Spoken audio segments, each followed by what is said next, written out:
Work? How's my mic? Yeah, you're perfect. All right. Well, fucking I know that. Yeah.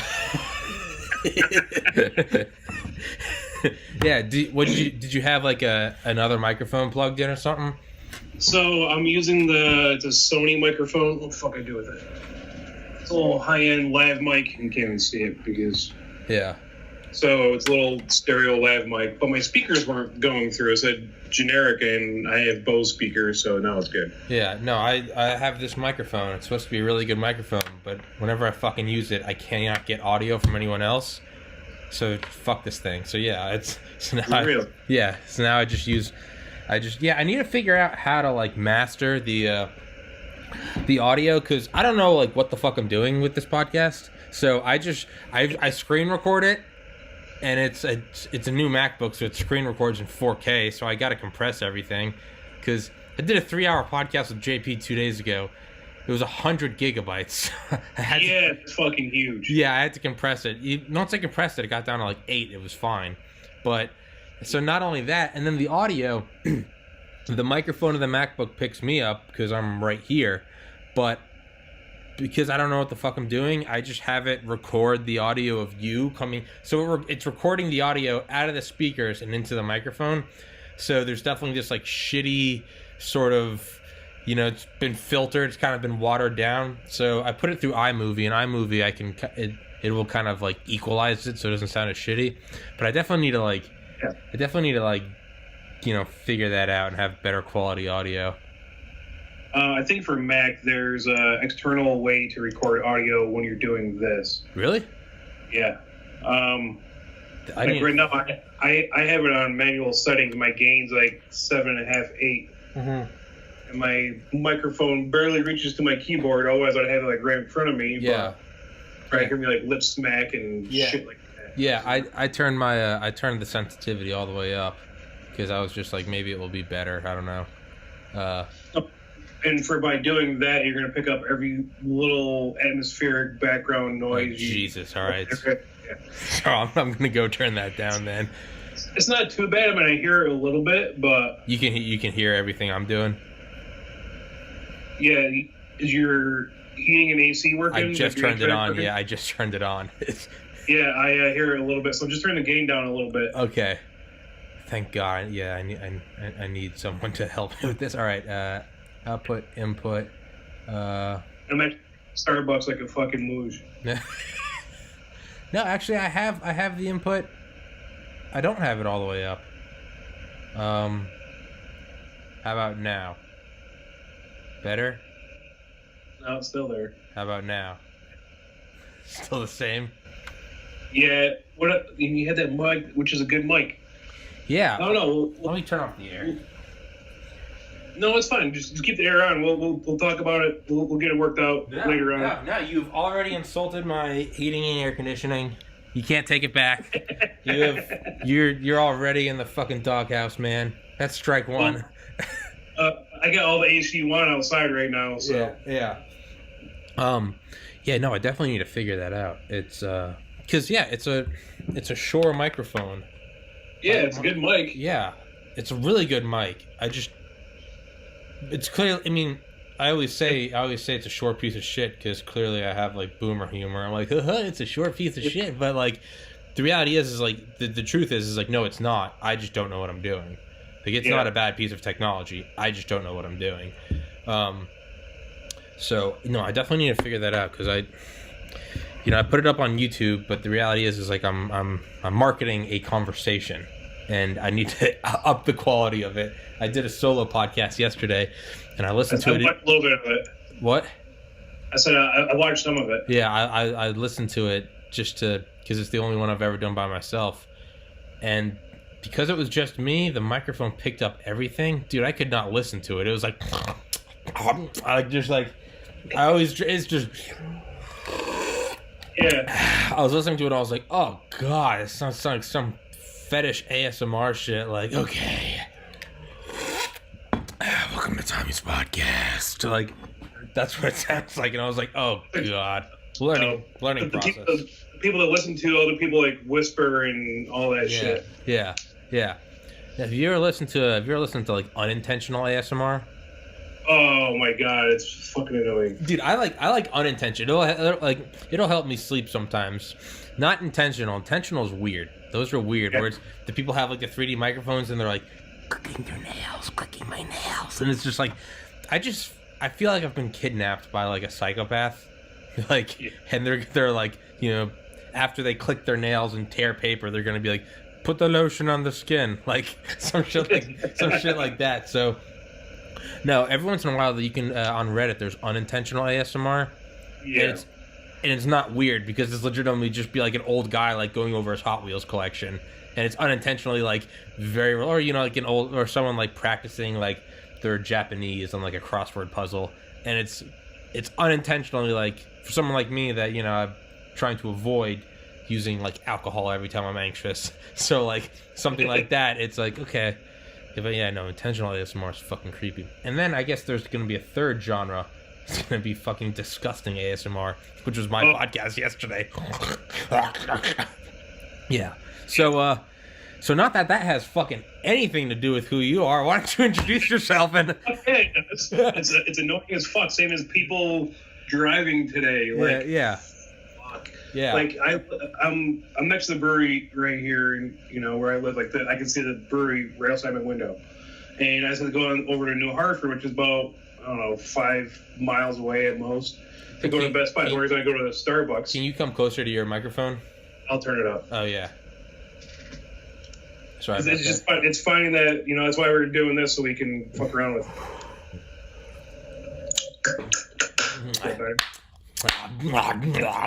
Yeah, no, perfect. It's fucking annoying. Well, with this mic, when I had it on auto, it wasn't picking up shit. Oh. So when I put it on manual, then it jumped back up, and it's good. Yeah, no, yeah, that's really something I need to take an action. Oh, perfect. Right now, I can hear myself now. Yeah. Fuck, no, turn it down. I can hear feedback. There we How go. about that? Perfect. Yeah, that's another thing is whenever people use like headphones, the little Apple headphones with the microphone, the audio is perfect. But I can't use them because again, I don't know how to record anything. So if it's not coming through the speakers, This is the perfect segue for anyone that wants to sponsor me with audio and visual help. Please come on in, because clearly I'm a Neanderthal. But yeah, back to brewery. Yeah, the brewery's right here, but like just going over to Best Buy. Like that's the only time I go to Starbucks because fuck their shit, Yeah. I got this drink and bacon, egg, and cheese sandwich. It was $12. Well, you live in New York though, right? But still, it's No, 12. you live in New York. Well, here's the thing: all of New York State is not New York City. New York City is for a bunch of fucking leftist douchebags.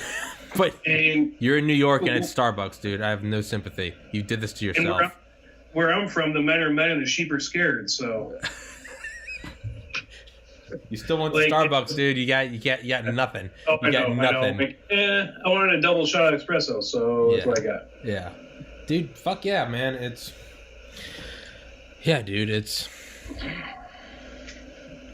I have to work out before I do a podcast. I think I've lost more weight since I've started doing this podcast because, like, no bullshit, I've lost like 17 pounds. I started. I started 2 months ago. I started December 12th. It's because, for me, it's if I don't get enough sleep, I'm anxious and like irritated. If I don't work out in the mornings, I'm very like foggy, and I end up getting anxious. So for me, like to have like a quality episode, I have to like get a good night's sleep. I have to exercise, do something, even if it's just 10 minutes of cardio or 5 minutes, literally 5 minutes lifting weights. And I got to meditate for like 20 minutes, just kind of get back on, not in some like Zen, like, oh, no, what I do is I just sort of focus and I'm like, big picture here, like the world's not falling apart. You're not a piece of shit. Yeah, I don't know about that. Yeah.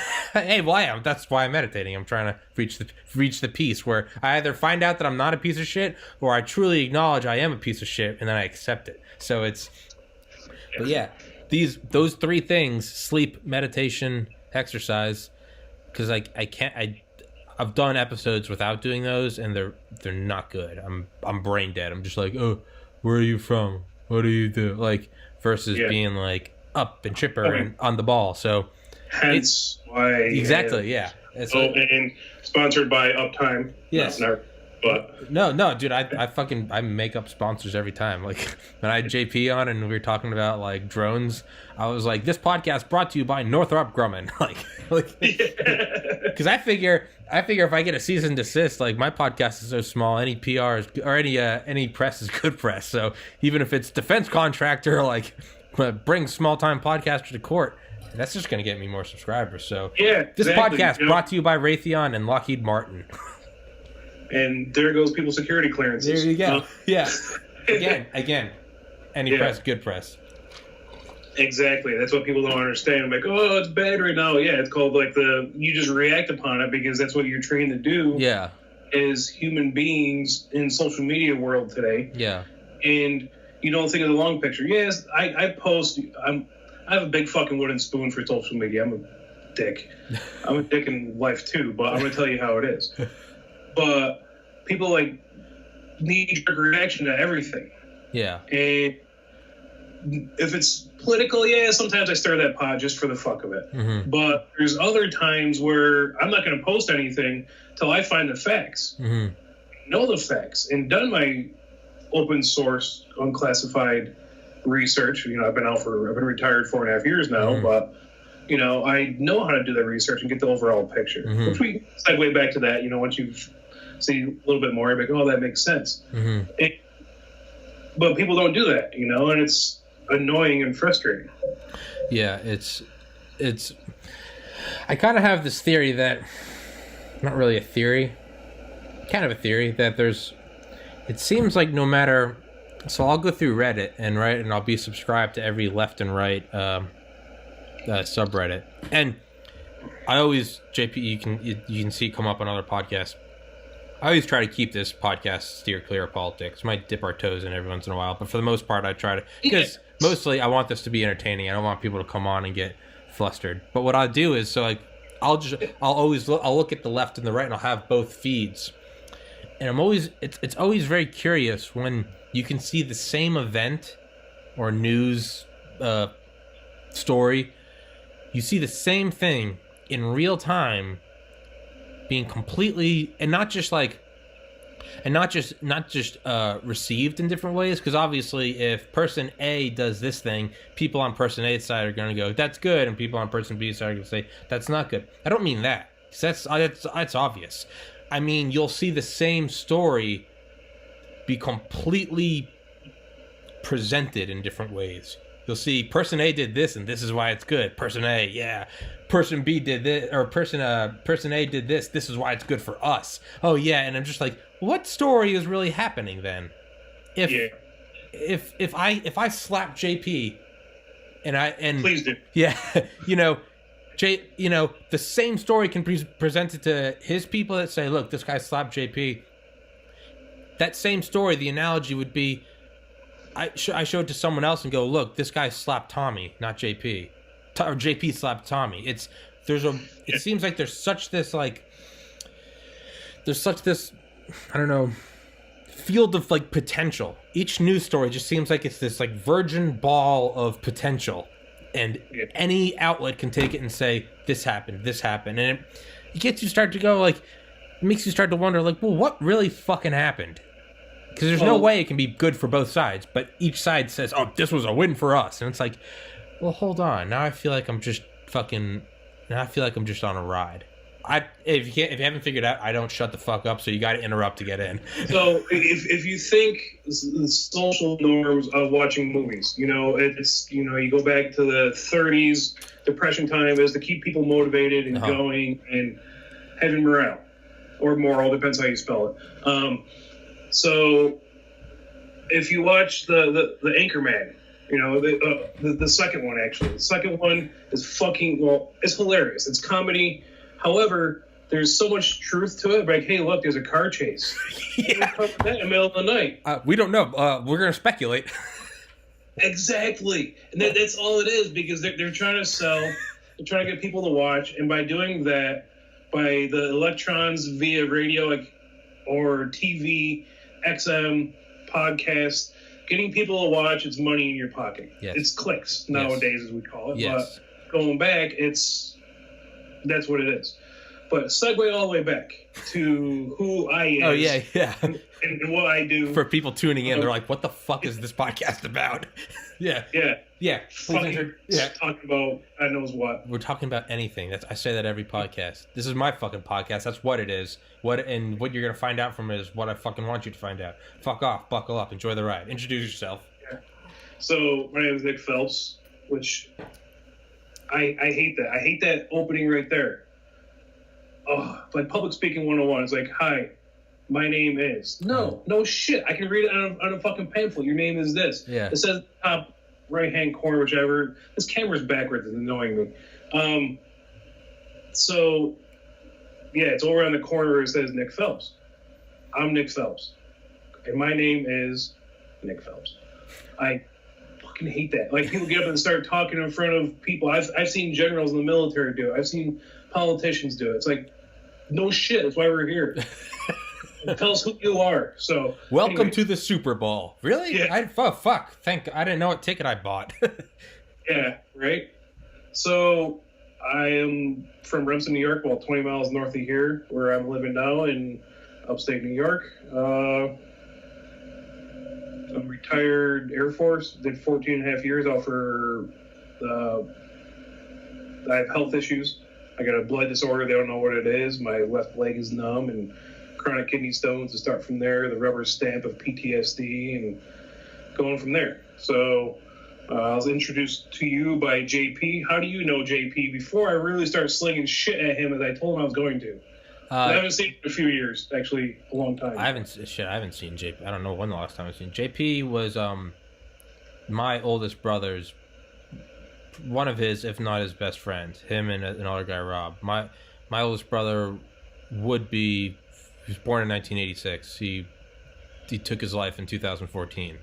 JP went to high school with him. So did the other guy, Rob. I don't want to say one is the best friend because I know they were both like they were all connected at the hip.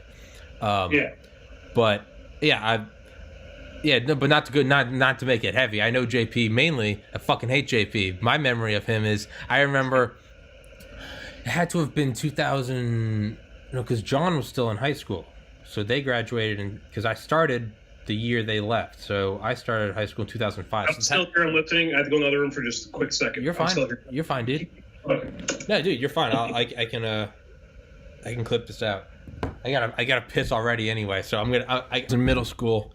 JP and John were in their junior or senior year of high school, and I remember falling asleep on the couch downstairs, which I never do. I'm just not someone that just some people pass out. Nope, I gotta be in my bed. And for whatever reason, I fell asleep on the couch, and I remember waking up in the middle of the night and looking and seeing two guys with I now know are John and JP with like masks on, and one of them has their hand on my neck, and the other has a knife out. And I remember in that moment, like, time slowed down. It was like adrenaline. I just remember thinking, like, fuck, like, I'm getting kidnapped. Like, what? And then, like, I don't know, maybe I started to, like, swing and, like, they pulled their masks down and they were laughing. But that is, like, that is etched into my memory. So whenever I talk to JP, I'm always like, I fucking hate you. Like, that, yeah. So, but, with JP, I met him when I was stationed at Cannon in New Mexico. Yeah. He was one of our analysts. Yeah. So it would be the pilot sensor operator, which is what I did, controlling like cameras and sensors and lasers on the Predator. Mm-hmm. And JP was one of our analysts. So I met him a couple times. He was in a different flight than me, so we barely see each other and pass by. And one of my good friends was JP's, JP's flight and good buddies and stuff. Connor Spake, good dude. So, I mean, I'd see JP in passing. So, like I said, I'm a photographer. I've been doing it for 25 years now, and I'm going to be 38 in May. It's the only thing I've been consistent at besides skiing and being an asshole. So, take your wins, man. I got asked to go to this party and shoot this party. It was one of the spouses throwing a party for this other girl who's about to get married. So I didn't think anything of it, like Jack and Jill party, whatever. No, it was a bachelorette party. And guess who fucking shows up in strips? JP. It was like JP's hung like a fucking gerbil. No, not really. It's all bullshit. But, JP. I miss your brother. Yeah. No, but JP's good shit. Him and my buddy, him and I had a house. It's like Connor, and we'd go over to JP's all the time, and that's how we became friends and got to know each other. Plus work. Yeah. So, yeah, that's how I know JP, and we've spent a plethora of hours staring at the same fuzzy square known as a house or a mud hut or pooch in Afghanistan or Iraq or other places. Mm-hmm. So that's how I got to know JP. And when we're flying and we're staring at the same thing for hours on end, I'm sure he said it, your conversations become this. Yeah. You're watching the screen, you're talking to the person next to you, you're talking with your intel person, you're talking with the other lines that aren't doing anything. I mean, you're still doing work, don't get me wrong. I'm not taking away from that. You're not doing anything that requires 110% of your attention. Mm-hmm. Watching a screen, camera starts drifting, aircraft's moving different. Yeah, you go through and adjust it. Yeah. But the conversations, we've gotten in a lot of trouble over the years for our black boxes in the GCS. So everything's recorded in the GCS. Yeah. So we plug our headsets in, everything's recorded, which is fine. Yeah. So when these aircraft go down and crash, they go back through the black boxes and listen to all the conversations. The drones, when the drones crash? Yeah. Okay, so that's the only time they would check the black box, though? I don't mean to ask, like... No, there's really no other reason unless there's, like... Well, I was just figuring military operation. Maybe they go through all the... I don't know, I'm just looking at it from... like, did you see Snowden? Or that movie? Was it called Snowden? Oh. No. Really sensationalized, really shitty. But it was a good like ball scratching movie, like something to pass the time, But one of the things is like they're all like in the analyst booth and there's just like a microphone hanging down, and like when he's talking about how like he kind of wants to like leak stuff, it's like dramatic pan to the microphone, like can't say anything. So he does like they have their own little sign language. It's really stupid. But exactly. Yeah, Jason Bourne. Like no, the wall. Yeah. For his mouth. Yeah. So, but I wasn't sure. Because military aircraft, I wasn't sure if it's something that, again, from a civilian standpoint, I don't know what's what. So the only time they'll go back through is, okay, we take out leader of whatever organization, Abu Douchebag, we take him out. Yeah. And we had the video. We know we've struck him. This kind of goes back to Iraq in, I want to say, July of 2007, when Blackwater took out a car full of women. Oh, yeah. And, that kind of brings back memories, kind of the same thing. Well, if we do a kinetic strike on Abu Douchebag and take him out, and then all of a sudden on the news there's a bus full of nuns on fire because it got hit by a hellfire or a bomb from a drone strike, then those recorders may go back through and purge them and see what's actually done. Mm-hmm. If there is something wrong, if a missile is in flight and we do see that bus full of nuns, that's just a thing that we say. Like, that's one thing you don't want to hit, This kid comes in a field of view and the pilot's like shift cold. So instead of being on the target, you'll shift over away from taking somebody out. It's like a safety. Yeah. That missile in flight. Like, it's got to go somewhere. Yeah. Might as well control it where it's going to go. So these are one of the things that we brief when we're doing kinetic strikes.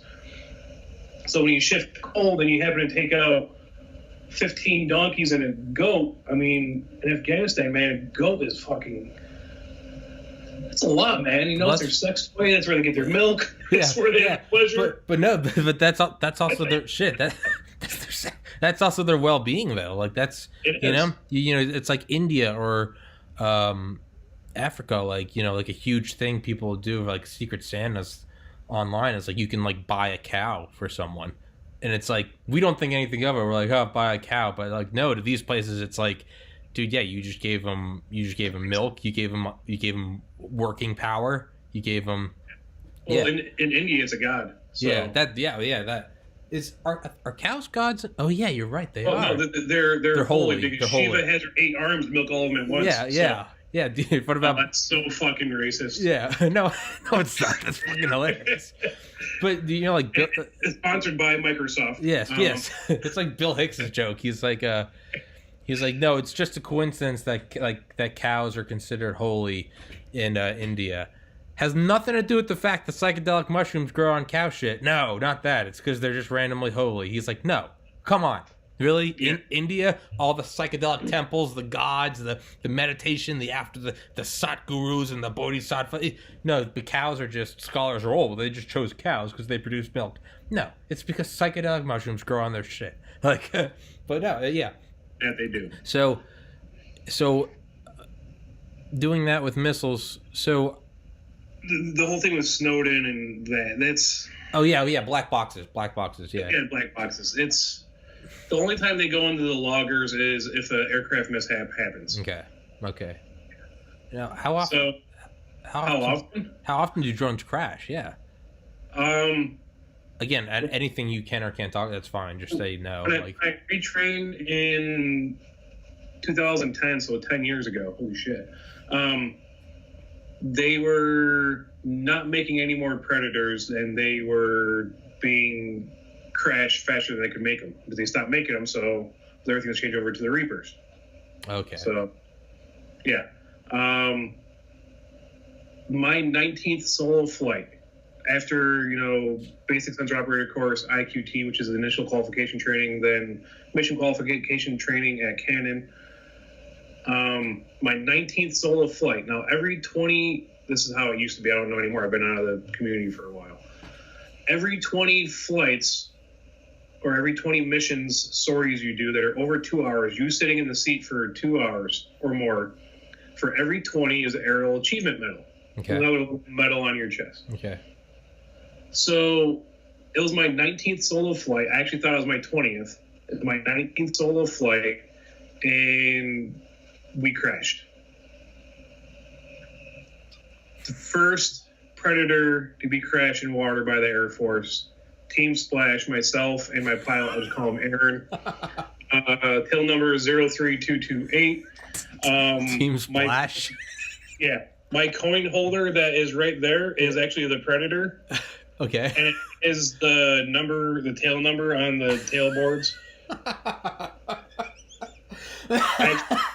Where is it? I got it tattooed right there, 03228. Fuck yeah. Come on. Fuck yeah. Fuck yeah. It was only $4.3 million. Jesus. Where did it... Can you say that? I don't know. Crashed outside of Djibouti. Okay. It went off of Djibouti. By the time we were back in the op center from the trailers we were flying out of, PJs were out. The Navy looked for a week. They couldn't find anything. So, okay. So it's just fucked. It's just gone. With Aaron and I, we got coined. The whole coin thing in the military? No. I don't know. If you do something really good, you get a coin. Okay. Usually it's commanders and senior enlisted leadership that give them out. And Aaron and I got coined by the Air Force Special Operations Commander and Command Chief for crashing a plane. Make it up. What the... Was it done as a joke, or is this just some bureaucratic do some bullshit? Because I want to crash, and they just spent $1.5 million on training me to do this. I want to give up my wings and go to jail. Yeah. No. The crew before us, they had engine oil pressure spike low, which -1, the manual is automatic RTB. Okay. So they started flying back home. We jump in the seat. We would do 8-hour sorties at the time, 8-hour days. So we swapped them out. We were RTB. We're flying back. We descend down a little bit. Oil level spikes low again. I slew the camera to the back to see if there's any oil or anything coming out. Nothing coming out. We're like, all right. So we're going along, just doing our conversation like we do anyways, and talking about God knows what that day. I couldn't even tell you. Yeah. So then we get the crisp. Then one of the engine temps goes to 574 degrees Fahrenheit, which is in the red. That's cold. That's what cold? the hell? So I'm going through the -1. We're searching on the electronic version. Do you say that's cold? Yeah, because if you think out of your exhaust of your car, it's about 1,200 degrees Fahrenheit. Really? Yeah, your exhaust is really hot. Okay. Yeah, I know it's hot. I'm an idiot. Really, I just figured it's like, I don't know, like 100. No. Jesus. No way. That shit's really hot. Jesus. Like, if you watch, like, a F1 race car where they do the performance test in, like, the room, you'll see the tubes get really red hot, glowing white hot. Okay. But that's F1 at 10,000 RPMs and such. So. Yeah. Well, let's see the 574. What the fuck is that? And we're looking everywhere. I couldn't find it. Aaron couldn't find it. We're looking like, what in the shit is going on? Well, it wasn't in the dash one in the manual, but EGT, engine gas temperature, at 574 is default 0. So it was cold. Okay. Yeah. It didn't show 0. It shows 574. Yeah. Just part of the coding for the Predator. So we're like, what the hell's going on? And all of a sudden, in our heads down display, we have all red, which means engine failure. So you're supposed to do boldface. You're supposed to not memorize anything except for boldface from the manual, just for safety reasons and other stuff. Yeah. So I slow the camera to the back. You can see oil dumping out the back. Then we do the boldface. We're going along. All of a sudden, the prop's like just stops. So now we're pushing along. Now we're turning to a glider. Yeah.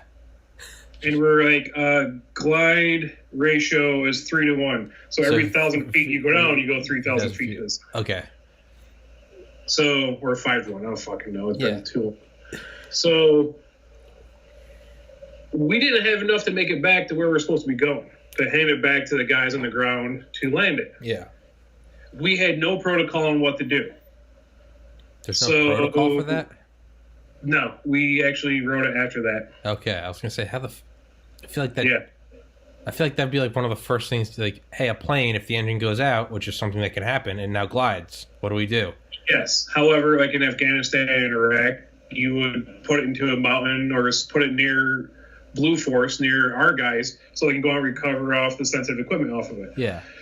We're flying in a place that's new to us. We had no protocol. We had nothing. We're trying to get it, and people are like, we don't know. So we glided into the Gulf of Djibouti, into the water. Naturally. Yeah. Kind of scary because, like, what the fuck are we going to do? Yeah. Like, what's going on? Yeah. So that was intentional. That wasn't, so that you gotta put it somewhere where it can't be recovered. Yeah. Or it can't be recovered by enemy forces immediately. Or other countries that may be in the area with frigates and shipping container ships, so on and so forth. Yeah. We had no guidance. Like, what the fuck do we do? Yeah. Marif, which is Arabic for I don't know. Yeah. Yeah. So, okay, Aaron and I are now grounded. The actual term grounded actually being used. We're grounded because we had to do the mishap report and everything and wait for the results to come out. So when we're doing the investigation, or when the investigation is happening on us, he goes in, he's in there maybe 5 minutes, comes out. I go in. They had me in there for over half an hour trying to grill the living shit out of me. I'm like, all right, guys, first off, I was a mechanic for 9.5 years in the Air Force. I go, second of all, what you guys are trying to do, like, I did interrogations. Yes. Yeah. No, you get a million questions now. Yeah. Yeah.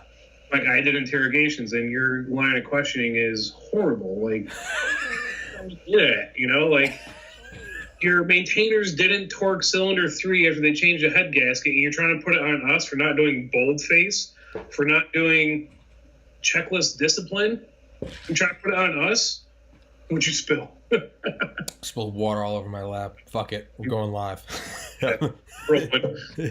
No, but now was there any, like, they thought, I have not spilled this cup because this thing's metal and heavy as shit. I don't think I've spilled this once in like a year. I've spilled it twice today. It's me, dude. Like, no, I feel like this shirt. Yeah, squirt is wanted. So one of the guys that used to fly with me and JP, he's stationed out here in Syracuse as a contractor, and he has unmanned apparel. Yeah, shooting out to you, Chris. unmannedapparel.com. Fuck yeah. Hey, Chris, sponsor me. I'll wear your shirts every podcast. I'll let them know. No, fuck it. I don't give a shit, dude. I'll give a shit. Send me free shirts. I'll wear them. I don't give a shit. A couple of Bleeding Iris ones. Yeah. Send them to me. I'll wear them. So him and I were talking last weekend, I want to say. I'm like, hey, we need, I came up with a funny idea. Like over in Europe, you have the exit sign that looks like that. That's the bathroom sign? What's that? What'd you say? What sign was it? You said there's a bathroom sign? Exit signs in Europe. Sign, okay. It's green background with the white guy. Yeah. So in RPA and military, when we go to do a raid on a building and those guys go running out, we call them squirters. They're squirting out. It's like a ketchup packet when you step on it. Yeah. They all go running out. Yeah. And man, I got some fucking funny stories about squirters getting mowed down. It's hilarious. It's idiots. So I'm like, hey, let's come up with the squirters shirt. Like, we couple different ones, and Chris came up with squirters wanted with the logo, and bam, here we go. And the guys that I did interrogations with, some of them bought the shirt too. So yeah, it's fucking hilarious. It's great, and they have so many more hilarious ones.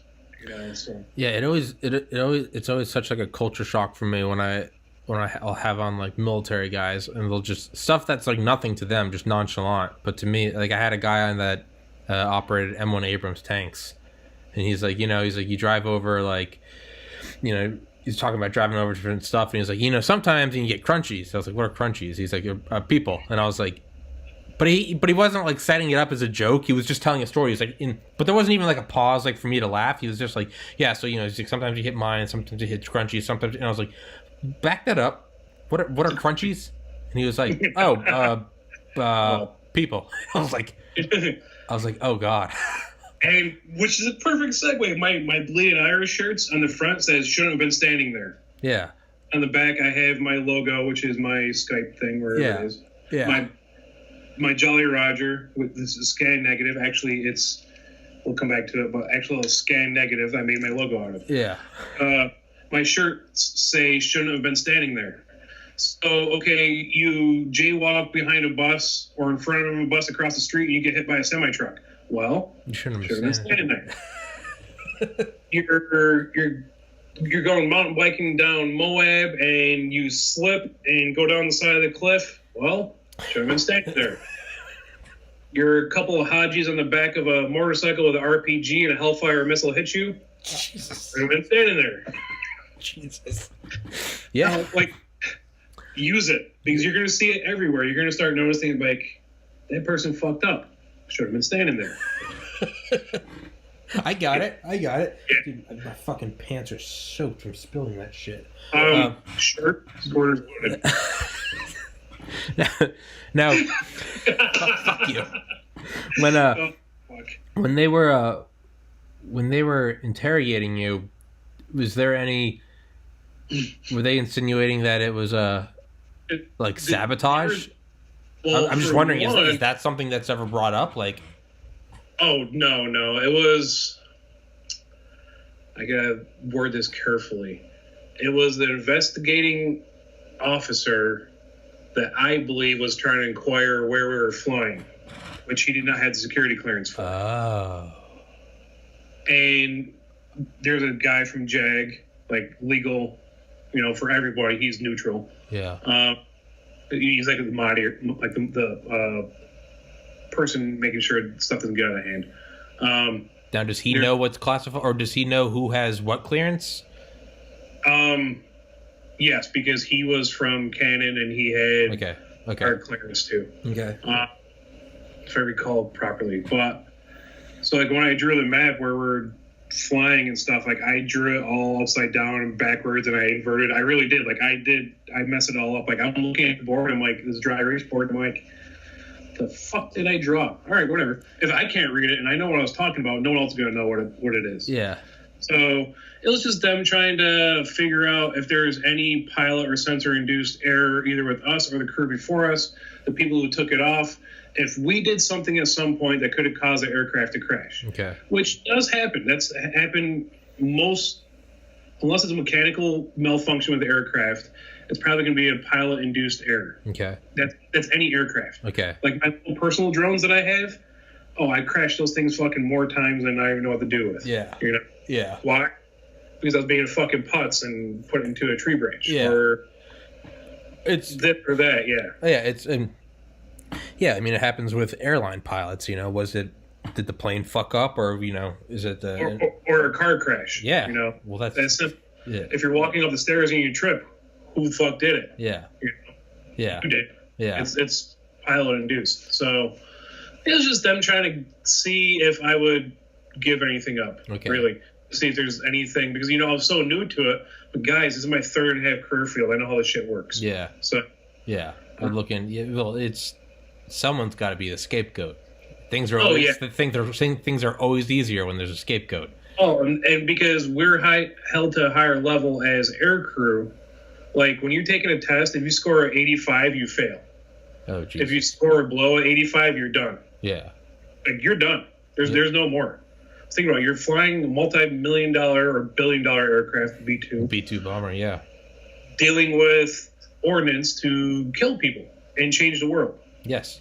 Like, you take out the one wrong leader or one leader, you're going to change the world. Yeah, there are geopolitical implications. I mean, I was General Salami, early January, you know? That guy, dude. Yeah. I wanted that 13 years ago. Yeah, General. What's funny is I had on... So I definitely lean a little more right, and because of that, I try not to discuss politics with anyone who I think has a similar view, because it just turns into a circle jerk, right? And I don't want that. Of course. Yeah. So, but one of my best friends, Ernie, who's like legal immigrant from Mexico, worked for the Democratic Party. Like, I have him on because I like to balance shit out. I like to just. Yeah. But he comes on and, you know, so I'm gearing up for like a big argument, and I was like, so Ernie, we just blew up General Salami.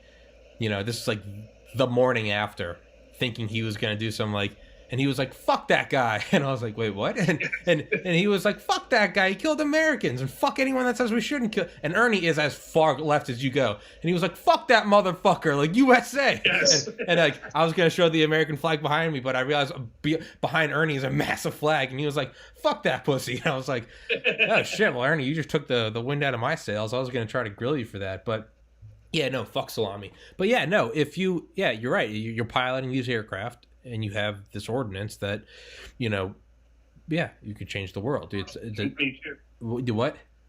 Like a Hellfire missile costs $250,000. Yeah, yeah. Or if you're flying a B-2, and Jesus knows how much. I don't know. I don't even know how much like a thermonuclear cruise missile costs, but it's priceless. Priceless. For everything else, there's For everything else, there's the Department of Defense.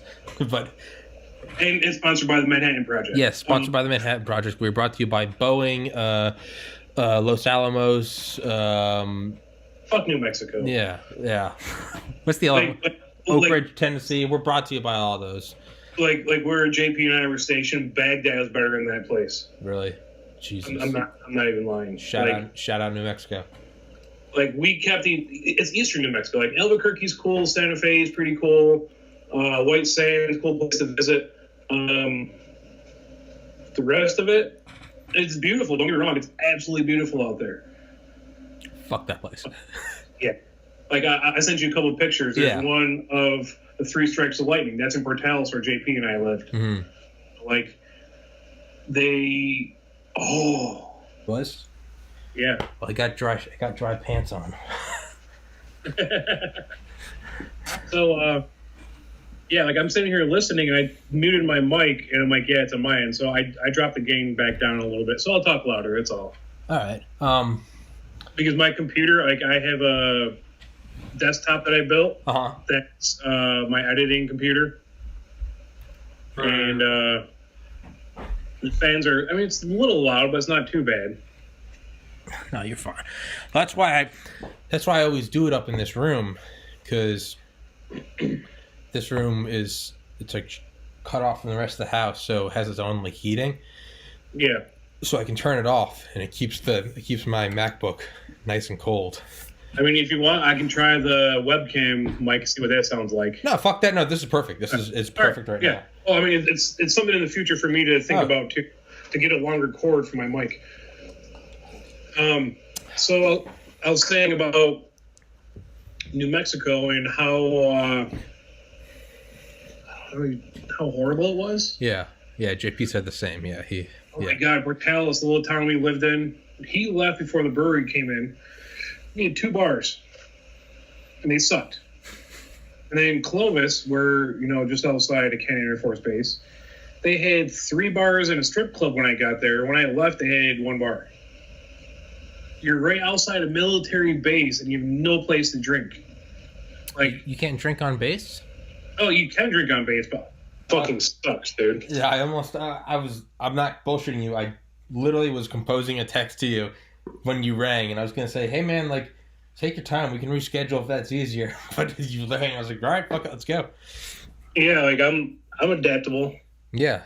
No, dude, So I don't even know what the fuck we were talking about, so let's just jump into photography.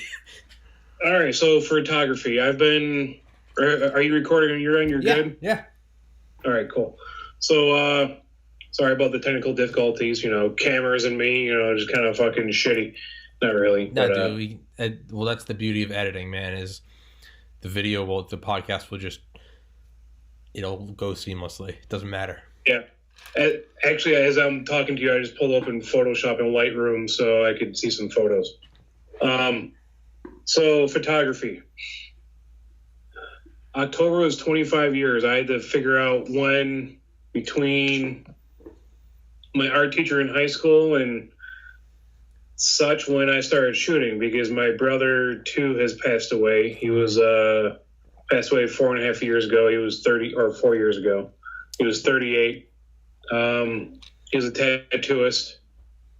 He was 5 years older than me. So my high school, which was 7th through 12th, I was in 7th grade. He was a senior, and he had to go to BOCES. BOCES is like a technical VOHAB school here in New York State. Every county has one.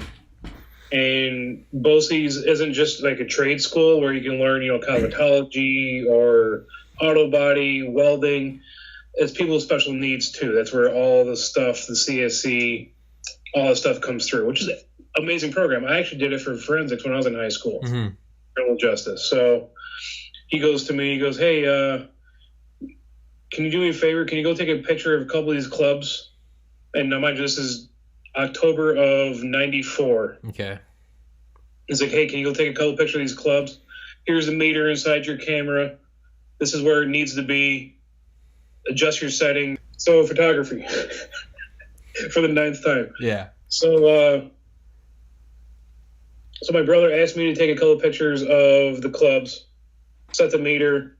That was October of 94. And he went to school for advertising and design in Casanova, the high-end art or pretty good private art school. Then he stopped taking pictures after that. I inherited his camera and started taking a bunch of pictures for the school, clubs, sporting events. If I was on JV, I was shooting the varsity team playing, so on and so forth. Mm-hmm. And just went from there. I did film back then. Sorry about that, dude. Shut the fuck up, phone. Because I'm using your phone, sticking on a cardboard box. It's gonna sound awesome. You're fine. The audio's fine. So what got you into? Did that lead into wanting to operate, or I guess an interest in sensors on like drones, or was that a coincidence, or? It's kind of coming a little bit in the story, honestly. Okay. So my first base I was stationed at was in Korea. Okay. 01, 02. Take a bunch of pictures there. I was on the base soccer team, like always playing sports, like always doing something. So I'd just take pictures casually. Then I go to England, got deployed to Germany when Iraq started. Supposed to go to Baghdad, but they kept us in Germany. I'm not complaining. I made a lot of fucking money. But I got a little Sony CyberShot point and shoot camera, the bluish, purplish memory stick that used to go in it instead of like I had a CyberShot in like 2003. Instead of an SD card or micro SD. I remember I had a 3.2 megapixel Cybershot. Yeah, that was. It was like $100 for the 128 megabyte. Yeah, stick. yeah. No, I didn't have one of those. I think I had a 32 and a 64. Yeah, Yeah. no, dude, that was big dick swinging. That was 2000, Oh, 2000. I mean, a little display screen. You could look at your shit in real 2003, time. man. I think it was, Dude, that was shit, man. it You were Colonel balling. Zeiss lens. It was great. Yeah, no, yeah. Thing was slow as shit. You push the button, you gotta wait for the sun to set for it to take a picture. Yeah. But man, that thing took good pictures. Yeah. But Yeah, well, I mean, you got to look at. I mean, imagine where that thing was coming from, though. It was, the first digital cameras, dude. Those were insane. Like the jump in just technology. Like you can now look at your images that you just took. Like people forget like how crazy that was that you were able to do that. You don't got to go develop them. No, fuck that. I can just scroll through. Yeah, film. Oh, you don't like that one? Just delete it. Yeah. That was a crazy jump. Yeah. Sorry, go on. I will absolutely spin your mind on photography and how it works and stuff that you can do with it. Yeah. So, I just started shooting here and there and just, hey, I go to London, take some pictures, and Frankfurt, Germany, take some pictures. There's this castle. I'll send you the picture. There's a castle with a tree growing out of it in Germany. It's pretty freaking cool. Yeah. Just casually out doing stuff. Yeah. Then I moved to Idaho. Fucking hated it.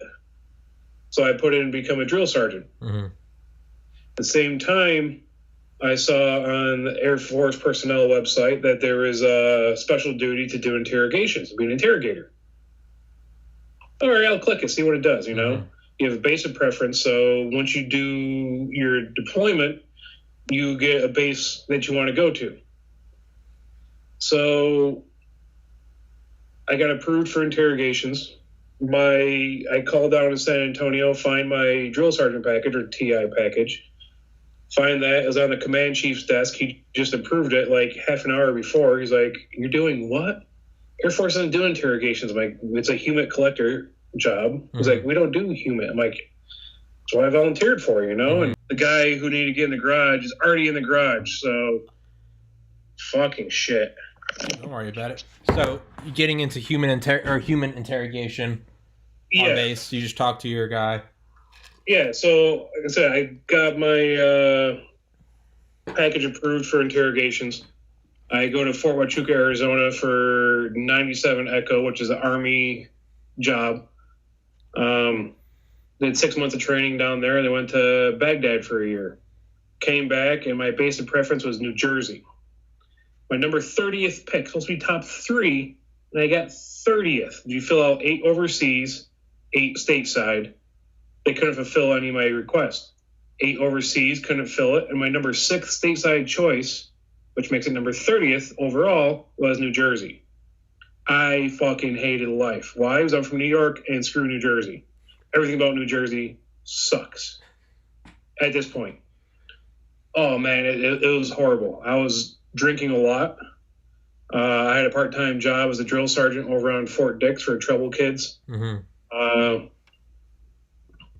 So that was kind of fulfilling a little bit.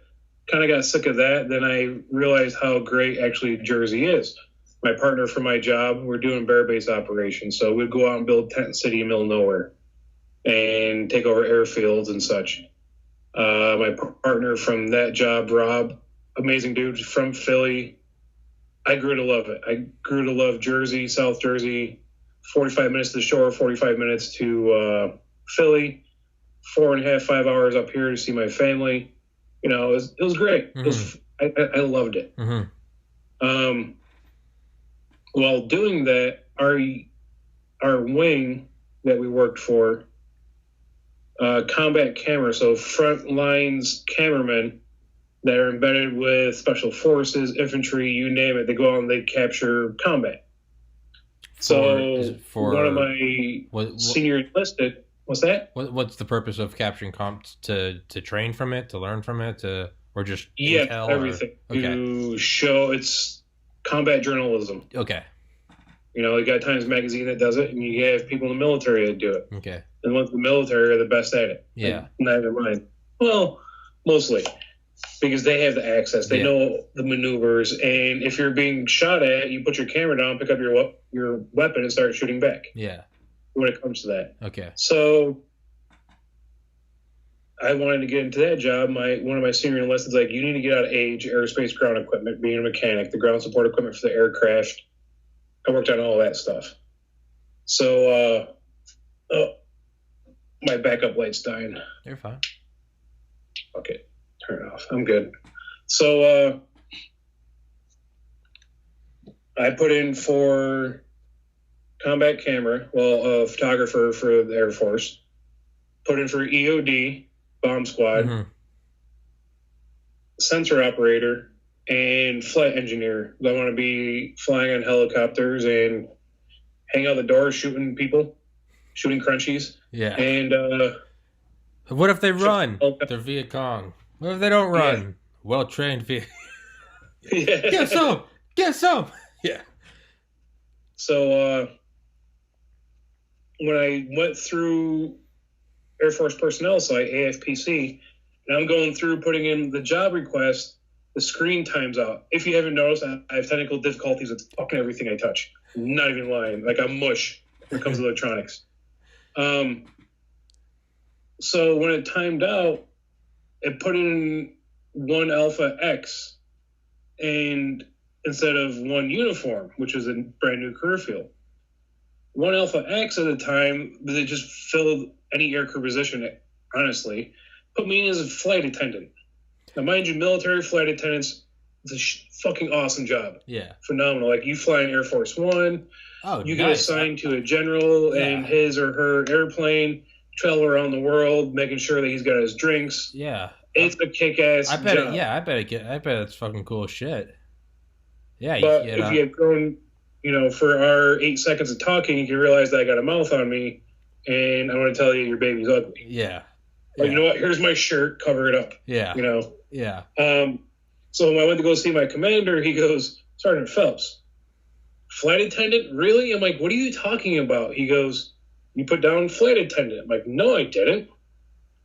I put down flight engineer, which is 1 Alpha 9, I believe it was. He goes, no, it says flight attendant. I'm like, yeah, clearly I don't want flight attendant. He goes, you know General so-and-so? I'm like, yeah, I knew of her. He goes, she's one of the pilots for Air Force One. He goes, if you want to do it, he goes, we can push stuff through and possibly get you that position. I'm like, oh, shit. I got tattoos on my forearms. Like, I didn't have what I have on now, but I'm like, I got tattoos on my forearms. Probably won't happen for Air Force One. You could put on like long sleeves though, right? Yes. However, I guess it's Air Force One. They can take where the fuck they want. Yeah. It's just like, why would they even bother with that? Why not get a guy that can also wear short sleeves? Okay, yeah. Yeah. Exactly. Plain and simple, just like that. Obviously a lot more military jargon, but exactly, that simple. So I'm like, EOD, want to do bomb squad? Or this new career field and do, fly drones. Like, that's all we know as. There's no information out there, but it was brand spanking new. So that's what I did. But for photography, like when I was in Jersey, it saved my life. Okay. It saved my life numerous times after I've gotten out of the military and retired. Okay.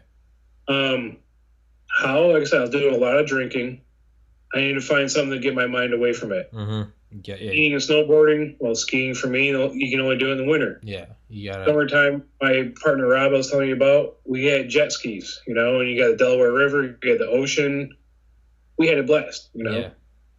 But I needed something else to get my mind off of it. So I picked up my camera. I'm like, I had a Kodak Easy Share, a little point and shoot pocket camera. I'm like, screw this thing, I'm going to upgrade a little bit. And then just went from there and started shooting and getting my stuff published in the Air Force. I got stuff in the Airman's Magazine, which goes all across the Air Force. Because, like I said, combat camera belonged to our wing. Mm-hmm. But they were down in Charleston, South Carolina. We're up in Jersey. Mm-hmm. We had one public affairs officer for 900 people. So when we would go out and do an exercise or a real world, I only did exercise. I was never fortunate enough to do a real world mission for it. Mm-hmm. Once we would set up Tent City, which I was responsible for, was the tents, the heating AC. Yeah, our tents had heating and AC. shower facilities, power, everything was set up. I'm sitting around twiddling my thumbs. Like, what do I do? Yeah. So I started shooting for public affairs on the side, just as like an extra duty when I can. Mm-hmm. And I got a bunch of my photos published. My photos were printed, 24 by 36 all around the wing, which is pretty freaking cool. Yeah. Quite humbling. Yeah, absolutely. So it's showing what we actually do. It's showing us doing training, showing us doing these maneuvers, showing us doing, setting up these tents on Fort Bragg, which we haven't had an airdrop of people jumping into this airfield in Fort Bragg since the 80s. Yeah. And I was there to capture it, too. Yeah. It's really, really cool. Yeah. So it just kind of stemmed from that, for me getting my mind off of interrogating some of the worst people to ever walk this planet during our lifetime, to get out and have zen. Like, photography is my zen. Yeah. No, I know what you mean. You got to have something to occupy your mind.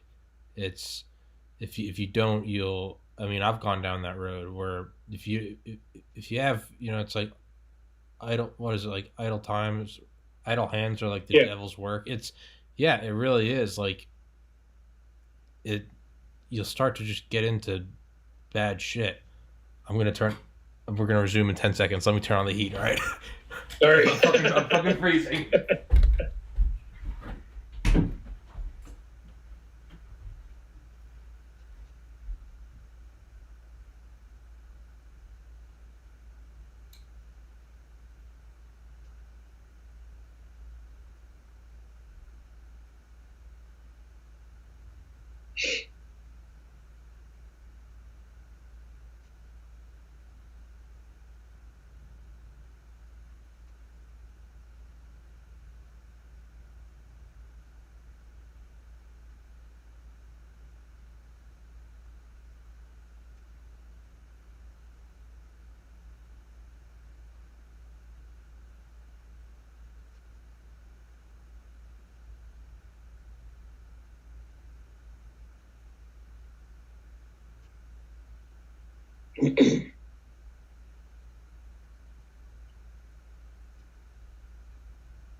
Yeah. So yeah, it's no, you do. Yeah. So you need being something to idle. Yeah, your mind will go some crazy and amazing places. Now, if you can channel that energy. Yeah. I say energy. I sound like a hippie, but if you can channel your mind to do stuff, you'll be surprised at what creativity you can come up with it. Yeah. Like, you'll start psychoanalyzing your speech and what you've talked to people about before, and shit, why I say that, that's probably offensive. Yeah. That can come back to bite me in the ass. Yeah. Kind of just those little things, you start critiquing yourself. Yeah. That's human nature. Yeah. So I've been to all these places. I've been, Baghdad. I've been Dubai, Seoul. I played against the Korea national soccer team when I was stationed in Korea on the base soccer team, during the World Cup in 2002. Oh, shit. Yeah. Alaska for Northern Lights. Like, I've been all over the place. My family and friends are never going to visit these places. So I started thinking, hey, how can I do this to show these places how I see it? Mm-hmm. To show these places on how I feel when I see it. Mm-hmm. People will go to the Grand Canyon. On my computer right next on I have, can you see it? Yeah. So that is Bryce Canyon in Utah. Okay. How can I show that to people? I'll send you the picture so you have it, so you can see it high res too. Yeah, thank you. How can I show that when my parents are never going to be able to go there? Mm-hmm. Or my brother's never going to be able to go there? Or my best friend from high school is never going to be able to see it. You're not going to be able to see it, Mm-hmm. Or when you do go there, it's going to look different than that. Yeah. There's a storm that's 80 miles away in that picture that was rolling through, and at nighttime, you could see all the lightning in it. It was awesome. Yeah. So how can I share these moments with you, with the rest of the world? Yeah. When 20 years from now, that may look completely different. Mm-hmm. Like Niagara Falls, you know, they control the amount of water so it doesn't erode away so fast. So, okay, now I have to perfect my trade and my skills with my camera to be able to capture that. Mm-hmm. For you, what's the easiest way to master your camera? Use it nonstop. So, okay, there's a good point. Take your microphone, for instance. Have you read the manual for your microphone? No. Okay, yeah. So, all right. That simple. 95%, probably 98% of people don't read manuals because they think they know how to operate said item. Yeah. Plug it in. It'll work. Yeah, and here I am. I've had it for 3 years. Still don't know how to use it. Yeah, you're about ready to drop kick it. Yeah. Kick the baby. Yeah. Yeah. But, like, seriously, like, you grab the manual and read the manual on it. Yeah. Or download the newest version of it and read the PDF. Yeah. You read these manuals, they're going to tell you how to use it. Yeah. So, okay, I understand bracketing. Bracketing is shooting a normal exposed photo, an overexposed photo, underexposed photo. Okay. Photoshop, you put them together. Blend so the overexposed photo will show the shadows. Uh-huh. The underexposed photo, meaning it looks darker, is going to show the highlights and the clouds better. Uh-huh. Normally exposed will fill in the mid-grade. Yeah. That's called HDR. Your phone that's what does HDR is? That's what HDR does. Yeah, no, I've always seen it. I've just never really thought what it was. But yeah, I guess that makes sense. You get the high dynamic range. You get the whole range of shit. Yeah, it's okay. Yeah. All right. Sense now, right? Yeah. Simple shit that I've always just like HDR, like, you know, to me it's why? Like it's better. It's fucking manual. Yeah, exactly. But really, like, I always want to know how stuff works. Sure. Which is why, like, when I graduated high school, I went into forensics. Mm-hmm. Because that's knowing how stuff works. Then segue into photography, all the stuff that I've learned over the years, being a mechanic, interrogator, dealing with IEDs, doing interrogations, doing RPAs. I learned all this stuff. So now I have my little personal drones, a Mavic 2, Mavic 2 Pro, Mavic, Phantom 3 4K. Using these little drones, knowing my expertise that I've been trained, you know, over $1 million on how to fly the Predator. I can fly these little drones and crash the shit out of them all the time. Yeah. But you know, I know how to push it further to its capabilities. Mm-hmm. And same thing with photography with doing on a drone. I know photography very, very well. I'll boast myself a little bit. But then do it on a drone, bam, it's even more. Yeah. You know? I'm putting myself above other people. Yeah. And one of the things with me is this is ingrained in from being in the military, I'm sure JP's the same way, is if we're going to teach you something, we're going to teach you how to do it better than we know how to do it. Okay. So if I'm going to teach you how to do photography and I have 2 hours to take you out and show you how to use your camera, you're going to tell me what camera you have. I'm going to read the manual the night before, no joke. We're going to go out and we're going to use your camera. After those 2 hours, you're going to feel like you just did 10 hours in college and then you had to work for another 8 hours after that. Yeah. Your brain's going to hurt. I'm going to make your brain hurt. Yeah. But you will retain it. You're like, oh, yeah, that's right. If I do this and you take that picture, it's going to come out great. Mm-hmm. So from getting away from, you know, the rubber stamp of PTSD from doing interrogations.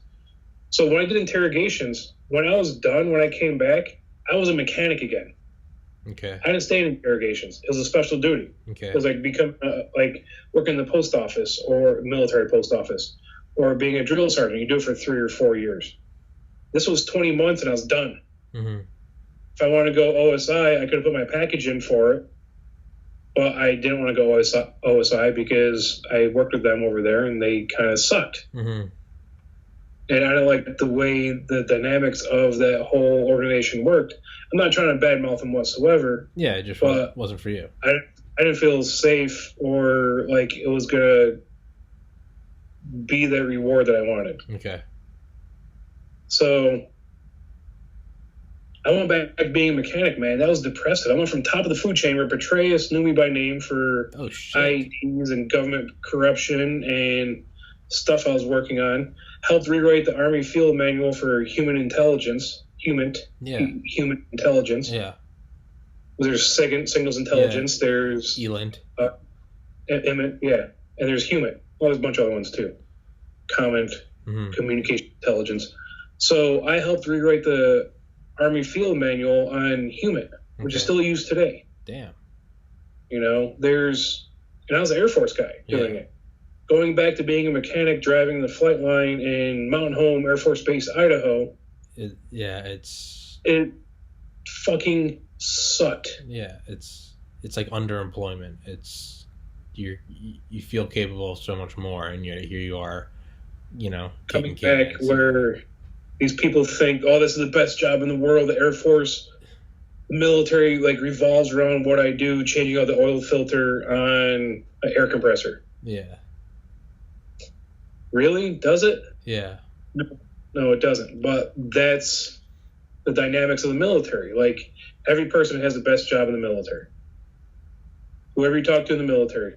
JP can be like, hey, as an analyst, he had the best job in the world while he was doing it. Mm-hmm. You can talk to a cop. Oh, yeah, I had the best job in the world. All right. Tell me about it. Did you deploy? Did you make an impact? Or did you just check ID cards at Minot Air Force Base, North Dakota? Mm-hmm. That's the dynamic of the military and how we do our training to motivate people so they do the best at their jobs. Mm-hmm. I'm not trying to take away from it. I'm not whatsoever. No, yeah. Job is important. But that goes to the non-ers and the operators. I'm sure you heard the term non-ers before. I'm pretty sure JP's probably said it once or twice. I've heard it. I don't know what it is. So that's better light on me. A non-er is non-operations. So being out on the flight line, turning wrenches on aircraft. You're on the flight line. You're making sure that aircraft can fly to do the Air Force job or the Navy or Army or Marines, Coast Guard, whatever. Actually, Coast Guard, pretty cool. A non-er is a person who works in finance, sits at a computer all day, typing in people's errors and taking money out because we got overpaid on a TDY or a deployment to Africa for 6 months, and they went to LED for 3 months. Or I was in Baghdad for a year with the Army doing interrogations on the worst people, and I had a 4-day pass. You can see 4-day pass down to Qatar, and I go into the age shop, aerospace ground equipment, and it was the people I worked with in Idaho. And I've got my full kit on and everything. They're like, yo, what's up, G.I. Joe? And they're wearing coveralls, short sleeve coveralls, T-shirts underneath with the sleeves cut off, so it's like a dickie. Yeah. Boxers, socks, and boots. That's all they were wearing. Yeah. And I'm wearing, 25 pounds of equipment. I had to have sleeve down all the time because I'm coming from a combat zone. Yeah. And they got medals, almost the same medals that I got. Yeah. And they did their normal job, and they were able to drink 2 beers or 3 beers a day when I couldn't have any for almost a full year. Yeah. So there's that tension of ops, flight line to non-ers. Okay. So that kind of makes a little bit. It makes a lot more sense. It's okay. So it would be like someone being in the Marines who was infantry and a door kicker compared to a cook. Sure. Okay. Granted, that cook can still fucking slit your throat. But. Well, it's going to take them 4 or 5 tries to do it as you put the spatula down. Yeah, yeah. Or it's being the starting quarterback and getting the Super Bowl ring and being the third string. You never even put your cleats on, but you still get the ring. Yes. Yeah. It's or the towel boy. Okay. Which is actually services. People that are cooks, they also work in the kitchens too. Mm-hmm. So they're literally towel boys. Women. Okay. Non-gender, non-binary. Is that how we do it now? I don't know. But, so yeah, you get that. So what, were you a little disillusioned with it, or? I was angry. I was upset. Okay. I had so much more to offer, so much more to do, and I couldn't do it. Okay. Every time I went to try to do something, I would come across a roadblock. Okay. oh, you can't do that. You're just an age guy. Oh, you don't do that anymore. You got to focus on this. Okay. The way I am, I want people to do better, work better. I keep looking to see if my router's back on. That's why I got to look at my other monitor, and it's still showing red. Spectrum's down right now. This is fine. Where we are right now is fine. But it was doing photography and even doing interrogations in Human. It's sharing life experiences with people all around. You know, I did interrogations. I interrogated some really horrible people. But what's the key word? People. Yeah. If you're put into their circumstance, you and I would do the same thing and probably do it a hell of a lot worse and a hell of a lot better. Dude, I had a guy on a couple episodes ago as an Israeli Special Forces. And he was telling me, and he's literally in Israel. He like sent me his like military ID. It's all in Hebrew and shit. He's like, I can't tell you who I was like, that's fine, man. And but we're talking, and he's like, you go out and you hunt these terrorists, and he's like, if anyone wants them dead, it's me. Like, I'm a Jew. He's like, and he's telling this to me. He's like, they hate white Americans. He's like, they live to kill Jews. And I was like, yeah, I mean, obviously, like, I can't imagine. Like, I hate terrorists, but I can't imagine being a Jew in Israel. And he goes, but I feel so bad for them. And I was like, wait, what? And he goes, because guess what? He goes, if I grew up there, he goes, I'd be in Hamas. He goes, there's nothing else. There's no food. There's no education. There's no opportunity. And all your friends are joining. We're all going to die young. If you don't join, you might get a bullet anyway. And and he goes, I just so happen to live in a country where it's more civilized, and we call it the army. He goes, I'd be there. He goes, I'd be there too. He goes, that doesn't mean I have to kill them any less. It's zero sum. It's them or me.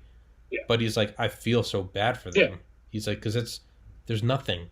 He goes, trust me, if they had a fridge full of food or a community college they could go to, they wouldn't be wearing masks with RPGs. They'd be learning how to code. It's like, but they don't have that. And they don't have any parents to show them otherwise. All they know is the little tiny world they grow up in. And it's, the West is evil. Jews are evil. And you have nowhere, there's no opportunity for growth. You don't know how to read.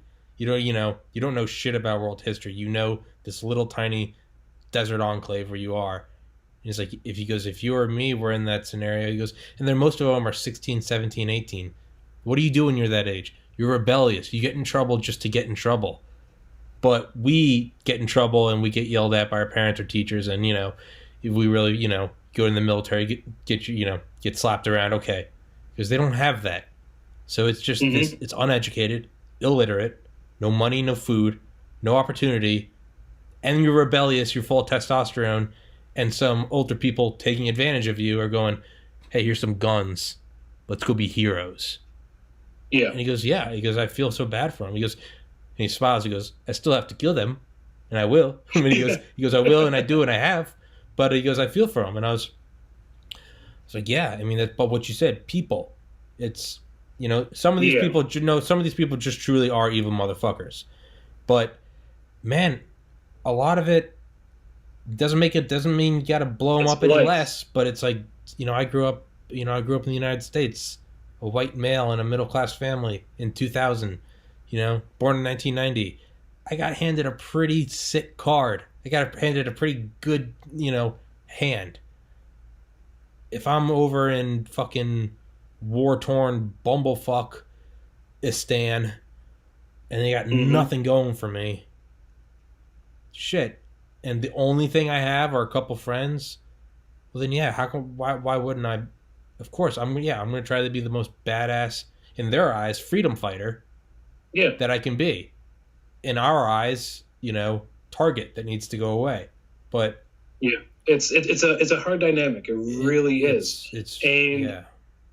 Most people who've done combat deployments, not saying like the whole LED thing, people who've been in Iraq, Afghanistan, parts of Africa, Philippines, South America, they know what it's like to not have anything same as the enemy, because we were so secluded from everything. I was a fobbit when I was in Baghdad.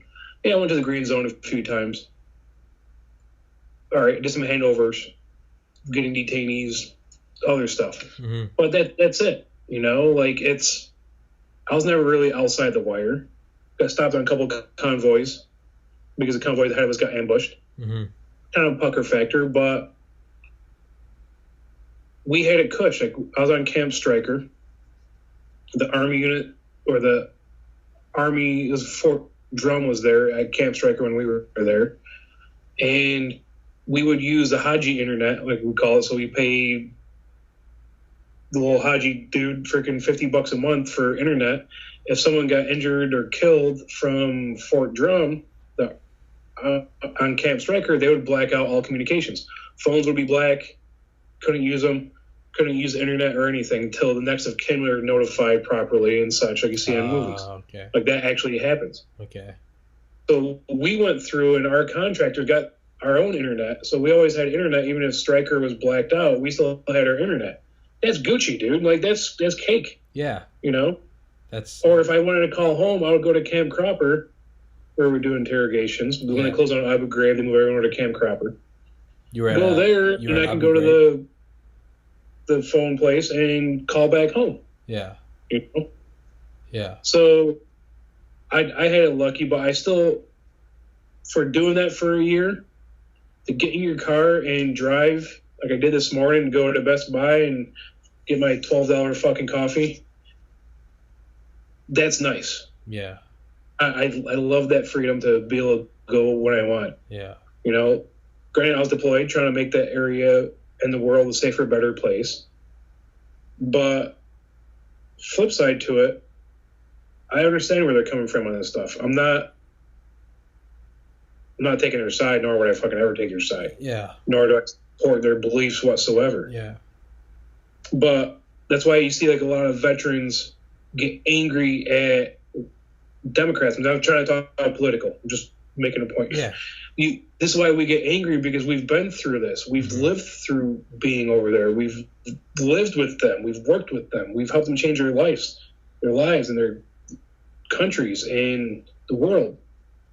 And you have these pussy hat wearing twats that are so offensive and repulsive to themselves by showing off their hairy ass armpits when they're just trying to make a point when they've never done anything for other people. Yeah. They've all, like I said, that silver spoon, the American silver spoon. We're all born with it in our mouths. Yeah. No matter what color, race, creed, if you're born here in the United States, you have it in your mouth. Yeah, yeah. And I'm for it. We've earned that over 200 years, 243 years, to be able to do that. Yeah.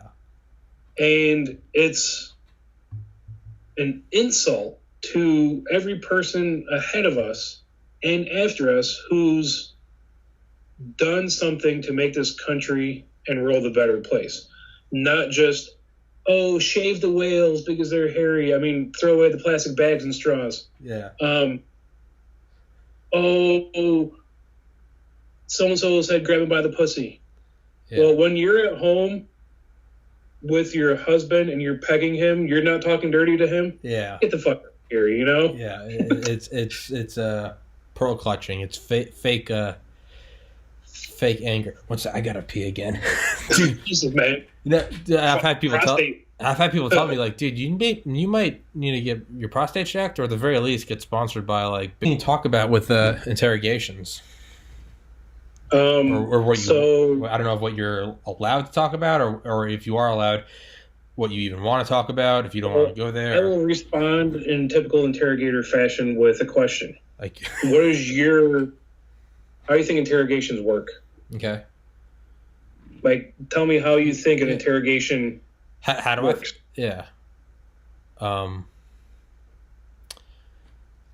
Exactly. Well, no. Well, don't you try to catch? No. I'm being serious. Yeah, no. Don't you try to basically catch them in lies, you know, through consistency, through multiple days of interrogation, you try to build up what you think is consistent and then see if they stick with that. And then if they deviate from it, you can observe those deviations and try to extrapolate what they may do during, if they're lying. Does that make sense? Like, you try to build up and see what's true, and then you try to catch them in inconsequential lies, but nonetheless see what they do when they lie, or what their physiology says when they lie, and then you can extrapolate that and go, okay, well, now we know he's lying here about something that is, you know, were you wearing a blue shirt? Yes. The next day, were you wearing a blue shirt? Yes. Third day, were you wearing a blue shirt? No. Well, he just lied about that. Doesn't matter that he was lying about the blue shirt. Did you know Abdul? No. Well, hey, his heart rate just did the same exact thing when he said, my name's Tommy. Is your name Tommy? No, it's Bob. Heart spikes. Were you at this place on this night? No. Heart spikes. Identical. Isn't it? Okay, so with that's a polygraph. Okay. Well, then fuck it. I don't know. Well, no, exactly. So I'm sitting here. I don't know if your heart rate spikes or not without knowing what your resting heart rate is, and what's your raised heart rate, what's actually going to get you flushed. Okay. Or change your seat position. Okay. I don't know this until it happens. Okay. Do you know how many interrogations you've done? Me? Yeah. 0. Not your entire life. Okay. Every single conversation you have with somebody is an interrogation if you want to put a fucking label on it. Okay. When I say the labels, shave your armpits. Yeah. Yeah. Okay. Labels are just that so people can get a fuzzy for what's going on. What an interrogation is, are you married? I'm not. You got a girlfriend, boyfriend?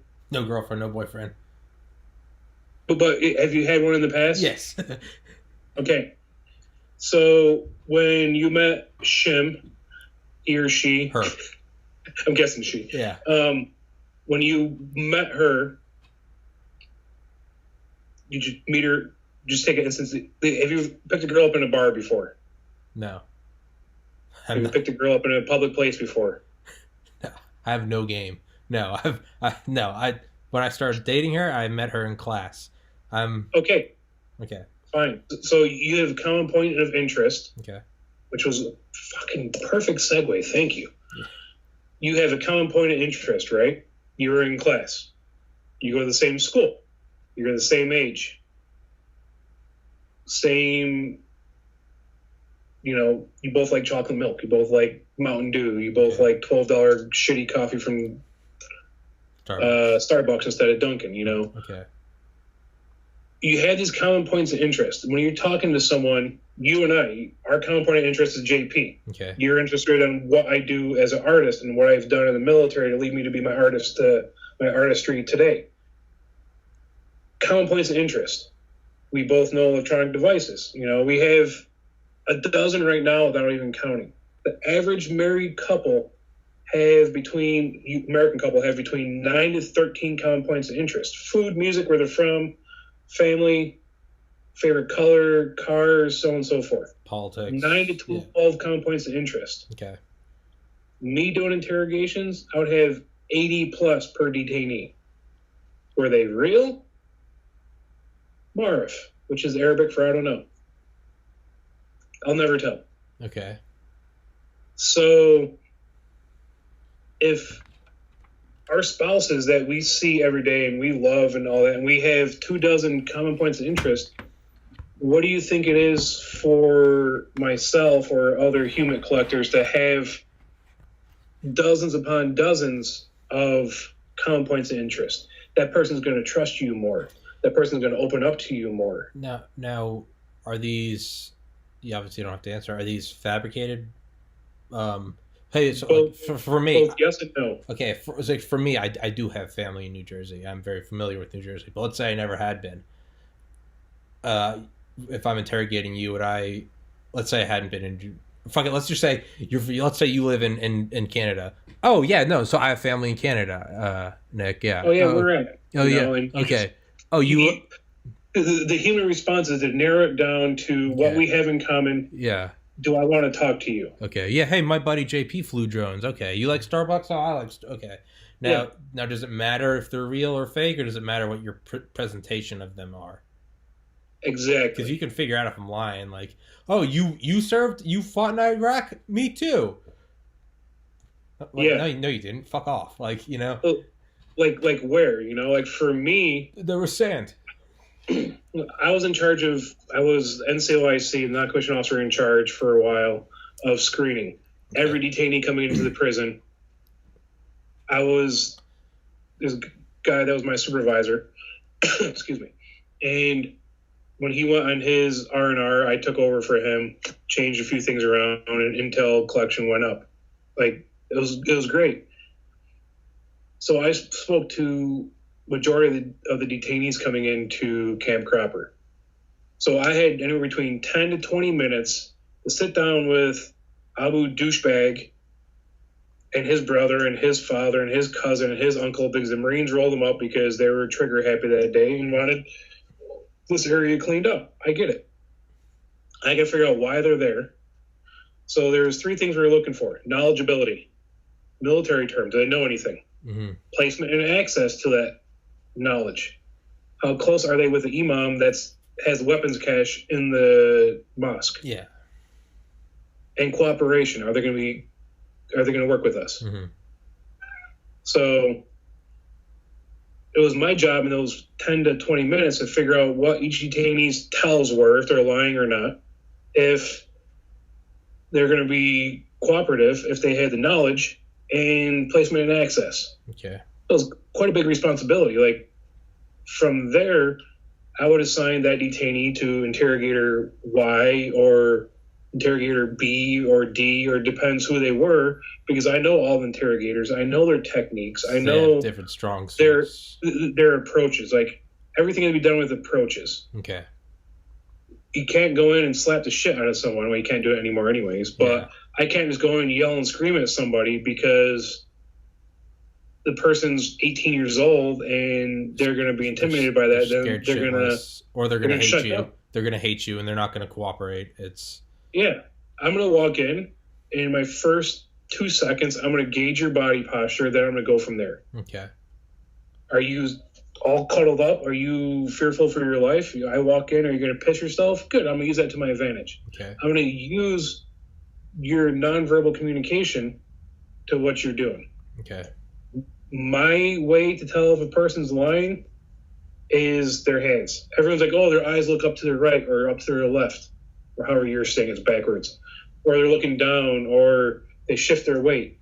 Yeah, those are tells, but people are accessing memories in their brain on telling the story. I do it. I know that I look all over the place. That's just me. When I'm listening to a podcast guest, I look at them. When I'm telling stories, you can watch any of my videos. Searching through the Rolodex. So, okay. So you read their body. Exactly. You read their hands. For me, it's reading their hands. So a person's hands, when you walk up to a person and you start talking to them, you're going to ask them their name, where they're from, what they do for work.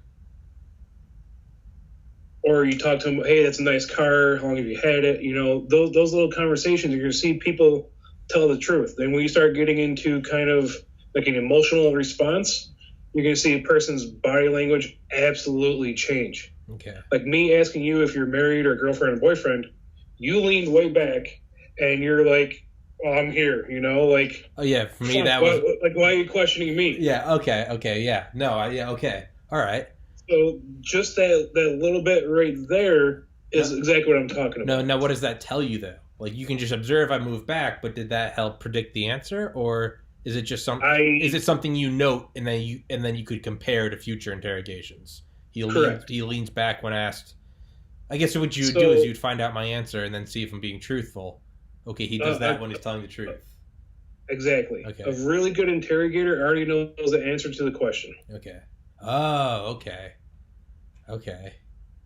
Yeah. Okay. That's why I like going in blind. Like, did you look at my stuff? Like, I was actually being curious. Like, did you look at any of my photos at all before? Yeah. So, like, when I started talking about one of them, or if you have questions about some of them, like, hey, how'd you shoot that? Why'd you shoot that? Where were you? What was going on? Yeah. You know, I can already have them set up so I can email them to you right away. Yeah. So when you edit this, you can throw it up over the screen so people can see it. Yeah. So that's why I was asking that. But it was also to see if you actually checked out some of my work before. Well, I found you. Well, JP sent me your Instagram. That's how. So I had to have. Yeah. Oh yeah. No, because if you scroll down, it's the couple down on the left. You have one that looks like the facade of the World Trade Center. It's not the World Trade Center, but at the first glance, I wasn't sure if you would take, because those are obviously when the World Trade Centers were standing. That was a rather common photograph. Not just looking up, but because it's the World Trade Centers were pretty much unique. You look at any modern skyscraper, they have setbacks, and that's from zoning laws. But if you look at World Trade Centers 1 and 2, those fuckers were just straight up. So what you could do is... Yeah, they're like, fuck you, we're doing it. Yeah, exactly. 2 middle fingers. And not only that, it was a load-bearing facade. If you look at that's what was very unique about the World Trade Centers is all the weight was held. You have the core. But if you ever look at pictures of the floors of the World Trades, you don't see beams going through. It's that cage structure. Well, because of that, they were all, it was a very geometric converging to like a point in infinity. And I saw that picture, and so I did look at that. And then... For that picture is actually the state building here, and that's like a 3-minute exposure, so I kept the shutter open for 3 minutes. Yeah. Which I'll get back into more of the photography stuff. I was going to say, and I clicked on one of the ones you emailed me right when you called me, but it was the one from above. The drone had to have been a drone shot. It said Long Lake.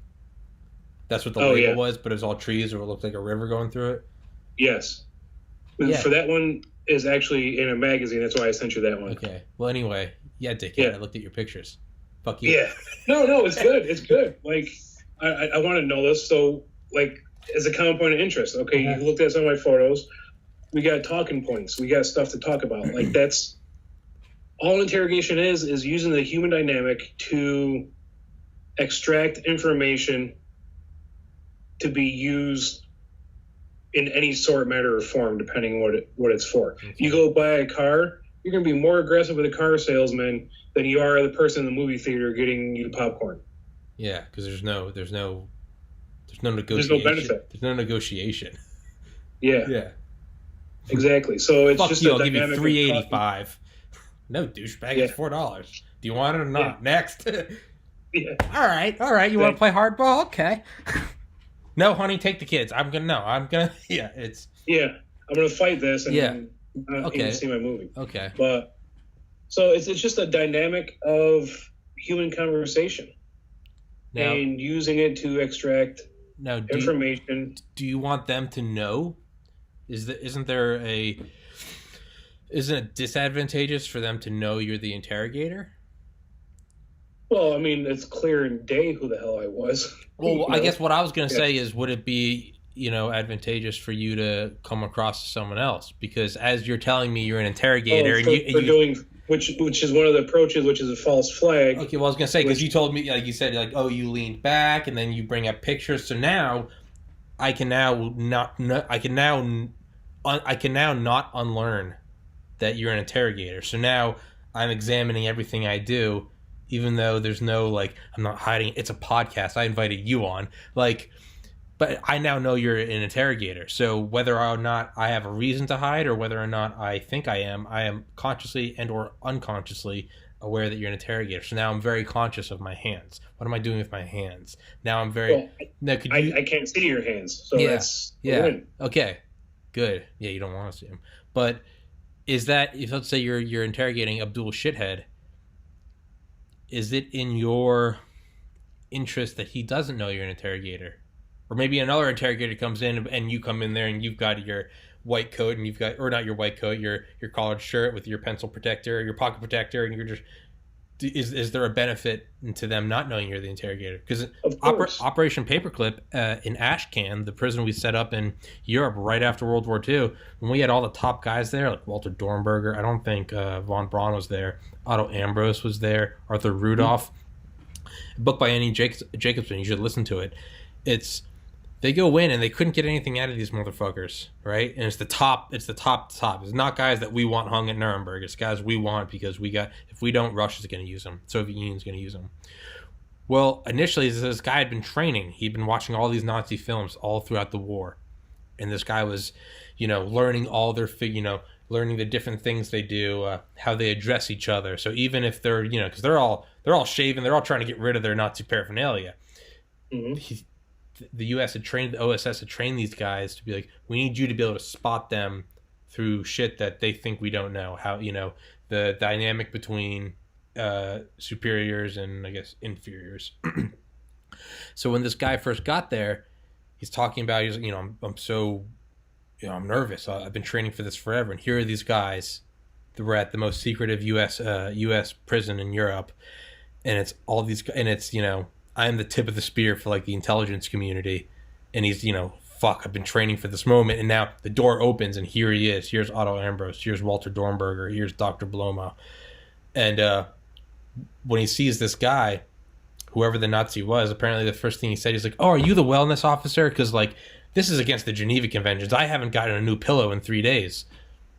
And the guy said, like, think you just on his feet. He said, yes, I am your wellness officer. So to disarm them. So, and because the Nazis, these top guys, they were all really just little fucking bickering kids. They all gossiped about each other. It was all about status. Who got a new razor? Who got a new clean towel? How come he gets 2 pillows? I only got 1 pillow. Yeah. So he started talking to all these guys saying, well, I'm here to make sure the U.S. is treating you correctly, not knowing that this guy is with the OSS, obviously the predecessor to the CIA.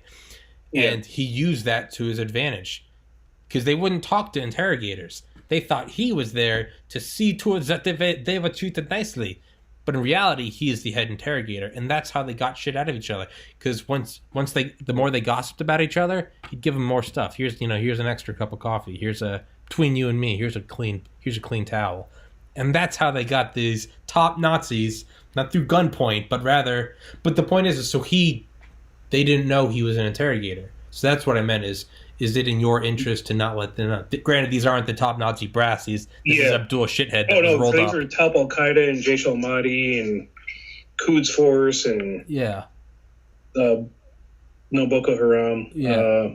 But for berries, But for guys that aren't the top of the chain, the guys that were just rolled up with everyone, maybe you don't want to put as much. Everything from the guy at the wrong place, the wrong time, to a guy actually fucking a sheep when the Marines captured him. Yeah, his dick was in his sheep and they tackled him. Yeah, shouldn't have been standing there. I'm not even fucking lying. It's hilarious. Yeah. But all the way up to parliament and government corruption, which I helped bring down a branch of the Iraqi parliament for their corruption. Jesus. Can't go too much into it from there. Okay. But yeah, there's quite a bit. Like we would deal with everybody. And false flag was used quite often. Meaning, yes, I was United States Air Force in Iraq doing an army job. Would I wear my uniform in the booth? Fuck no. We all had Velcro name tags. I had different names. I had different ranks. Every day was wearing something different. We were authorized to do that because people that worked in the chow halls or in the BXPX on base or other places like the call center, those guys, a lot of them from Pakistan and India, call them blueberries. They all were like blue. All the people, the third country nationals, all the people doing construction would wear blue helmets, so we call them blueberries. Those guys, if they get caught with a cell phone that they're not supposed to have, they're going into prison with Al-Qaeda. Okay. And these guys are working with us. They live a couple trailers down from us. We have to show our actual ID card to get into the chow hall. They know our real names. Okay. So around those guys, we would still wear numerous different things. So the false flag is the actual term. I would wear a civilian clothes. I wear a button-up shirt, polo shirt, khakis, jeans, 5'11" pants, and go in. Clean shaven. I was still clean shaven then, but clean shaven and go in and do the interrogation. Okay. Did they ask who I worked for? I just said the U.S. Or I'll say Canada, or I'll say Great Britain. Okay. I'm just informed. All this stuff was pre-approved under Geneva Conventions, part of the interrogation plan, for us to do that. Yeah. So it wasn't just going in ad hoc and just do it. Yeah. No, it was signed off by JAG. It was signed off by a senior interrogator, signed off by your team lead. it was signed off by our 06, or some of the stuff had to be signed off by the task force commander, which is a 2-star Marine general, or General Petraeus himself. Like, a lot of stuff had to be signed off. If we kept a person in the SHU, separate housing unit, so they were segregated or separated. Segregation is a military police function, or police function is segregation. Separation was military intelligence operation. Okay. If they were segregated, that was the military police keeping them apart because they're going to fight or something's going to happen. Okay. Separation by intel was, we don't want that guy there because he's going to run that camp. We don't want that guy there. He needs to be in his own little cell by himself. He's going to what? He's going to what the camp? He's going to run the camp. He's going to take over. Okay. Like, if you put a high-level imam into priest, cardinal equivalent, you put one of those guys into one of the camps, like the main prison camp. They'll have them mobilized. Yes, exactly. Okay. So you can't keep them by them. You put them by themselves. Okay. We're over in Compound 5, which is where Saddam was, Tariq Aziz, Chemical Ali, all those guys. So for the SHU, to keep someone in the SHU, the separate housing unit, after 30 days, it was General Petraeus signing off on it. Okay. Because Petraeus was there, in charge of it in charge of Iraq when I was there in 06, 07. So anything over 30 days had to go to Petraeus' desk, and he had to sign it himself. Okay. Why is this guy still in the SHU? Put him out into the camp. No, sir, don't do that. He's going to take over. It's not going to be good. Okay. And it actually happened. There's a guy that was sent out into the camp, and they praised him. They bowed down to him, essentially. Oh, fuck. Now, can you get that guy on your side? Hey, go get him to bow down to you. You're going to double-cross them all. Well, or are we just going too deep down the intelligence rabbit hole now? Like, yeah, kind of. Okay. I don't want to get too much into it, but no, that's fine. So all right. Yes. But you had a guy that went in there and they bowed down to him. Yeah, essentially. Fuck. And we didn't get intel for a couple weeks. Okay.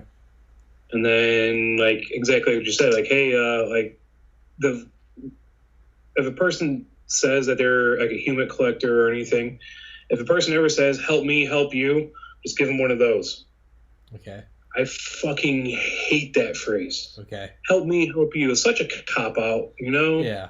Like, come up with a different way to say it. Yeah, or just do your fucking job. It's like, hey, your job's to help yourself. Like, and that's even getting blown out of proportion now. Like, just do your job, Yeah. Which is true. I said it before about driving. Just do your job. Yeah.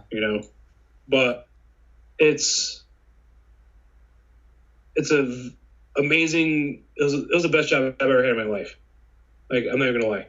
Yeah. I had access to everything that was going on, what was going on. We had some, I would say I'd be probably middle of the ground interrogator wise, like for our team. There's 54 of us, 56 of us, 2 people I didn't count. It's like our generation's band of brothers. When the last person retires in the next few years, after that, I want to push our story forward. Yeah. Kind of like the band of brothers. Like, their story didn't come out until 2001. Yeah. Yeah. Well, I thought it was when the last one was dead. Yeah. That's when the classified stuff comes out. Yeah. Okay. But just to get our story out there. Now, there is this one guy, and I will gladly throw him under the bus. I'll use his fucking real name. I'll use his fake name. I'll tell you the stories about this motherfucker, and you're about to laugh your ass off. Don't use his real name for my sake, for my podcast. I don't want him to come after me. You ain't got nothing to worry about. Okay, fuck that guy. What's his name? Fuck, man. Like, if we had a chance to fratricide this fucker, we would have. Oh, Jesus. This dude... Wait, so is this playful hatred, or do you guys actually not like him? Oh, I don't like him. If I see him right now, I'll... Okay, well, don't... In his throat and watch him bleed out. Okay, well, then don't use his real name, because... Okay. No, I wouldn't do that. Okay. But yeah, so what about this guy?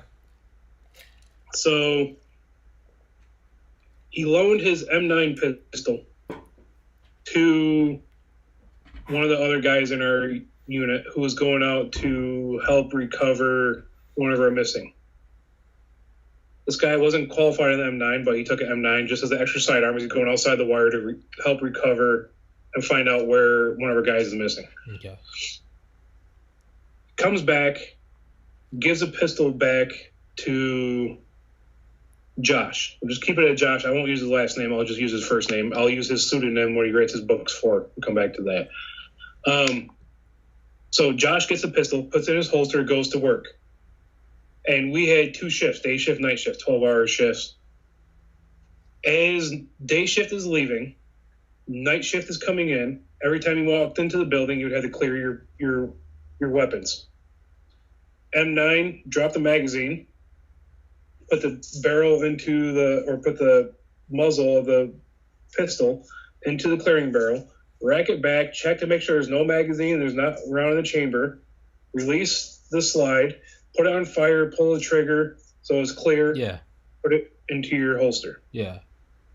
He racks it, pulls the trigger, goes, bang, not my fault. Whose fucking fault is it, you motherfucker? You just shot a clearing barrel inside the prison in front of our command sergeant major, in front of our commander, in front of everybody. Whose fucking fault is it? You dumb fuck. Abdul shithead? Yeah. So for those that can't do, teach. Those that can't teach college. Those that can't teach college, write books. This guy wrote a book called Interview with a Terrorist is what it's called now. Before it was called something else. His pseudonym that he goes by is James Rassone. Okay. His wife, who had a crazy eye, had a lazy eye, JP will laugh at this. You track something over here and you're scanning over here at the same time. Her eyes would track while scanning. Yeah. Like a chameleon, but she was a potato. You won't get in trouble for that. So she married him so she could get TRICARE, the Dependopotamus. Yeah, Dependosaurus Rex. Yeah. She married him so she could get TRICARE to get her eye fixed, and she actually did. Somewhat. I mean, her glasses are still thick enough to be, a backup lens for the Hubble. But, so this fucking guy wrote the book called Interview with a Terrorist. You can download it on Amazon. I'm not promoting him whatsoever. Fuck that guy. I'm not going to buy his book. Read it and take it with a grain of salt. Why? Because it gives you a limelight into the interrogator. Because he was taking notes and writing stuff down while we're doing training and interact. It does give a good light into the interrogations that we used to do. That's the only thing good I'll say about the book. Okay. You read this book, you might go, this guy is the best interrogator in history.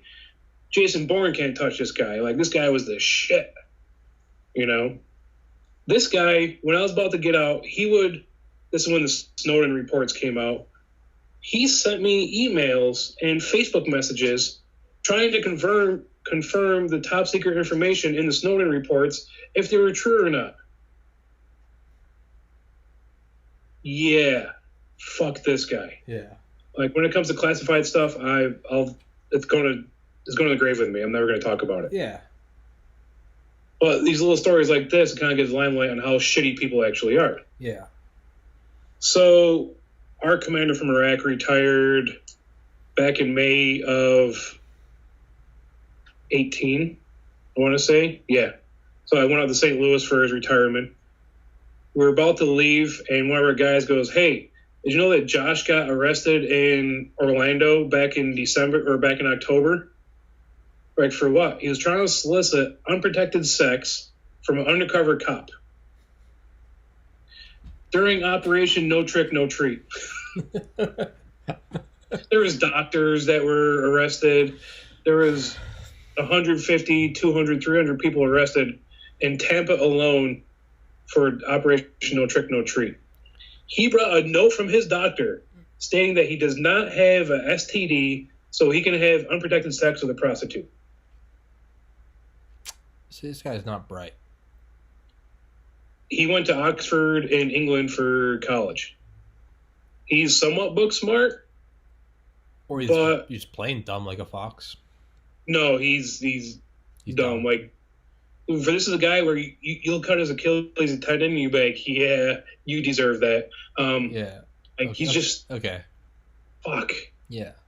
Well, like saying that book, like if you do read it, it's just kind of a limelight into the interrogator complex. Mm-hmm.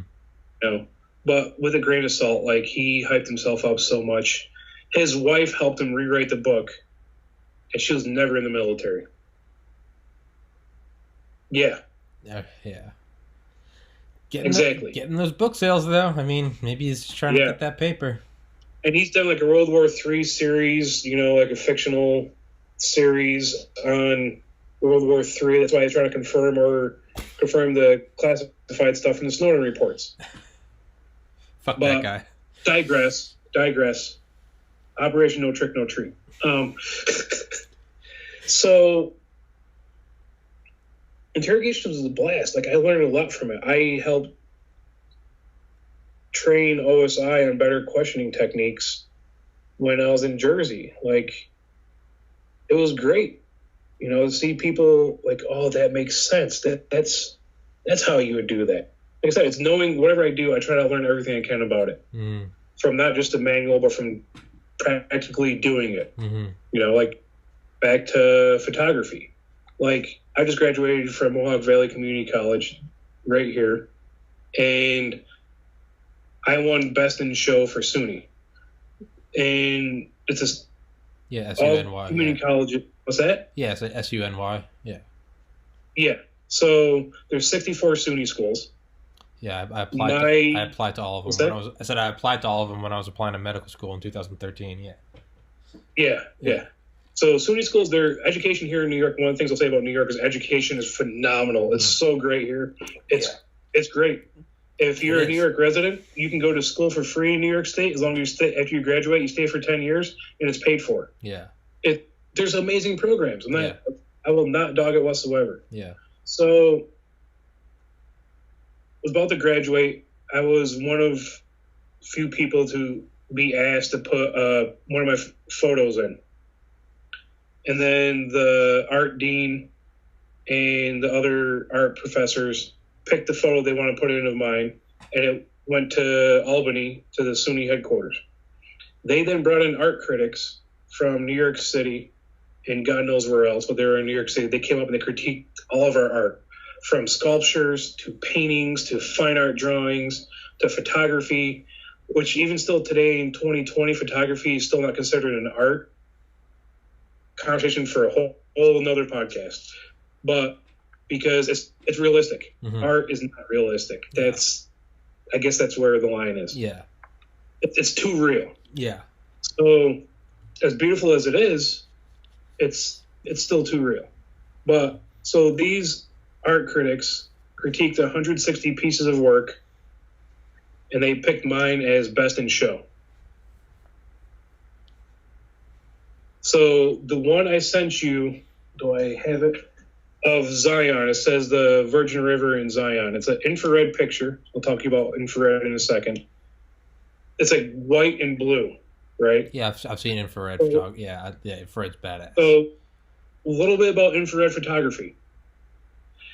Human dynamic. I want to know how my eyes work and my brain works so I can take a better picture all around. Mm-hmm. If I know how that works, and I know how to work my camera, then I can put it all together. Mm-hmm. It's building that masterpiece with tools I have. Our rods cannot pick up infrared energy. Goats, camels, llamas, giraffes, their rods can. So they know what foliage to eat has the most water content so that they can eat it and stay alive. We don't have that luxury. If you take your TV clicker, especially an older one, and you push a button and you can see it flicker, that's so close to the red spectrum, red, yellow, orange, green, blue, indigo, violet, violet. Yeah. It's so close to the red spectrum that our rods can pick it up. Okay. So every single camera, to the webcam up there, my forward-facing camera right now, camera on the backside, every single sensor that we use today has an infrared block or infrared cutting filter on that sensor, where the sensor picks up red, green, and blue. There's twice as many green pixels as there are red and blue. Okay. So say your camera's 30 megapixel. That's 30 million pixels on that sensor. Half of it is green. Yeah. The other half is red and blue. Yeah. Combined. Yeah. So the human eye picks up more green than it does the other spectrum. It's in the middle of the visible spectrum. So I set one of my cameras off to have that infrared filter taken off. Okay. And then they put on a 720 nanometer filter on that sensor. So then green foliage in direct sunlight becomes white. Like camels, giraffes, and all that stuff. Yeah. So that picture of Zion with the blue stream going through, which is actually the Virgin River, and the sagebrush just off of that is actually green. The rocks are reflecting that infrared energy back at me. That's why the rocks look white, even though they're reddish, brownish. But that picture won Best in Show for SUNY. Fuck yeah. And like the text earlier, like you said, Ansel Adams, the critics said that my work was like Ansel Adams, and keep an eye on my work because that's what's up and coming is my work. Fucking humbling, dude. Fuck yeah, it is. Fuck yeah, it is. You know, like that's great. I was humbled by that. Like I knew I won. I went there. My biggest supporter went with me, my mom. You know, like I was gone for 14 and a half years making up for her. Mm-hmm. Lost time with her. My brother passing. So I try to spend how much time we can together. So she went with me out there to Albany. My dad, his back's kind of messed up, so he can't walk long distances and stuff. So it's a 2-hour drive, so he didn't end up going. But, you know, it was very humbling, you know, be called like the next Ansel Adams. Fuck yeah, it is. Yeah. Ansel Adams couldn't interrogate people or fly drones, so fuck it, man. You're a trifecta. You're a triple threat. Ansel Adams could only take pictures. You can take pictures, fly drones, and you can interrogate Abdul Shithead. Yeah, and fuck yeah, man. With Ansel Adams was OCD. He would, when he was in the darkroom working his prints, he would reprint and reprint and reprint until he got the times exactly how he wanted for the blacks and the whites and in between. Yeah, Ansel Adams. The zone system is what he used and called. He had some fucking beautiful his pictures of was it Yosemite or Half Dome? Yeah. Those pictures. Yeah. Yeah. I still have yet to visit there. Yeah, I've never been. Yeah. No. Yeah. But like I still shoot film. Yeah. Well, yeah, you were holding it up earlier. Yeah. Like this is actually, you can't see it, but it's slide film. Like, you know, like our slides. Yeah. Yeah, I remember. Yeah, a couple of years ago, I found a whole bunch of things like that in my grandma's closet, and I remember looking. I was holding them up and I was shining my iPhone light through them. Dude, some of them were crazy. It was like a wedding in like the 50s in like some church in New Jersey. You know, it was all these the big Cadillacs. All the guys had slicked back hairs and cigars. I was like, dude, I think my family's from the mafia. Like, but yeah, bobbity boop boobity bob. Yeah, bobbity boobity. Yeah, dude.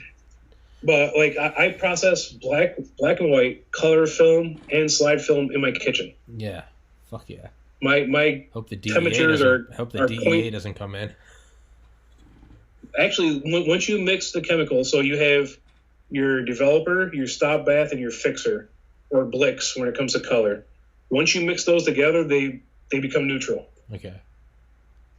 I add Dawn dish soap to it to break it up even more. Yeah. So when you put them down the drain, water treatment facilities are engineered. Think about the laundry soap that we use to wash our clothes. Yeah. How caustic and toxic is that shit? Yeah. That shit doesn't break down in water. Yeah. Yeah, it breaks down grease and dirt in your clothes, but where does it go from there? Yeah. Goes to the sewage treatment plant to be cleaned out, turned into waste, and thrown in landfills. Yeah. Like, my chemicals for photography become nothing. Really? They're still there, yeah. But biodegradable. That small trace of silver that's left, it's not enough to even do anything with. It was on the film, that's how a negative is silver. Mm-hmm. Silver exposed to light or not. So, yeah, like, going back to shooting itself and using different types of media from film, 120 film, which is wider film, to slides. Like, it's fun. Yeah. Great. Getting out and shoot. I have film that's infrared also. It's black and white infrared, but when I frame up a shot, and depends where I'm at, I kind of think in the back of my head, like okay, Ansel Adams or Peter Lick, L-I-K. He's the wealthiest photographer in history. He's made over $400 million in photography. Jesus Christ. I didn't know that money was possible.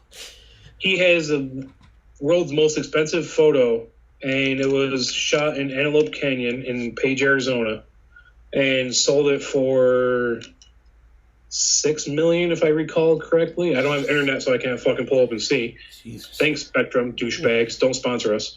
Or don't sponsor me. But Peter Lick was from Australia, came here because he wanted to shoot the national parks of the United States. And he has galleries all around the world, all across the United States. And like when I shoot, it's like, can I shoot a picture better than him? Can I shoot a picture equivalent to him? He's using a phase 1 camera, which is a $50,000 camera without a lens. You know, it's a like 80 megapixel or 100 megapixel camera. That's my dream car. Yeah. You know, that's my dream to own one of those one day. Yeah. He still shoots film. And the way he edits, the way he does stuff. Same thing with Ansel Adams. It's not just shooting, it's how to put it onto the paper and then get a print off of that for Ansel Adams. So he was doing Photoshop before it was Photoshop. He's doing darkroom techniques that went to the grave with him. Mm-hmm. Like stuff that he did, no one else could ever do or reproduce, even still to today. Jesus. When I go out and shoot, I'm thinking, okay, here's this spot, here's this cool little waterfall that 1 million people have been to. How can I make it look different than everybody else has shot it? What can I do with my camera or filters or angles or lighting to make it different? Mm-hmm. And I've realized in the last couple of years that like my niche is like doing exposures that are longer than like a second. Mm-hmm. So a normal picture is 1/60th of a second, 1 hertz. Normal picture, you know, you want that meter in 1/60th of a second. Like I said, back to my brother showing me how to do it. I'll do pictures that, like the one of the lightning, the 3 strikes of lightning, that's 2 8-second photos put together. Okay. The shutter stays open for 8 seconds. Yeah. The one of the infrared of Zion, that's quick. You know, it's click, click, click. You know, that's like 1/500th of a second. Mm-hmm. Complete opposite, but stitch it together for that panoramic effect. So when I go out and shoot, I put filters on my lenses to, you know, I can go out, it's not sun shining now, but I can go out in pure sunlight and shoot for 2 minutes because the filters are so dark. Mm-hmm. So the clouds are nice and moving. The trees kind of look blurry, but they're moving a little bit. Mm-hmm. The water is like glass, or it looks kind of like it has a fog over it. It's like smooth and silky. Yeah, like those traffic pictures where you get like a highway or something, and it's just you can see all the car lights red going light down. and white light. Yeah. Or if I'm out shooting and I want to shoot a scene in New York City, and I want to shoot the Empire State Building and not have people in it, I'll shoot it for 2 minutes.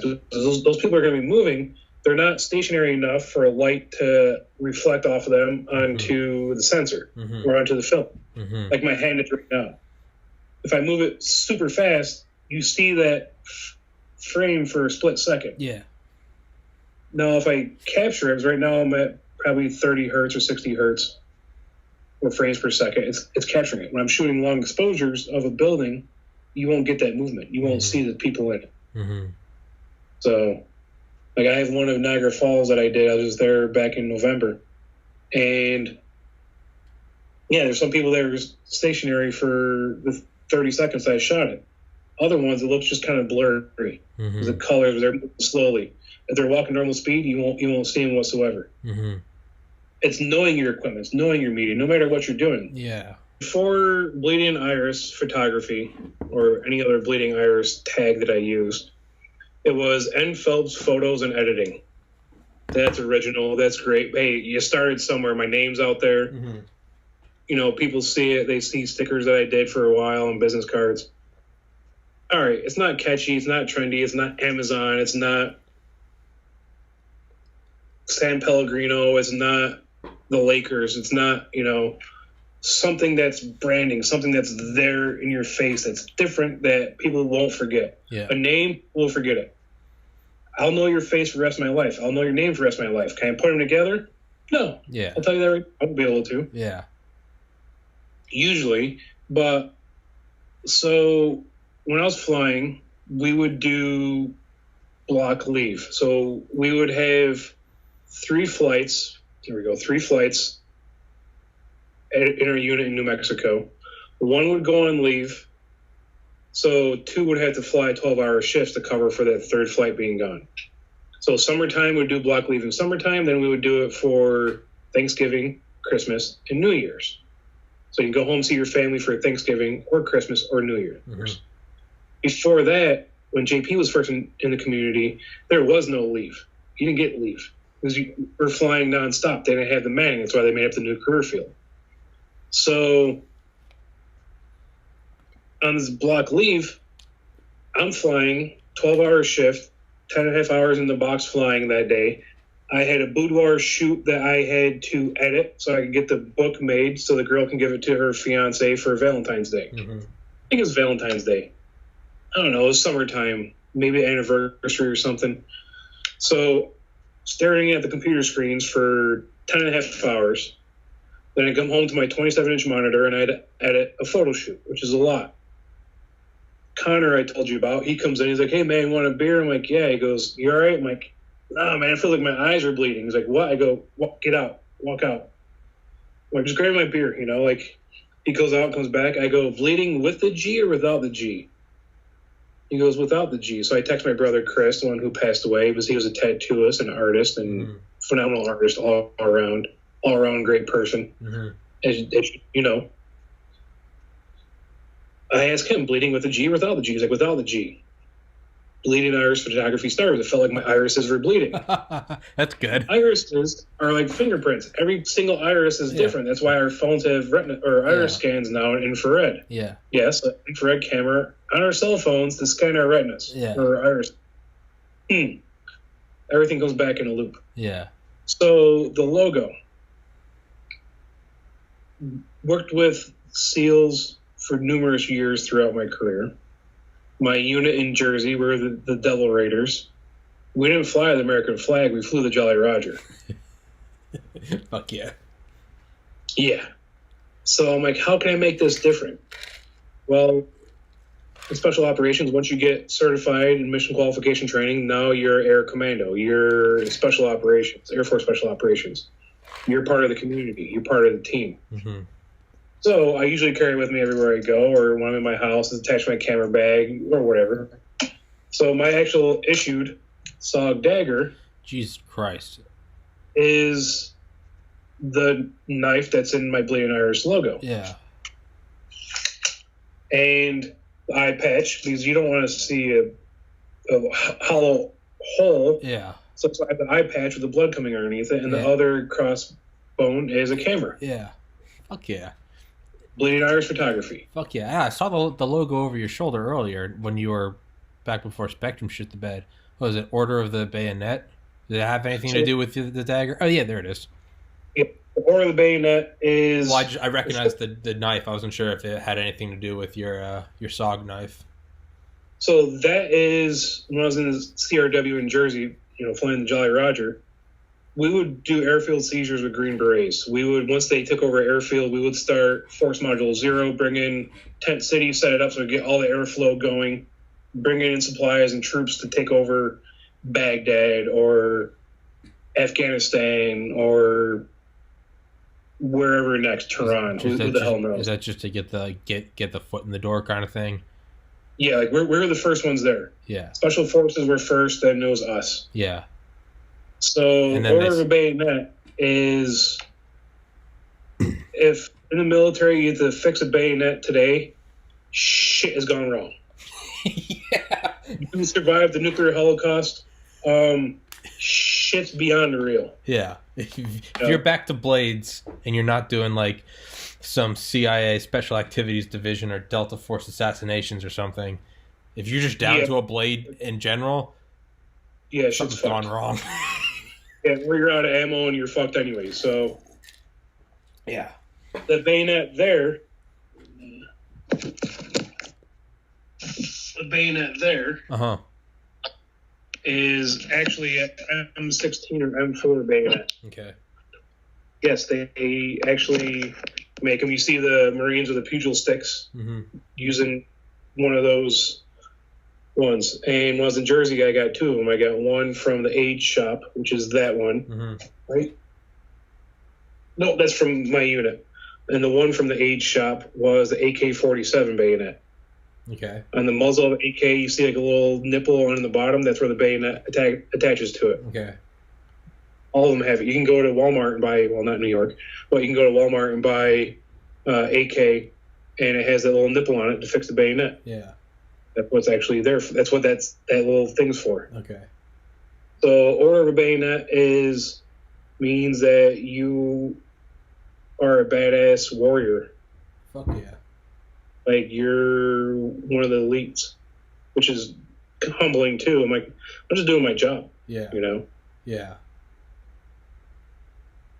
Yeah, so that's the order of the bayonet. Fuck yeah. Fuck yeah. Yeah. Did that have any influence on you putting the blade into your Bleeding Iris logo, or is that just me pointing something out that... Very good question. I've never been asked that. Well, not many people know about the order of the bayonet besides the people I was stationed with. Well, I was also just looking at it over your shoulder, and it was in my mind. No, that's a good question. Actually, if I think back about it, you know, like, how can I make my logo different? How can I make it stand out? How can I incorporate my military experience into it? Into what I do today? Because if it wasn't for the military, I would probably be a forensics cop somewhere, local, state, federal, who the hell knows? You know? Yeah. Like, going back to forensics, when I was in high school, I worked with the sheriff's department with, I was in the forensics department and in the jail and road patrol, and one of the forensics guys, who's now passed, unfortunately, he taught me a lot of my photography techniques I use till today. My brother Chris that passed, one of his good friends, one of his best friends, that was his uncle that taught me. Okay. And so much so where I've helped process crime scenes. No, mind you, I'm in high school. I'm doing all their film for the county and some of the state. Did the aftermath photos for the Woodstock 99, you know, how it burned down and everything. I did a lot of the aftermath photos with the sheriffs and the state police. I was in high school. And they're allowed to hire you? I was an intern. Oh, okay. Yeah, it was through the BOCES program I was telling you about. Yeah, it was actually very fortunate. That's how, like, photography's always been kind of there in my life. Now, do you think could you do, like, I don't know how the fuck you would do it. Would you be able to ever, stupid question, because I don't think you'd be able to, but if you could do, like, artistic shots with, like, a Reaper or Predator, like, not normal drone, like, I just feel like with, like, the ceiling on those things, I feel like you get some badass shots, but unfortunately you can't access that for glamour shots. That's for military operations. You mean like having people in front of it, or like on the ground static? No, I don't know. Like just fucking using it for whatever. Just for whatever. That would be through public affairs. There's some of the people that I've flown with that have had those shots done just because they needed an article for Air Force Times or talk about the community in RPAs with PTSD. And Brandon Bryant, I'm sure JP's talked about that douche. Like, no? Brandon Bryant? He's the one that went, like, public about drones and Snowden and PTSD and everything in drones. He's pretty much that guy Josh is talking about for interrogations. He's Josh. He's Josh of He's drone the Josh. RPA. He's drones Josh. Yeah, he really is. And I don't want to talk about him, but Brandon Bryant was just in Missouri and threatened to go after the city for them building behind his house. Like, he brought a wooden stick into the fucking court. I'm not even lying. He's that guy. Okay. Yeah, exactly. Some people are just that guy. I hate giving people like that publicity, but you got to talk about the stupidity behind it. Yeah. And how those people don't actually matter and what goes on. Yeah. So it's doing that would be talking with public affairs and getting approved by SecFPA, and there's a lot to do to it. But yeah, there's ways to do it. Like your buddy, the guy was on there the other day talking about aerial photography. Bradley and airplane. Wenzel? Yeah. Yeah. You said you knew his stuff. Yeah. Yeah. I stuff. Yeah, I texted him. I was like, hey, man, I'm having on a photographer tomorrow. And he says he recognized your work, and or he followed your work. He was super stoked. He was like, what? Yeah. Someone follows it? And I was like, yeah, man, fuck yeah. I saw a shot on Reddit yesterday, some World War II bomber, and I got the link and I was gonna text it to him. I was gonna be like, dude, this looks like your work. And I looked at the username and it was his. And I was like, oh fuck, I'm an idiot. I was texting him his own work, like, hey dude, have you seen this? Like, he's like, yeah, I saw it. I was like, yes, I'd have fucking took it, dumbass. Yeah. Just had to plug my phone in. Oh, you're good, dude. There we go. Close to it. You're good. I gotta readjust.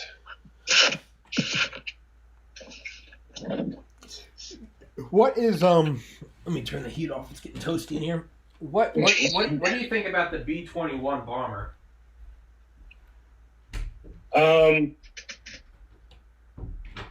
Because it's supposed to have drone capabilities. So why are you going into Lockheed Skunk Works with me? What? They're not. No, that's Northrop. Well, it's Northrop, but it's also Lockheed Skunk Works because they worked on U-2s, which is the first aircraft I worked with. U-2s? Yeah. Well, no, the B-21 that's Northrop. The B-2 is Northrop. But it's still, Lockheed has a lot to do with the stealth. Okay. But no, I was just getting... So you can't go into it?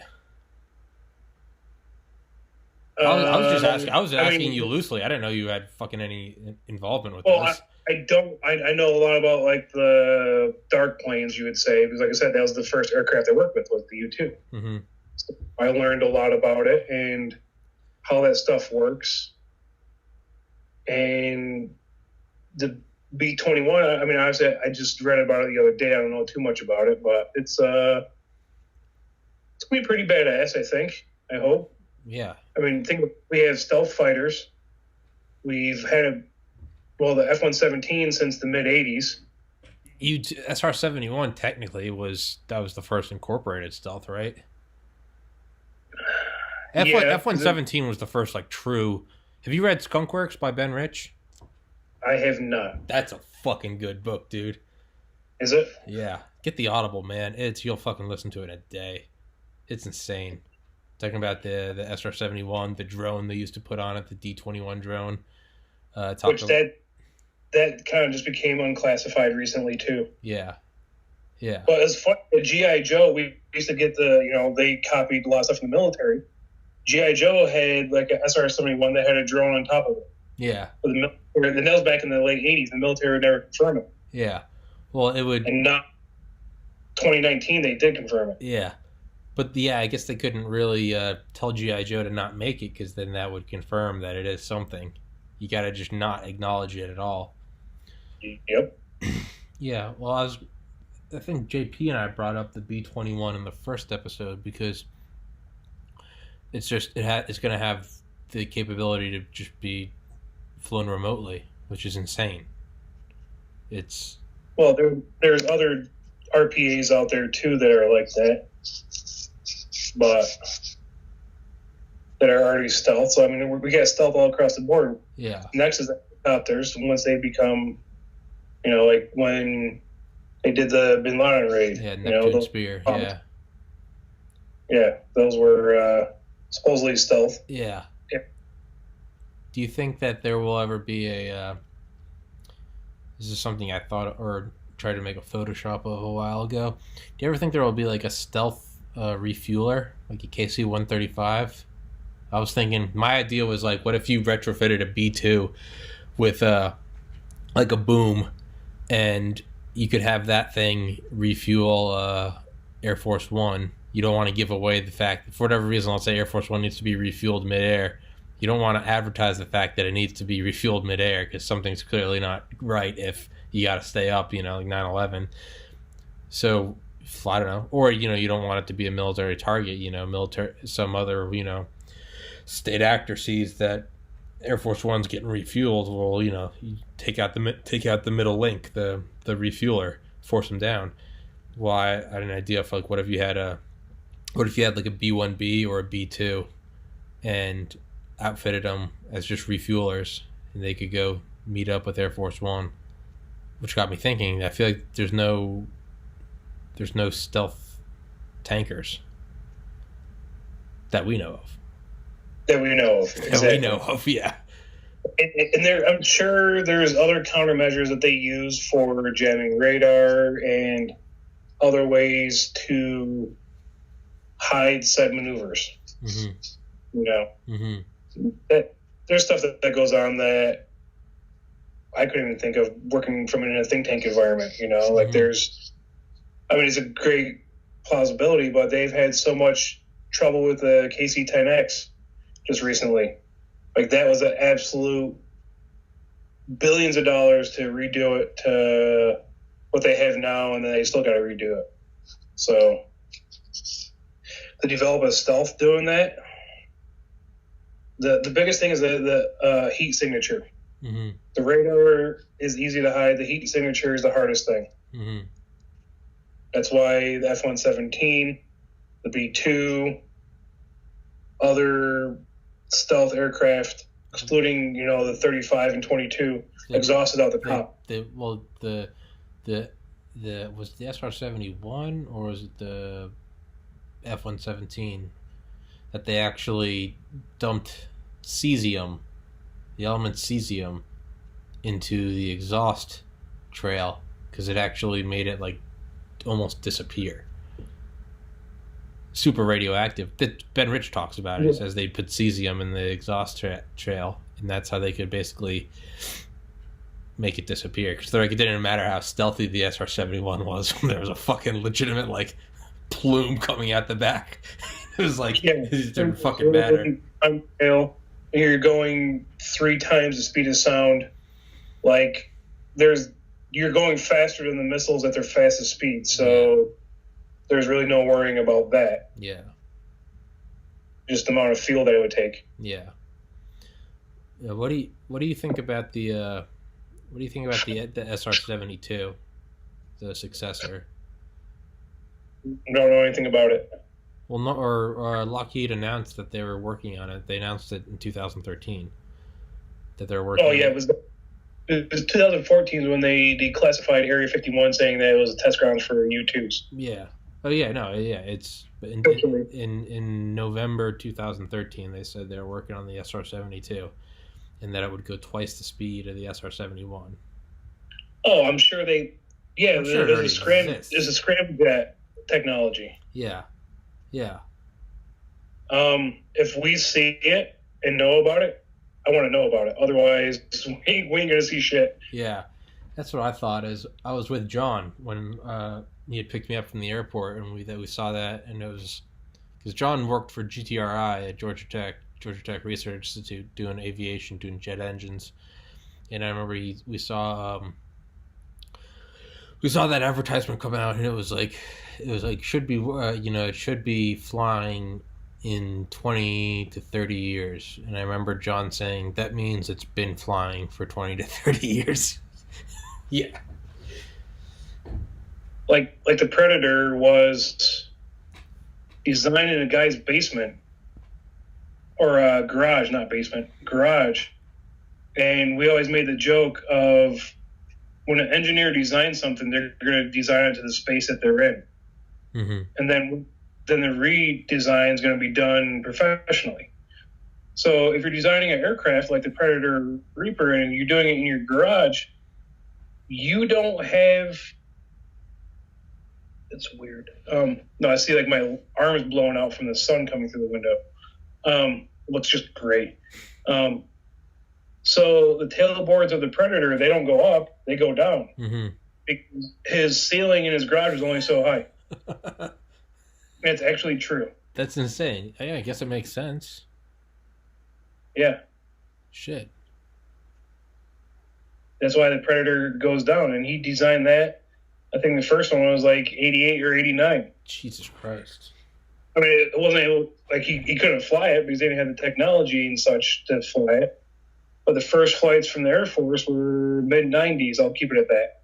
I'll just say mid-90s. First armed was 2003, I want to say. If I recall the unclassified time, it was 2003. So, like, the F-117's been flying... That first flight was 79, wasn't it? Yeah. Yeah, that's... The F-15's been flying since the 60s. The B-52's been flying since the 50s. The U-2, since the 50s. Yeah. Yeah, the B-52 and the U-2, those motherfuckers are never coming down. So the U-2 was so close to being mothballed. Mm-hmm. Saying no. What we would have to do to replace one U-2 sortie, one 10-hour shift or flight over the Middle East, one U-2, we would need 5 to 6 Global Hawks, a rivet joint, and a dozen plus RPAs to replace the U-2. Just for one U-2. There's no replacing it. Yeah. If we could actually physically collect on U.S. persons, if they flew over LA for 1 hour collecting all the signals intelligence, we could bring down every major drug dealer in the world. Jesus Christ. Yeah. Now, there's so much intel from that. Like, there's so much footage from RPAs alone that's collected in one day. It would take 5 years for them to analyze every frame with the number of people we have now. There's not enough. Yeah. So doing something like, say, with the U-2 or another type of aircraft to collect on U.S. persons, which is against the law, would be, insane. Mm-hmm. All of us would go to jail for something. Mm-hmm. Speeding, talking about whatever, we're all going to jail for something at that point. Yeah. There's no point to it. Yeah. Because then what replaces all of that? Okay, you take down every major drug dealer in North and South America, and China and Afghanistan. What then replaces all those people? That's the question. More people fill the void. You fill the nature abhors a vacuum. Yeah. Yeah.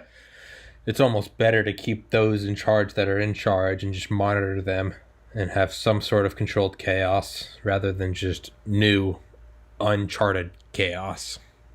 Yes. In my brilliant, my years of intelligence. Like, not that I fucking know. I always find myself, I'll be talking what?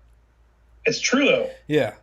Yeah, I mean, no, it's better to have, shit, you go, knock out Saddam or Gaddafi, and it's like, they're horrible people, but fuck, they were keeping it in line, or, you have some sort of structure. It's terrible. I'm not saying it's good, but it's some structure is better than no structure, even if it's terrible.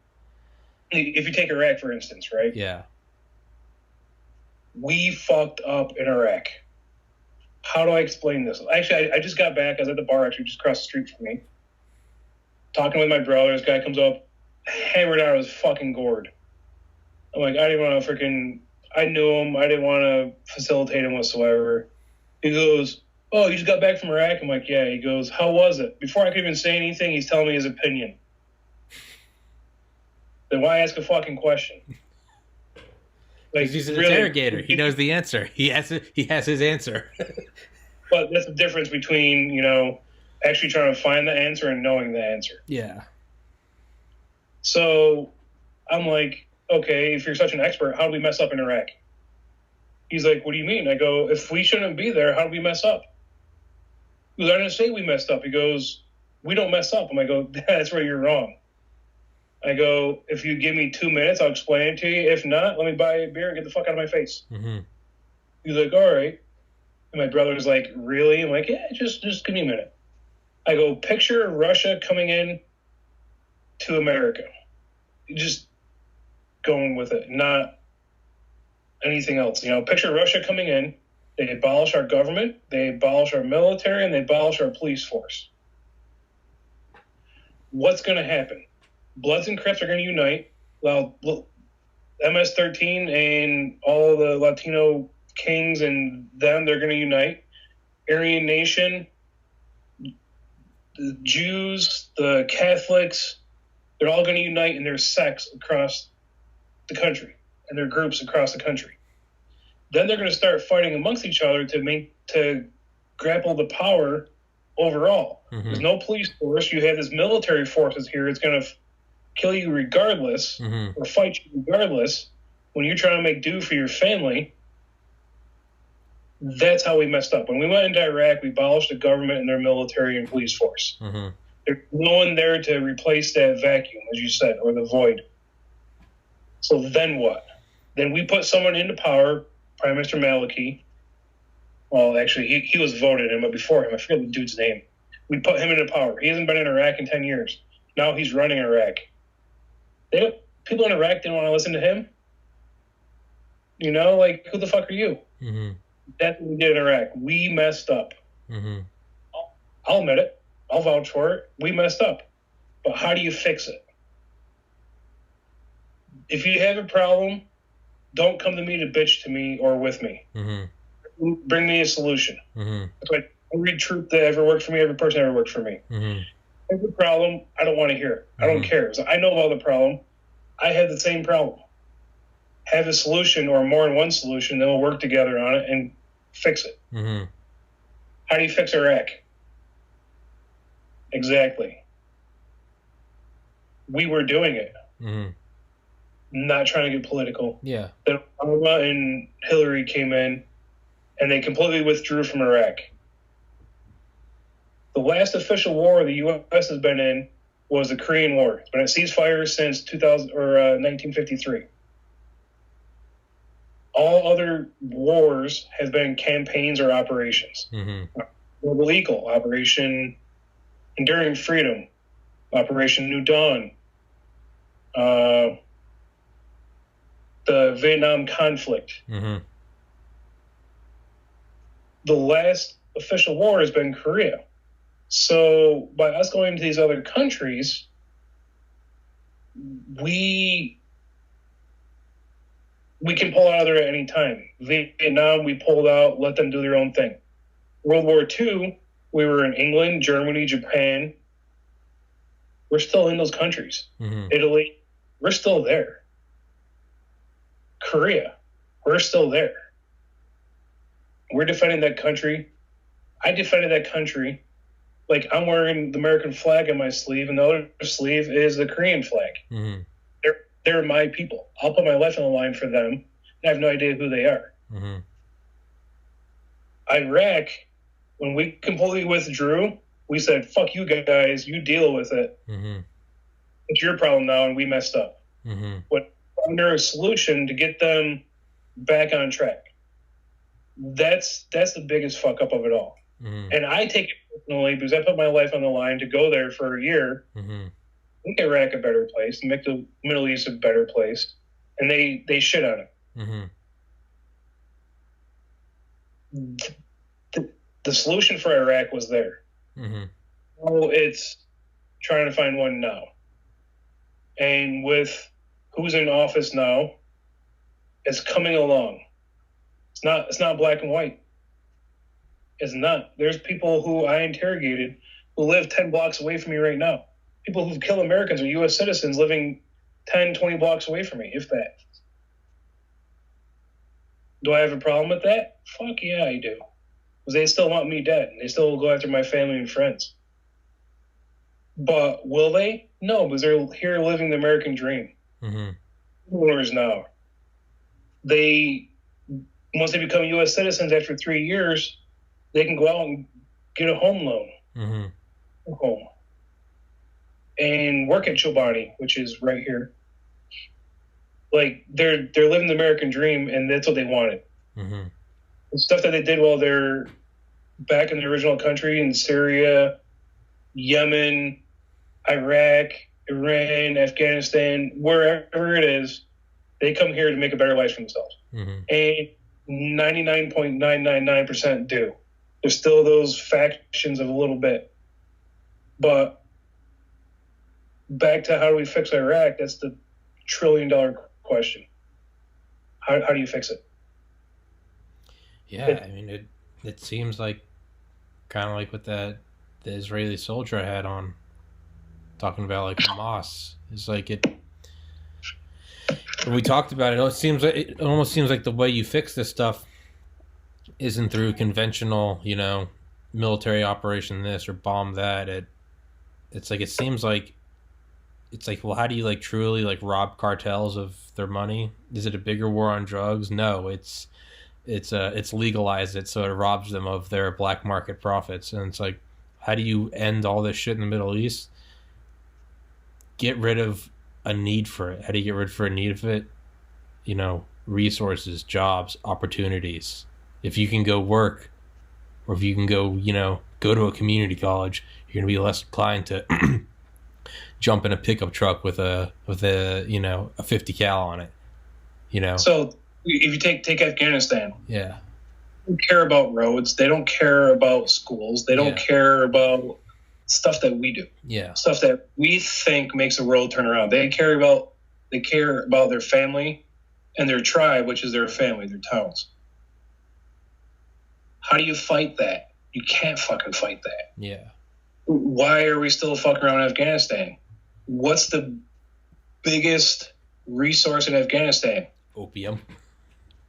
Nope. Oil. It's in the ground. Oh, rare earth metals. Yep. Yeah.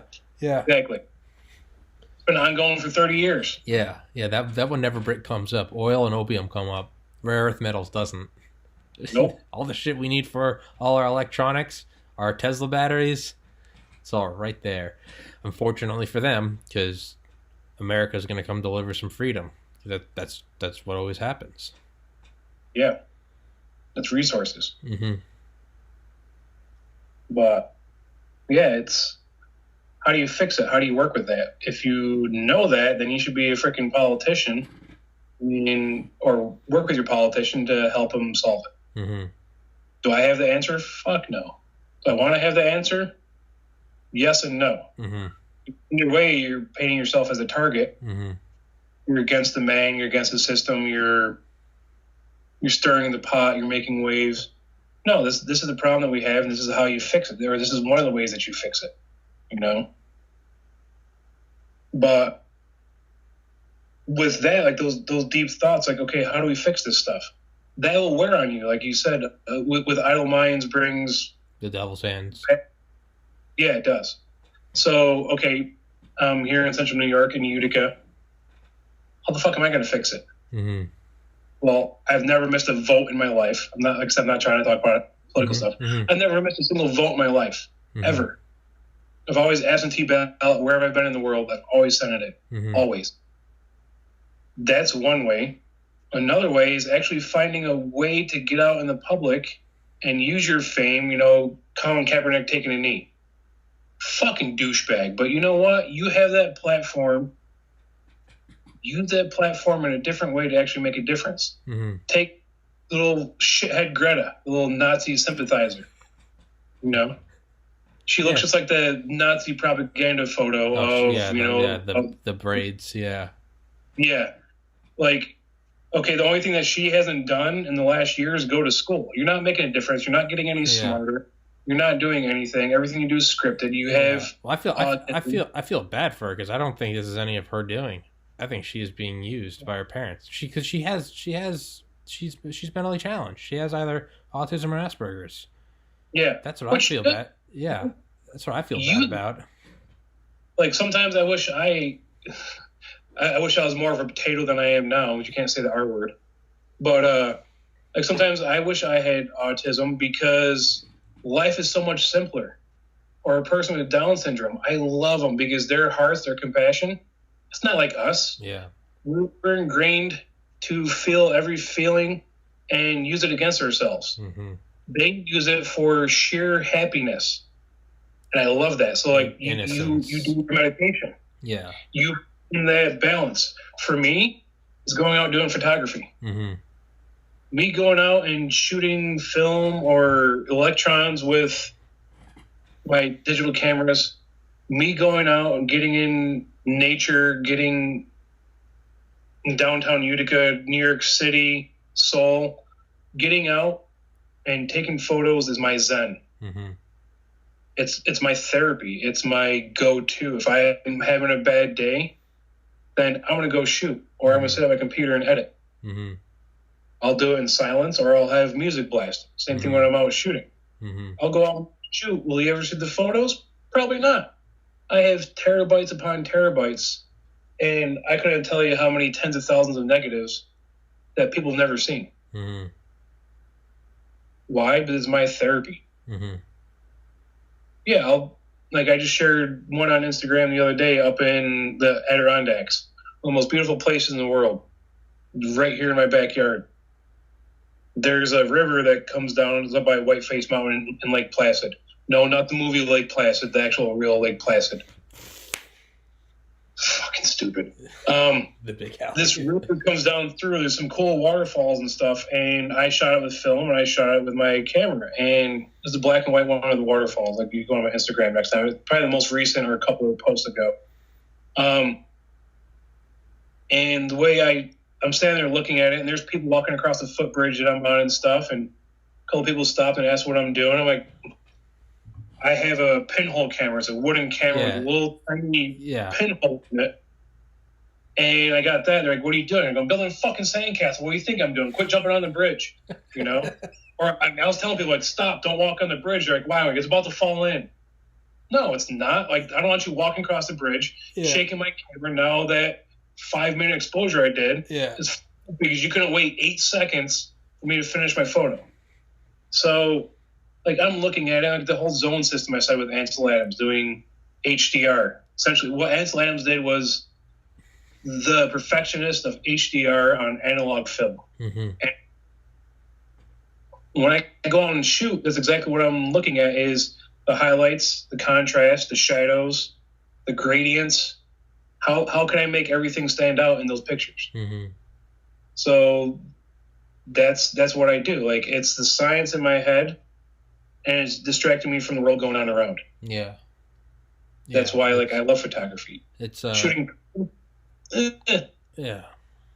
It's like what Andy Stump, the SEAL Team 6 guy that was on Joe Rogan, he talked about, like, you could see the change in, like, the first episode. He, like, moves into, like, he just moved from the city into, like, a small town in, like, Montana or something. And then he comes on a year later, and he's not talking nearly as much about, like, the first episode. He's talking about, he's like, oh, I'm retired now, but I'm thinking, I'm looking at Iraq, I'm looking at Ramadi, I'm looking at, I'm like, oh fuck, we need it. And a year later, he's talking less about it, and he's like, Rogan's like, Andy, like, what's the way you deal with this now? And he goes, you move into a small goddamn town in the woods and just block it all out, because that's how you deal with it. He goes, it's just, I did my part. Now it's just, if I'm not there, like, I'm not gonna let it run my life. Like, he's like, I go skiing and hunting with my kids. He's like, I just block it out. Like, around here, I retired at 14 and a half years for a medical retirement. If we gotta cut it short, let me know. No. You're my computer's getting hot as fuck, so I'm gonna have to end it soon. That's why I opened the window to let in some cold air. My MacBook is. Yeah. Really? Oh, screen recording? Jesus Christ, is it old? No, it's brand new. This thing gets fucking hot when I'm screen recording, and I'm in a cold room. This shit, that's cool for you. No, this and putting it in iMovie.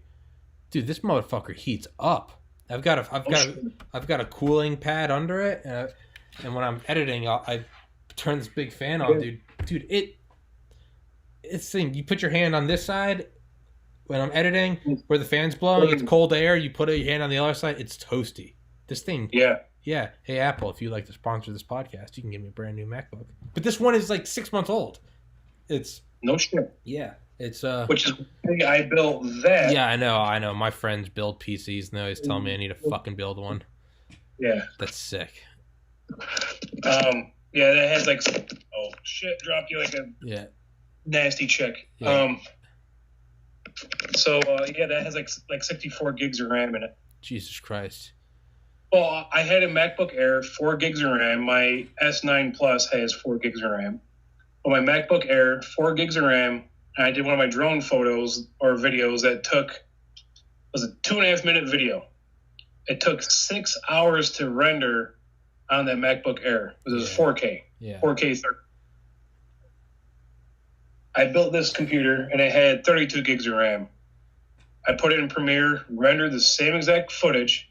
Guess how long it took? 10 minutes. 30 a minute and a half. Jesus Christ. Dude, the new iMac Pro, you can get 2.5 terabytes of RAM. Oh, I know. 2.5 terabytes of RAM. You can get like 32 terabytes of like solid state. Yeah. I've looked at that. You can spice that motherfucker up to like $60,000 or $70,000.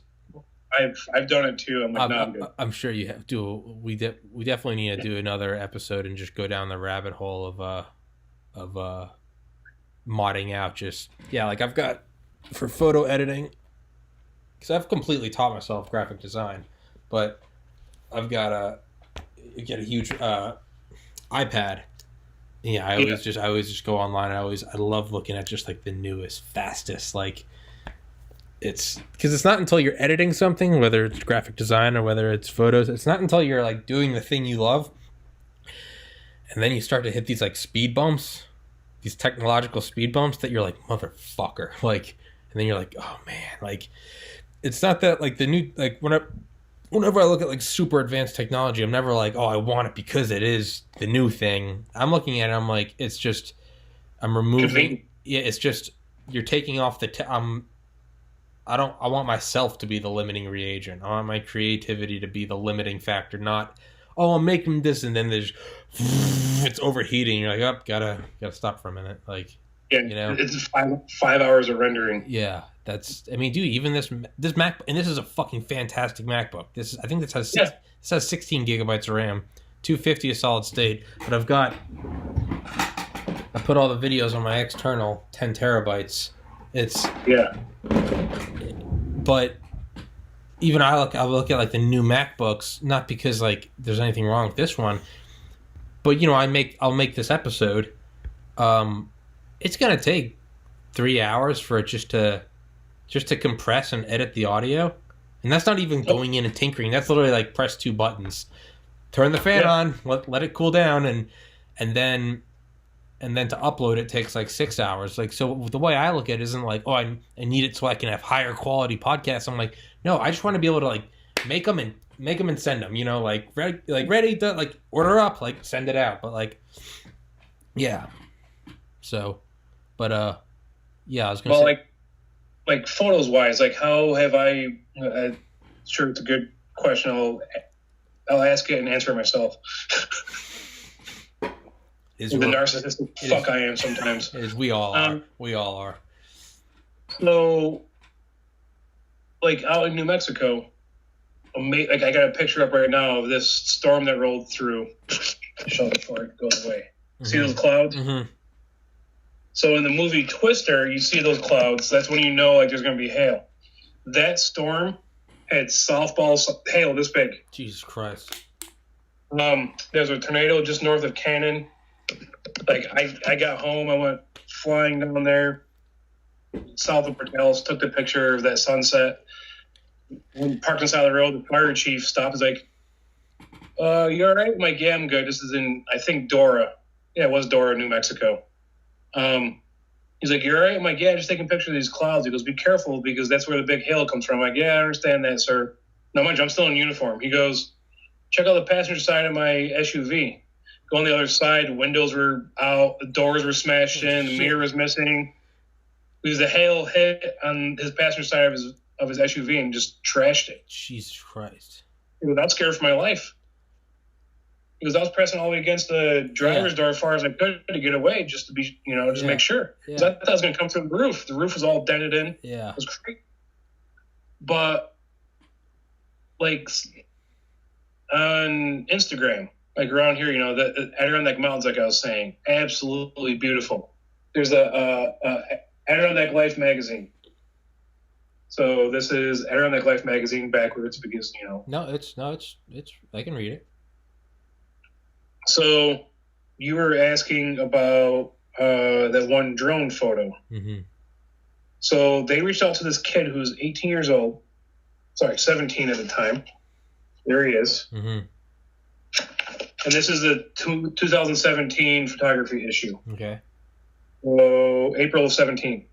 So this kid still to today shoots all around the Adirondacks. Like you can see the Oppo River and stuff. Mm-hmm. So the people who do this magazine came across one of my photos, the one of like the Beaver River looking straight down at the water. They like, "Hey, can we use this photo for our article that we're doing?" I'm like, "Yeah, sure." I'm like, "What's it about?" They're like, drones and stuff. I go, "That's what I used to do when I was in the Air Force. I'm retired now, and that's what I do." And so I talked to him on the phone, and they're like, "We wish we'd found out about you like 2 weeks sooner. Otherwise, the article would have been about you." I'm like, "Okay, good. I don't want that publicity, but okay." For business wise, I'm like, "Yes, please." Mm-hmm. The kid is very, very smart about this stuff. Now, mind you, it's 2017. This is 3 years ago when they're coming out with this stuff, and there's not the rules like we have now. But just based on my hashtag that I used on Instagram, start of the article is a 2-page spread. Oh, fuck yeah. Like, that's awesome. Yeah, that's badass, dude. There's one here or two. I don't know which one it is. I was gonna say, hold on. So he hasn't texted me back, so we can keep going if you want to keep going. Yeah, I'm game. Yeah, you got nothing to do. I got nothing to do. Let me go. Go piss again. Because I was talking to my mom because there's a hockey game tonight. The Comets here in Utica. They're the AHL team for the Vancouver Canucks. Yeah. My mom and I have season tickets. That's what that jersey is. I was honored as a hometown hero. Uh-huh. My entire team sign it, and we do a bunch of stuff with them in the area. Oh, fuck yeah. So, all right, well, let me know what time you have to go then. Don't let me keep you. Yeah, we're good. Yeah. Do you give me like a loose time frame? Just because I can go forever. I can talk for fucking 30 hours. But you've got shit to do with your with the hockey game. So just, you're not insulting me. Just give me a time frame so I know when to sort of naturally wrap it up. I told my mother Teresa 4:45. So okay. Yeah. So well, shit. Here, I'm gonna text him and tell him to. Yeah. He's not responding, so I'm just gonna let's reschedule. Yeah, reschedule it. Yeah. Ernie, he's one of these people that I just I implicitly love, and he's an awesome person. So I know if he's not responding, I know it's because he's not blowing me off. Oh yeah. It's something came up. That's why I don't mind. Here, let me of technology limiting. So it takes a while to compress, so I can't compress it while we go. So this is the first ever episode where I've had to do this. We've been going for so long. I'm actually running up on on memory. So I stopped recording and we're recording already again. But I'm taking the first recording and I'm gonna transfer it to the external because I think we're at think we're at 150 gigs right now. Christ. Now, granted, compressed, it's only going to be about 15, but because it takes a while to compress, I can't compress it like on the fly. So I'm just gonna. I stopped recording, and we are recording a new one right now, but the original one, I'm gonna take that and throw it on the external real quick, because this MacBook has 250 gigs. It's really anything that I'm doing that's over that, it's fine to put on externals. But right now, this is the first time ever I'm doing like a real time juggling of taking it and throwing it on the external. But what? I mean, like for this, if you want to break it up in a couple different parts for YouTube, feel free. Like it's up to you, man. Fuck that. No, I'm gonna upload one monster. I got nothing doing, man. I just, as long as you upload it like and go to bed, like I found like don't upload it and like wait for it to, because I've said like the first episode I ever did, I was so excited to get it up. I was like watching it and I sat here for like 3 hours, and now I just upload and go to bed and I wake up and I'm like, oh, there we go. But yeah, come on, there we go. 10 terabyte. So I got a 5 terabyte. No, like 6 years ago I got a 2 terabyte, and it was $200. Oh, nice. This is episode 30. You what? I just bought an 8 terabyte Western Digital. Fuck yeah. And it was like $80. Yeah. Well, and then 3 years ago, I got a 5 terabyte, and it was, so the 2 terabyte 6 years ago was $200. The 5 terabyte 4 years ago was $150, and then a month ago I grabbed that 10 terabyte for I think $100. So yeah, memory is not the problem. But the thing is like, so this MacBook has 250 gigs of solid state, which, like I said, is more than enough. But now if you want to, you can jack MacBooks up to, I think right now you can get 8 terabytes of solid state on your MacBook, but that costs an extra $2,200. Oh, yeah, it's insane. Fuck that. Yeah, or I can buy 10 terabytes for $114. And you would be a Thunderbolt or USB Type C, and well, that's what this one is. This one's Type C. Yeah, it's let's see. It's about 4 minutes. So that first part of the episode was 79 gigs. That's fine. Like I don't need the only time I would need more than would be for an episode like this where we're just marathoning it, but that doesn't justify $2,000. I'd rather do this juggling act. No, I'm not working for Disney where I need to render as quickly as possible. No, yeah. I'm good. So you've seen the new iMac Pro, right? Yeah. What do you think about the new display, the XDR, Extreme Dynamic Range? Is that just some Apple marketing? Yes. Okay. $6,000 for a 6K screen. So the human eye really can't see over 2K. Yeah, I feel like they kind of shot themselves in the foot because they came up with Retina display, right? And the whole selling point was you can't see better resolution than that. Yeah, Apple's kind of fucked himself on that because now they're like, it's more than Retina display, but it's like, why is the other one called Retina display? Because you can't see more. Yeah, like I have a Samsung QLED 27-inch screen that's HDR 4K 60 hertz monitor. Uh-huh. And I've had it for a few years now, and thing's still fucking, like, that's my fill light right here, is I have 2 white screens up right now. My other monitor is just background 1080p bullshit monitor that I don't even use unless I'm scanning negatives. Yeah. But that's my fill light right now, and this side is for my monitor. It's that bright. Yeah.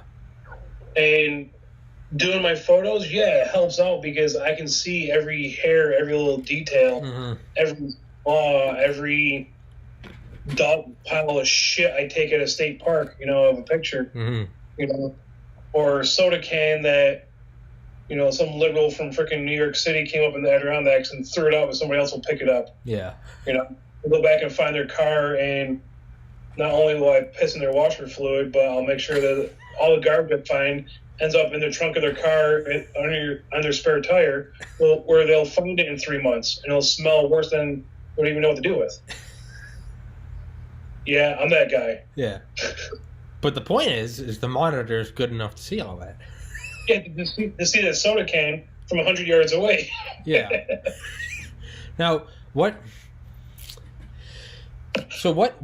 megapixel is your camera?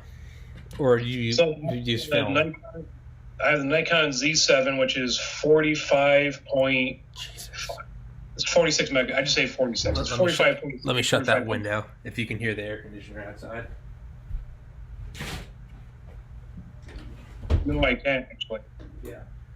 45, 46 megapixels? Yes. Now, do you utilize all of that, or is the purpose of that you can take such a big picture, crop it enormously, and still have a super high-res picture? Or I will choose C, all of the above. That wasn't an option, and I don't care. I don't. Fuck it. This podcast is over. You're out of here, buddy. But what are you gonna do, bro? Come through the screen. Come through the screen. I can talk a lot of shit. Challenge accepted. I'll find out where you live. If I'm able to find the right Ahmed in Baghdad, I'm sure I can find you. Yeah, but the difference is he won't hump you. I'll hump you to death. Which is where we throw JP in to be humped. Yes, JP, he will be our humping beanbag. Yes. I always text him before we do a podcast. I'm like, "What are you doing?" He'd be like, "Gay stuff," and I'll be like, "All right, let's start." Doing gay stuff with my gay friends, but yeah, no. So I try to use all of it. Uh-huh. When I shoot a picture, whether it's point and shoot from my camera or my phone, or my actual camera or one of my other cameras or film, I try to do everything in camera. Mm-hmm. I'll use filters. I'll use gradient filters. So the sky is going to be super bright, which is brighter than the land. So you want a gradient filter so you can darken the sky up without dark. So I will try numerous different ways I can to shoot in camera. So by me using all those pixels and all that resolution, I want to use it to the best of my ability. Mm-hmm. Instead of doing it in Photoshop or Lightroom, one of their editing platform. So with that, like my panoramics that you see, like the one of the Grand Canyon I sent you. Yeah. That's one of the pictures I submitted to SUNY, but the professors didn't pick that one, which is fine. And we did that trip out to the Grand Canyon, and it cost $30 to fly, rental vans, all the national parks. To fly? Yeah, we flew from Albany to Vegas, spent the night in Vegas. For $30? Yeah, it was all the fundraising we did for school and school. Oh, I thought you just meant in general. I was like, motherfucker. I was like, what are you doing photography? You need to be doing like a travel vlog. If you can get there and back $30, I was like, you're a fucking magician. I'm a fully disabled veteran. National parks are free for me for life. Woo! Yeah, so our van, we saved even more money by getting in national parks for free with our van. Yeah. Fuck yeah. Otherwise, it's $30 a vehicle. Yeah, well, fuck them. That's the least they can do for you. Yeah, right? Yeah. I always get asked if whenever I go, like, if there's like a national beach near here, Assateague and Chincoteague, I always get asked when I'm there. Not now because I've gained more weight, but when I'm cut up and I'll have a new haircut, they'll always be like, military or police? And I'll always be like, no, I'm Tommy. Yeah. Yeah, no, I won't do that because my fear is someone's going to be there that is military police and be like, oh yeah, yeah, and get as well as they should. But sorry, yeah, so $30 to go there, do all that. Yeah, so that picture is, I recall correctly, 8 pictures I shot as a panoramic. Okay. And that was on a 36 megapixel camera. So 36 times 6. It's a lot of numbers. 36 times, wait. 6. I thought it was 8. Wait. I thought you said 8. It's like 800 megapixel image. Jesus Christ. So you can zoom in you can follow the trails that go all the way down to the Colorado River and the Grand Canyon in that picture. That's insane. Yeah. That's insane. Like I have one of New York City that I shot because I was down at the VA down there, so I could figure out what's going on. And they still don't know. Mm-hmm. So I'm in Jersey City, and I have a big telephoto lens, and I zoomed in at 230 millimeters. One eye is about 35 millimeter equivalent, or our stereoscopic vision right now is about 35 millimeters. One eye is about 50 millimeter equivalent, give or take. Each person's a little different. So when you see someone using a 50 millimeter prime lens on their camera, they're trying to replicate what we see in our eyes. Okay. 35 with one eye. 35 millimeter covers a little bit more, a little bit wider. So I'm using 200, it goes up to 500 millimeters. So I'm using 230 for my framing. Shooting in portrait landscape instead of portrait fashion instead of landscape. Because when you shoot this panoramic, you're going to have a really wide image and not very tall. Shooting landscape, you have the vertical, but now you move over and over and over and over, and you get a better panoramic. Okay. That's like 16 by 9 TV formatting, you know? Yeah.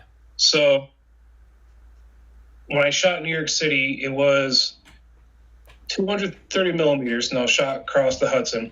230 millimeters, 9 pictures, and the image is 2.1 gigapixels. Jesus. I can zoom in, and I can tell you how many lights are on people's Christmas trees in their apartments. I can tell you Christ. 30 seconds again, too. So, one, the water's nice and smooth. If people are moving, you can't see them. Okay. So on top of the Empire State Building, there's about a dozen people or so that I can actually see up there. Jesus Christ. From 2 miles away. Jesus Christ. Yeah. So to use those pixels, to use all the resolution, yes, I try to use that. Hell yeah. I love super high resolution. I'll send you a link to my Google Drive of all my my shitty artwork. But I always make stuff that's, people will be like, why'd you make a wallpaper in 8K? Because it'd be like, because those that appreciate it fucking appreciate it. When you zoom in, you're like, okay, you know, you can zoom in on my work and it's not pixelated despite being zoomed in 700%. The people that appreciate it. It's. I will send you that JPEG. I think the JPEG is. Don't crash my computer. It's like, well, no, the file itself. So the way Photoshop works. So when I take a picture of my Z7, it's about 45 megabytes, depending on how much color's in it. That's where you get more bigger files, how much color. Yeah. So it's 45 megabytes sitting on my desktop. When I put it into Lightroom or in Photoshop, it uncompresses it, even though it's a raw image. You have JPEG and RAW. Yeah, what is RAW? Sorry, can you explain that? I've always seen RAW. It's good. So JPEG, you got to think about 1991. Just throwing a date out there. 1991, when the internet was up and coming and becoming big, zero bandwidth. You know, you're talking 23 kilobytes per hour. No, really, per second. Yeah. Absolutely nothing. You have no bandwidth. JPEG was to take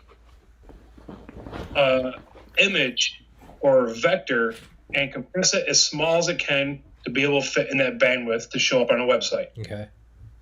JPEG is compression. Okay. A raw image depends what camera you use. You use Nikon is .nef. Canon is .ddl, something like that. There's different file formatting prefixes. I'm taking I'm sorry. I always end up taking like an ibuprofen during an episode, and people always kind of look at me because they hear like rattling of pills, and I'll be like, whoop, and I'll be like, it's ibuprofen. No, it's LSD and MDMA. Or which is great.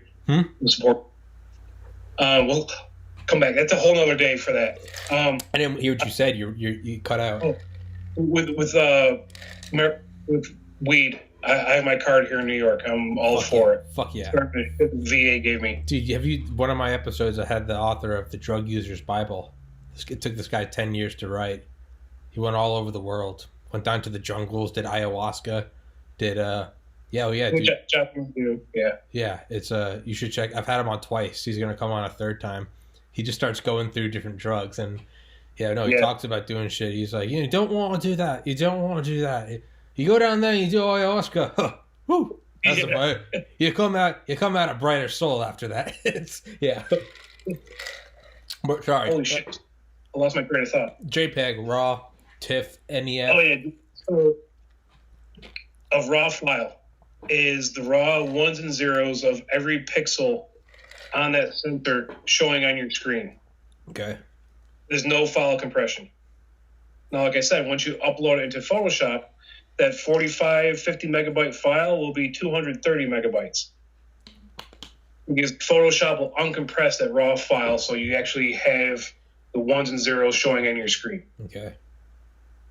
That's what RAW is. JPEG is a compression. Have you seen memes on Facebook that have been posted so many times? It looks all distorted, deep fried, or not deep fried. Deep fried is like a filter. No, but I was like need or the subreddit need more JPEG. Like, yes, it's the JPEG compression.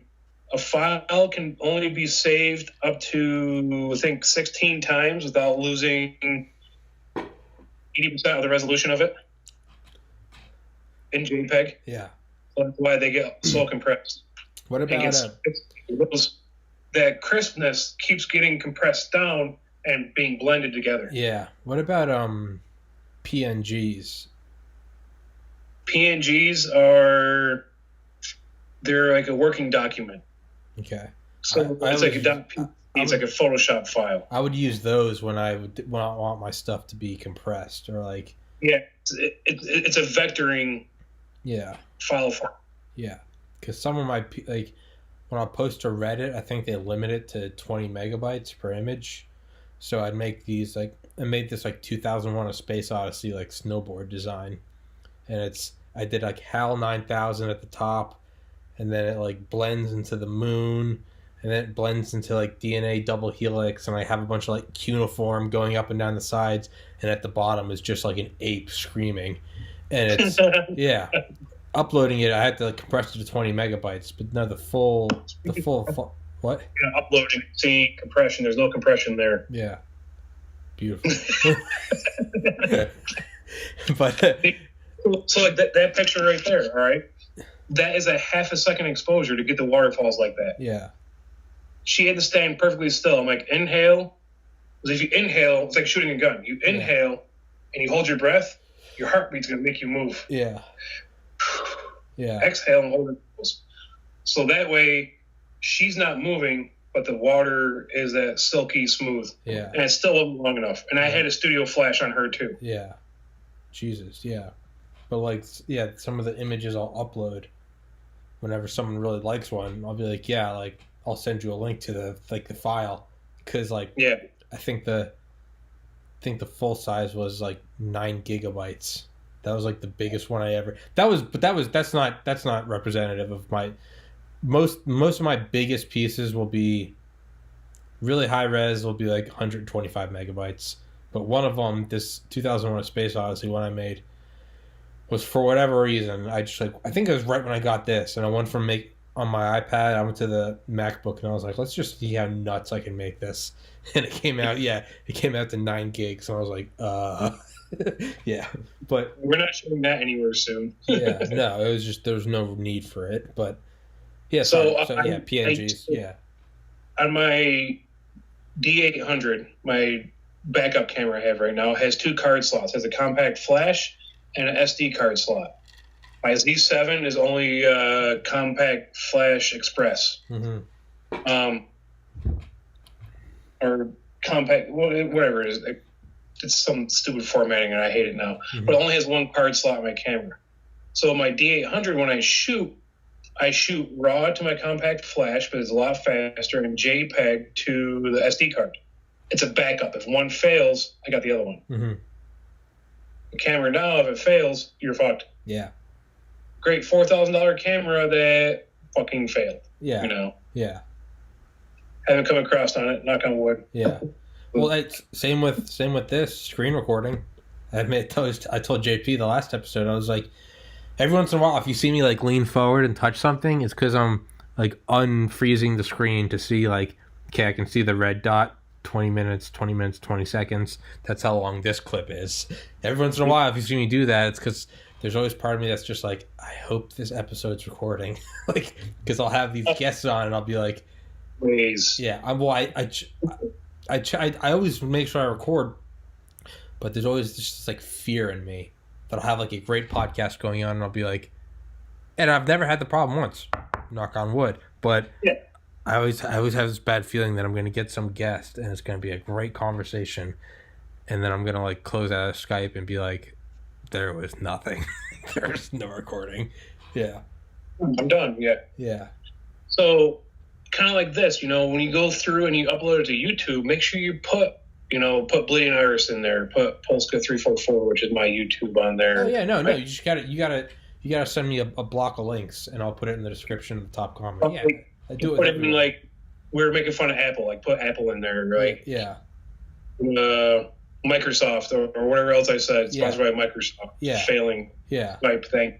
Yeah. Just those little hashtags you put. Yeah. That's like a bunch of stuff published and pushed around.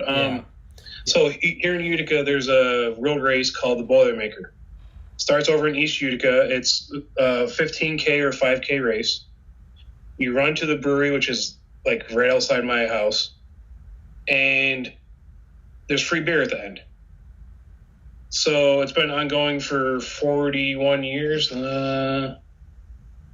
is the 41st year, 42nd year. Damn. I got the book right in front of me. So I got asked by a guy I know. He's like, hey, do you want to come shoot the Boilermaker with me? I'm like, shooting what? Like, they hire photographers that do like marathons and stuff, and they shoot runners. That's all they do is shoot the runners with a camera. And they put into a program. The program will pull the bib number and upload it to the website. So when you search your bib number, boom, there you are. Mm-hmm. Before, that had to be all done with film. So you'd have a photographer and a person back behind with a secondary or tertiary camera loading film, heading to the next camera.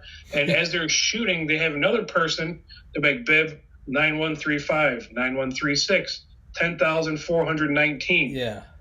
These numbers for each photo they take, so they know on roll. Yeah. You have these bib numbers. Image 56. Yeah. Jesus. Well, no, film up to roll image 36. Yeah. Yeah. Fuck that.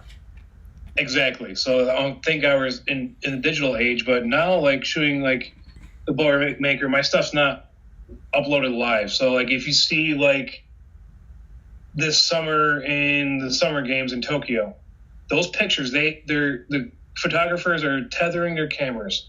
Their cameras are connected to their MacBooks, which are connected to Wi-Fi or to a LAN. So they're just... It's going to a network, and when they have a break, they're doing live editing. So then the NBC or whoever, Sports Illustrated, can take that picture and then upload it onto the website, and it'll be on Facebook in a matter of 30 seconds to a minute after the photographer took it. Jesus.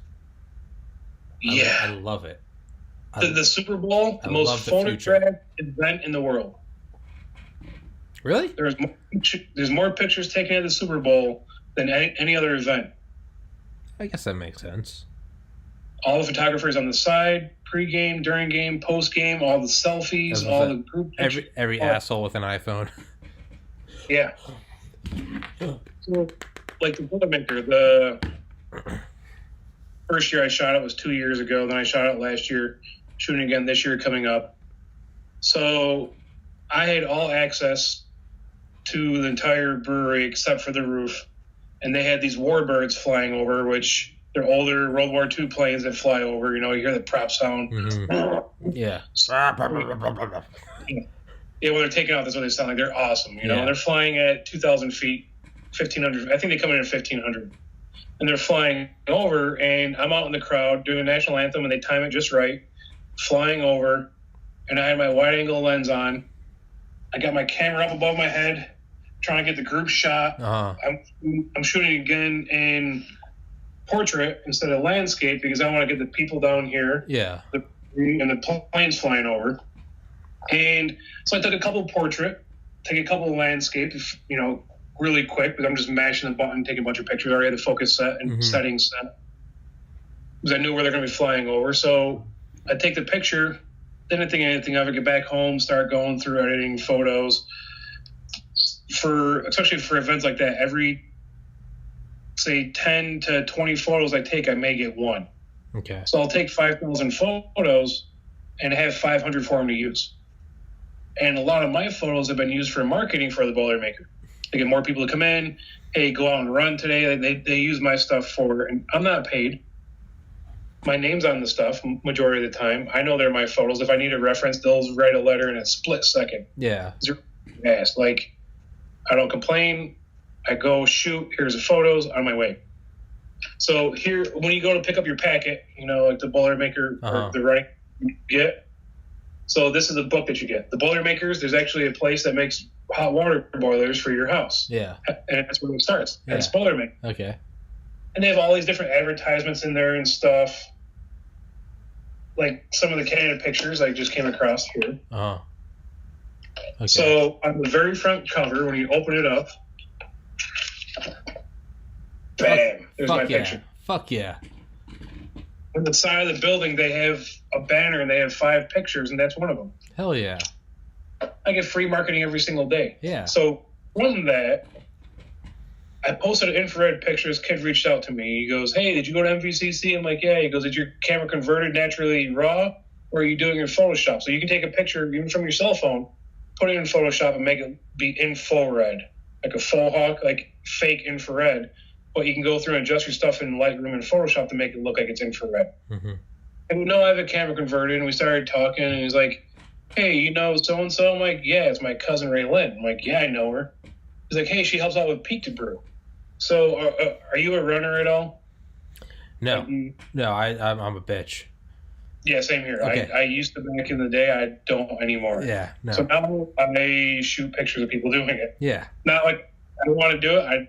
I don't want to do it, nor can I do it with my back and legs, and I don't feel like doing it. Yeah.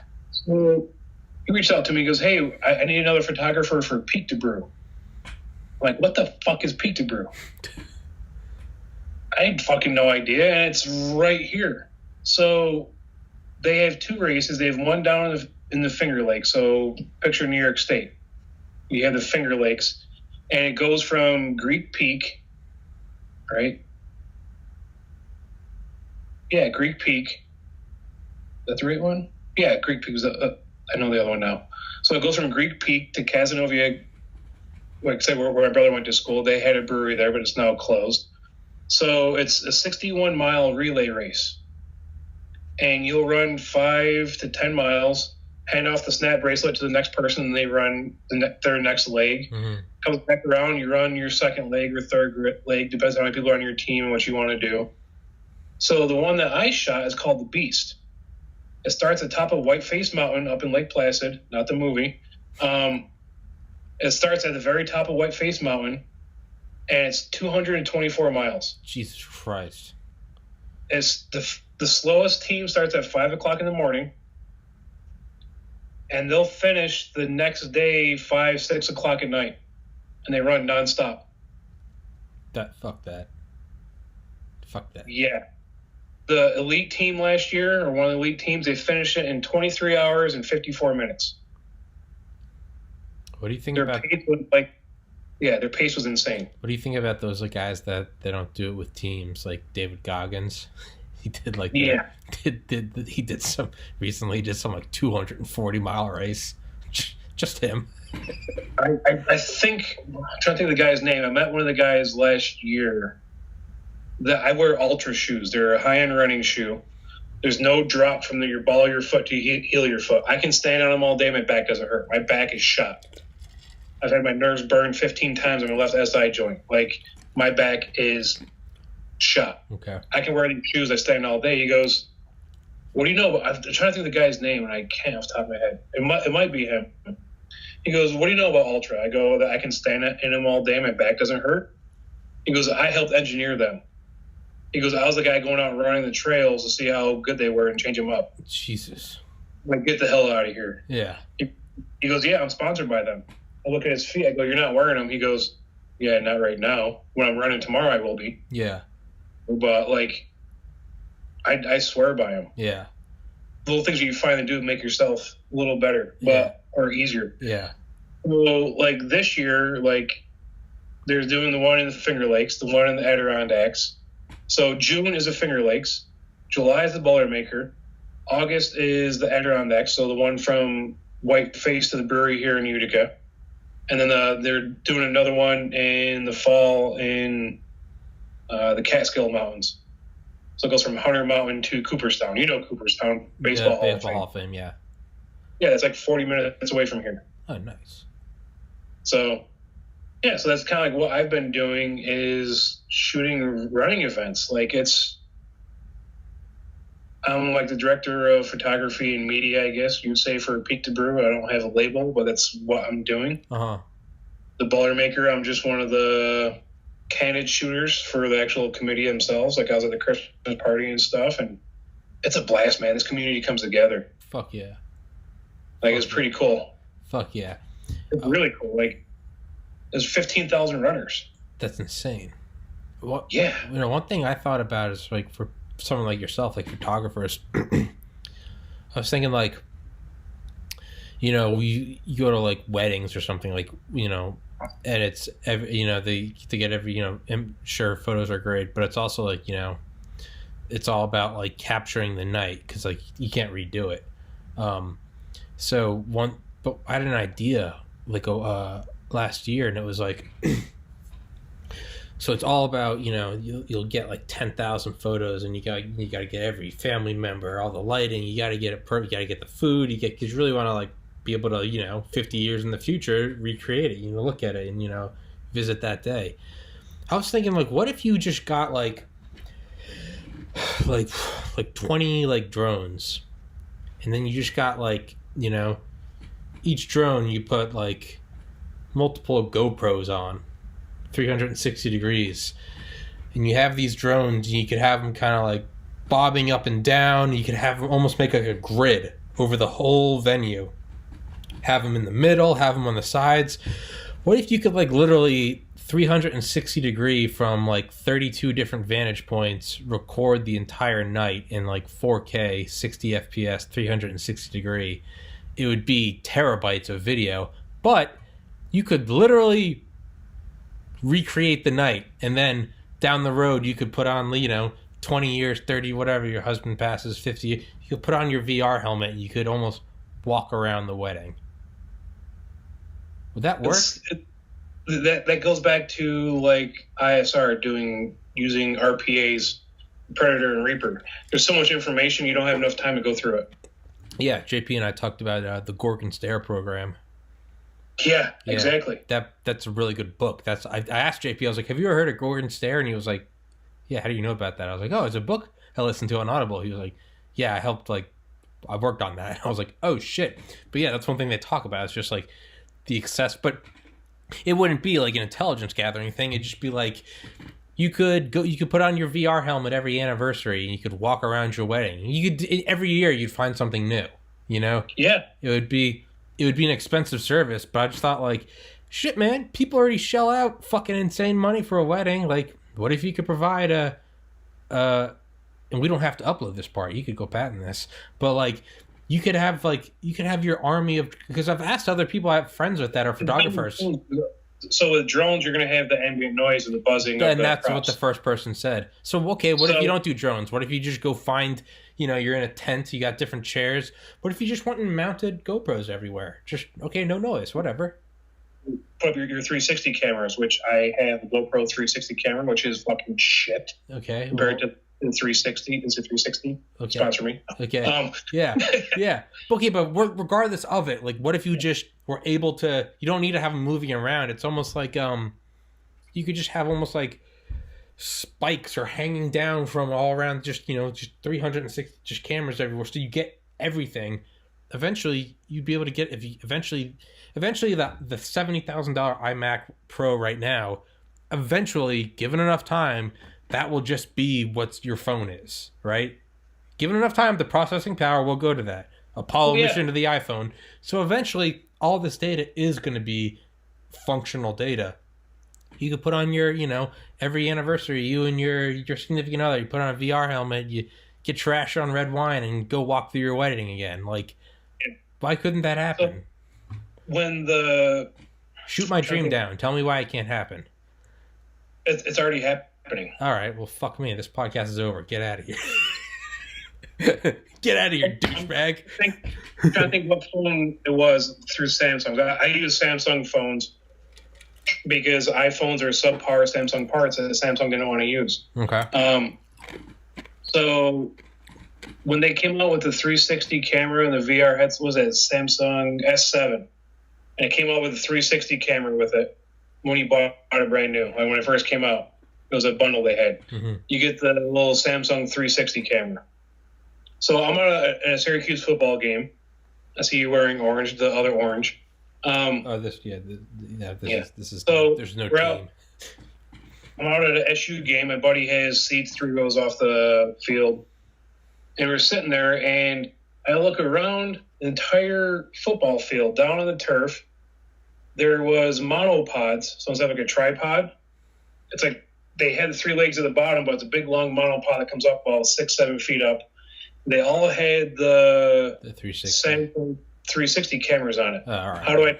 Because I fucking hacked into one. All right. I'm not even saying. I take my phone and I'm like, you want to see what the camera's looking at? He's like, no, you didn't. I'm like, yeah, I did. And it was recorded. Yeah. And they recorded the entire game that way. I don't know what they did with it. It was out at SU, out at Syracuse University. They have Newhouse. Newhouse School of Art is like the Mecca, the best photography school in the world. If you can get into Newhouse, you're guaranteed a job. I can't say guaranteed. You're more likely going to get a job mainstream, Time Magazine, National Geographic, Vogue, Esquire, so on and so forth. Okay. And they're part of SU. So I don't know if they're someone who's doing that for their thesis or they're just trying a new tech or what was going on. But they had those 360 cameras all the way around the football stadium. And they use that today, like in the NFL. You're watching some of the games, and they can show you like that 360 pull that they do, where they zoom into it as 360. But they have those cameras all around the stadium, and they crop them together to come in to make that 3D view coming in. Yeah. Oh, that foot was on the line, but if you look at this angle, and they just like pan to it, and it's already there. Yeah. Okay. So fuck. No, it already happened.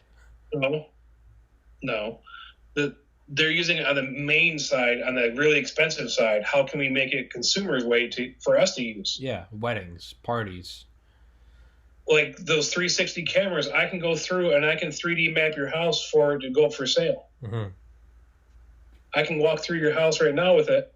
As long as it's the same height, every 6 to 8 feet, I go through, place that camera, walk around the corner, tell it to take a picture. I can put it into a program, and it's going to 3D render your house. Mm-hmm. And do a walkthrough of that house. Mm-hmm.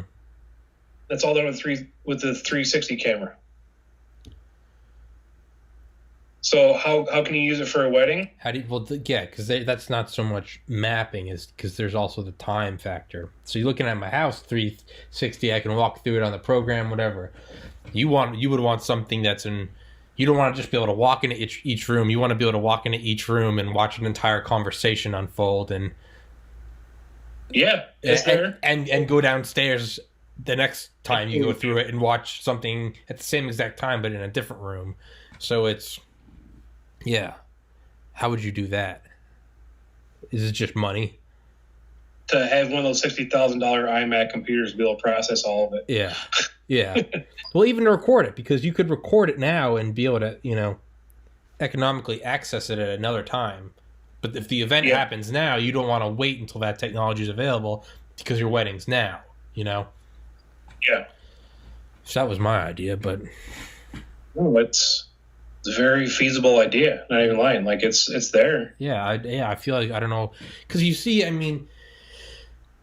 they already get so many images. They'll get so many hours of video of their wedding. And it's like, people are already willing to shell it out. So why wouldn't you, I feel like the market's got to be there for, why not just bridge the gap and go, fuck it, instead of here's a bunch of different videos, here's literally your wedding, put on your VR helmet, you can walk back in. Shit, get really crazy with it. Start collecting, like, olfactory, like, data, what perfume were people wearing, Get the sound, get the smells, get the tastes of foods, fuck it, so you can literally go back to your wedding. or whatever, your child's first birthday party, you know, or Big Brother, you know, you'll literally be able to recreate any scene. That's So they don't have the money problem though, so they can probably do it if they're not doing it. Yeah, Gorgon Stare. Yeah, it's already there. Yeah, Gorgon Stare is a. I'm glad I grew up way before that, because I now know that every illegal thing is being recorded. If you've bought weed in the last 3 years, it's recorded. Yes, because I buy mine through New York State. Yeah, well, fuck you. All right, because not all of us have that convenience. That has shot myself in the foot. So if I ever want a security clearance again, say like I was not officially offered, but suggested, hey, there's a job up and coming for FBI forensics photographer out of Newark, New Jersey. Mm-hmm. I would show up at crime scenes, take pictures, go on my day. You can't do it? Because I have medical marijuana. It's an automatic hard no. There's no waivers. There's no nothing. What the fuck do they think you're what does the government think weed does? Like, so our county sheriff, no, I'm sure you heard about New York State and the bail reform. So they're letting felons out of jail right now because they want to reduce the numbers of the jail population.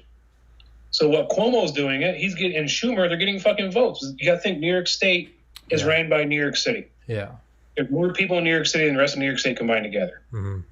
So they're letting all these rapists and murderers, seriously murderers, out. If I went to rape someone right now, I might spend a night in jail. Jesus. I might. On Black Friday, my friend and I were out in Syracuse. She had to stop to put air in her tire. I walk inside the convenience store for 1.5 minutes. I was in there for minute 30, maybe minute 35. I had to buy some aspirin because I had a headache. Walk back out. There's a guy leaning on the hood of her car and walks away. He had something red in his hand. I didn't think anything of it. It looked like his winter hat bunched up in his hand. The girl in the car next to us goes, hey, does your girl have a red wallet? I'm like, hey, Jess, do you have a red wallet? She goes, yeah. Why? She looks on her hood. She goes, it's gone. The girl's in the car next to us. She goes, yeah, that black guy just took it. And he was black, not fudging anything. Mm-hmm. I'm like, where'd he go? She goes, he walked around the building. Well, come to find out, we find the guy, gave the wallet back, already took the money out of it. We track him, like I said, we tracked him down. He took off. We went after him, called 911. The cops found him, about to stick the canine on him, and he put up a fight, and he got pepper sprayed like that far from his eye. Good, fucking douchebag. He was trespassing. They had a restraining order against him at that gas station. He had a warrant for his arrest. He already had a felony. Now he committed grand larceny because of the credit cards and everything in the wallet. He got an appearance ticket. He got arrested, taken to jail. There was a judge on duty, and he was set free that night. Jesus Christ. He had 3 strikes right there, and the son of a bitch was set free that night. Yeah. Like, that's New York State for you. So my county sheriff, phenomenal guy, great dude, great county sheriff, great law enforcement professional for 25 years, I want to say, plus. Phenomenal guy. He is so anti-marijuana. Why? I don't know why. And he's a farmer too. Like, dude, when you retire from being a sheriff, grow weed. You're gonna make not just black and white like that. Like, make a profit off it. Grow the good stuff. Grow clean stuff. Yeah. It was an effective propaganda campaign for 30 years. Reefer. You know, well, the reefer. He's still against it. When I first retired 4.5 years ago, I was taking 30 pills in the morning from the VA. Antidepressants, sleep medication, RA medication, kidney stone medication. I was taking all this shit. You know what I take in the morning now? Pantoprazole for heartburn, I take iron, folic acid, vitamins, and Claritin if I need it. Mm-hmm. That's all I take. At night, when I make sure my work is done, I'm ready for tomorrow. No, you can't smoke in New York State. You can't smoke. You can't smoke actual flower in New York State. You have to use a vape, tinctures, topicals, or edibles. And the edibles, like I have breath mints. Mm-hmm. I have breath spray. There's dissolvables that you put in your mouth, and it's like a children's aspirin consistency. It dissolves. A vape. Mm-hmm. And that's how I get mine. I'm off. I haven't touched sleep meds in forever. I still have my Lyrica and Flexeril medication for my leg numbness and pain. Yeah. Muscle. It's a muscle. Flexeril is a muscle relaxant, correct? Yes. Yeah. I haven't touched Flexeril since I got my card. Start of February last year, so a year. I just got it last year. I haven't touched Flexeril since March of last year. Fuck yeah. No, I still have it from the VA because the VA is federal and they don't endorse medical marijuana. They know about it. I'm transparent with them with it. Mm-hmm. I let them know, but in order to stay on the pain management regimen with the VA from a massage therapy, I do puncture my ears. You can't. I just took them out, so my ear, like right here, it's my acupuncture this week. So they put little gold studs in. They put 5 in each ear. Put them in Wednesday. Take them out on Saturday. I took them out. What is that like? My neck pain, back pain melts away. Really? And I found out that you can't get hungover on them either. on acupuncture. The acupuncture stays in your ear. I don't drink anymore. Like really, I don't drink. I drank a lot over the years. I stopped almost 4 years, 3 years ago, 3.5 years ago. Yeah, no, I don't. I mean, I cut back a lot, but like now last Saturday I had 2 beers for the Peak to Brew party that we had. Besides that, it was like half a drink on New Year's Eve. Mm-hmm. I don't enjoy it. Me neither. With medical marijuana, I wake up natural circadian rhythm about 6:30, 6:45 every morning. I feel like I'm 18 years old. I don't hurt. I'm ready to go. Dude, I've used edibles before for anxiety, depression, and I have some severe mental shit, and edibles have helped me. I don't use them anymore, but dude, when I had them, they helped me more than I slept like a fucking baby. I still hit the gym every morning. I'm still productive as shit. It's goddamn, but you wake. I always describe it as waking up feeling like you got a massage from an angel. You just wake up and you're like, ah. Yeah, and you're a bit druggy. Have a cup of coffee. Well, no, or hit the gym. That's what I do. I hit the gym, and it clears right through it. It's like the morning sun burning off fog. It gets right through it. It's not that Benadryl or anxiolytic hangover where you're like, the whole next day you never quite get to 100%. But yeah, man, it's a fucking crime that shit isn't available to everyone. It will be in time. It will be. It used to just be Colorado. Now look at it. And given it a long enough timeline, it will be. Now, they have found out that you can... I gotta watch how I say this, because you'll see what I'm getting at. You can't OD on THC. However, you can put yourself into a psychosis state. Yes. On THC. Yeah, you absolutely could. So, now, the amount of it, holy fucking shit, it's a lot. It's something like 1,500 kilograms in 15 minutes. It's not even. You have to. That's so much flour. You'd have not concentrated THC. Yeah. So if I took my entire tincture bottle and I drank the entire thing, I'm gonna be in a psychosis state. Yeah. But it takes so much to do. But they're finding out that this is a state of mind, a state of presence. There. My friend's son got into K2 and Spice and buying like knockoff vapes. Yeah, I know what it is. Yeah. a vape shop, not a dispensary, a vape shop around here. And Christmas morning, she had to take him to the ER to go into the psych ward. Yeah. Because he was not himself. Yeah. And he's still recovering off of it. It takes a month to 2 months for your body to recover from it and get back to this state. Now, if he does that again, it could be 6 months to a year. So, like, right now, he's like, everything he does, he has to ask her, hey, Mom, is this okay? Hey, Mom, is that okay? Hey, can I go make a bowl of cereal? And she's getting stretched thin, which I feel for her. And the kid's 18 years old, 19 years old. And he's in this state, and it's horrible, you know? But you can get to that point of that by doing too much. It absolutely can. I mean, LSD can't physically kill you, but LSD can put you in a mindset where, you do some stupid shit. And, yeah, the stuff isn't... It's not 100% harmless. Like, no, weed is overwhelmingly harmless, but it's not across the board, and it's not for literally everyone. I mean, dude, if you're schizophrenic or you got bipolar disorder, or you're in a manic state, weed's not good for you. Alcohol's not good for you. Caffeine's not good for you. But there are some people where it's just like, no, like they shouldn't be doing anything. It's because you're in a very fragile state already, and it sucks. But that's the hand you were dealt, and you can't be going and playing.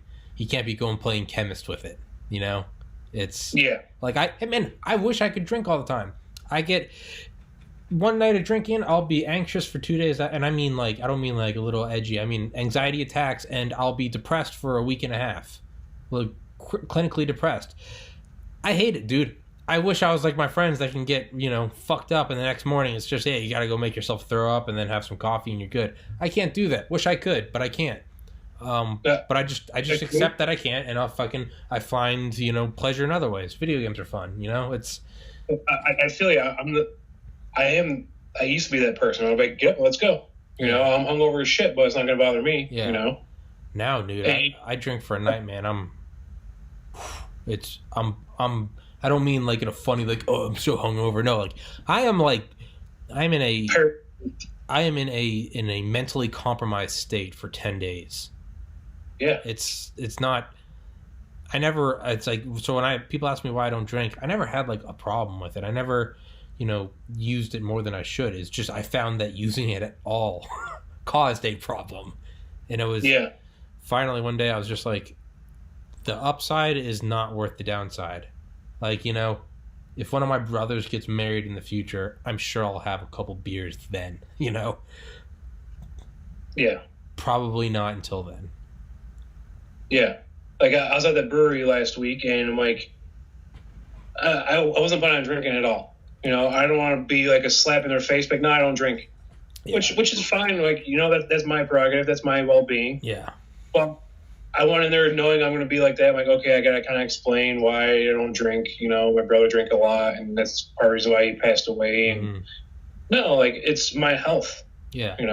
My liver and kidney function is phenomenal because I stopped drinking. My doctor's like, what are you doing? I go, not drinking. I smoke a lot of weed. Well, and what, Yeah. Using my prescription, really. Yeah. And I will not smoke weed itself at all. I can't say at all. If I know where it came from and I know who grew it, then I might do it. But now this goes back to the whole fentanyl thing, and I think, personal opinion, that with Colorado making weed legal, California, New York, Massachusetts, Vermont, Maine, all these other places, how many billions of dollars are the cartels missing out on now? So what's their next attack? We're going to fuck you over. We're going to make weed stronger by sprinkling a nanogram of carfentanil on it, so you get super high because this weed's really good. No, it's the carfentanil you're smoking, or fentanyl, or whatever else. And now there's all these people on fentanyl and opiates. You don't think major pharmaceutical had a part in this? You don't think cartels had a part in this to make this happen? Oh, dude, that's exactly what happened. I talked about this with the guy that wrote the Drug Users Bible, and I talked to, if there's another one I did 2 weeks ago, Sergeant Lucero. He's a police officer in Colorado, and we talked, and he worked on the Vice unit, and he said, he'd be like, I'm the first one to say, he's like, all the shit needs to be legal. He's like, because it's robbing cartels of profits. But then we talked about fentanyl, and my theory is that it's a form of warfare through China, and I take it with a grain of salt. It's not like tinfoil hat time. No. It's like I said, that book with the terrorist book. Yeah. If you read that, there's some stuff that he talks about how Al Qaeda is getting funding for right here in the United States by selling weed on the black market. Yeah. Illegally. Remind you, this is 2007. Yeah. But that's what's been going on, and it's still going on. It's like how did Al Capone get his money? Prohibition. He was running alcohol. You put shit underground, all you're doing is turning it profitable for those that are willing to break a law. But I think back to like the Opium Wars. Like it's not unheard of that's a way to conduct warfare. So, my hypothesis is China knows they can't take us tit for tat. They're big, but they can't take us tit for tat for the military. So what better way to do it than, we don't want to do a nuclear war with Russia. So what do we do? Or Soviet Union. So what do? We outspend them.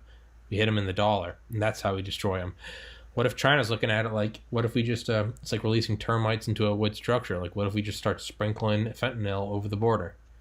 Eventually, you chip away every person that's on fentanyl that's dead or in jail or in rehab. That's a person that's not contributing to the economy. That's a person that is not paying towards the massive defense budget. And we're spending more money into the prisons to have them there. Yes, and to me, that's a completely viable form of warfare. Now, on that, when you took those edibles, did you want to drive anywhere? No. Fuck no. No. You don't want to fucking drive I didn't anywhere. get out of bed. What's that? I said I didn't get out of bed. I took them and laid there. Exactly. I watched Transformers. I want to drive down to New York City right now because there's a place I want to eat down there. It's like Harold and Kumar go to White Castle. Yeah. No, it's not that. It's you don't fucking drive and get high. Yeah, people drive and get high. Yeah. But you want to get high and then go drive. Yeah. You're like, fuck that. I don't want to put on pants. I drove once. I'll admit it. Is it against the law? Probably. I don't know. Yeah, I was like under the influence. But I used to live on Tramadol. I used to live on Lyrica and Flexeril. I used to take all three at the same time. Yeah. And then I used to go drive and go work and go do stuff. Yeah. I drove to Stewart's, a gas station, to go get a Biggie Iggy. Chocolate chip cookie sandwich, fucking banging. That's why I'm fat. I'm like, I got munchies, I got nothing in my house. I'm going to drive and go get a Biggie Iggy. Mm-hmm. Fuck that. I felt like I was gone for 5 hours. I was gone for 10 minutes. It's the worst. Like my job was a drive there. Yeah, I'm super hyper focused, but at the same time, I'm like, I'm super hyper focused. Everyone's going to notice how I'm driving. Fuck this. Yeah. Speed limit. If I'm drinking and driving, I'm invincible. Yeah. Yeah.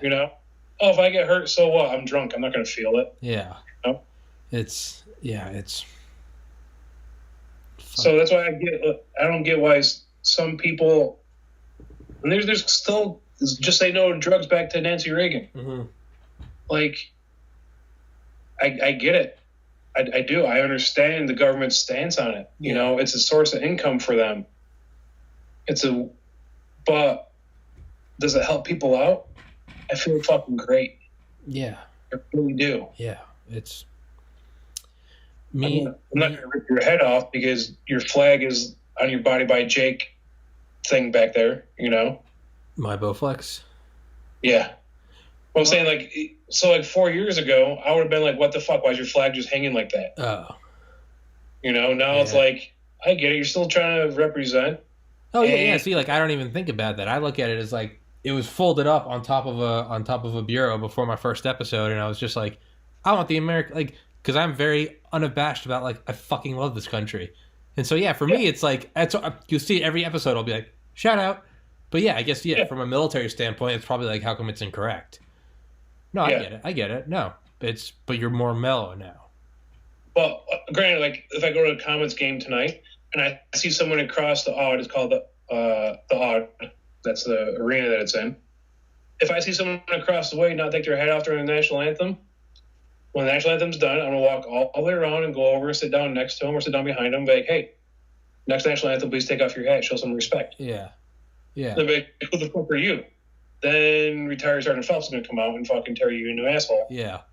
Yeah. And make you look foolish and make you feel bad about yourself. Then I'll go back to my seat and enjoy the game. Mm-hmm. You know? Does that happen? Yeah, it still happens. That switch is there when I need it. Same as like doing interrogations. I said I'll never use it against my family and friends.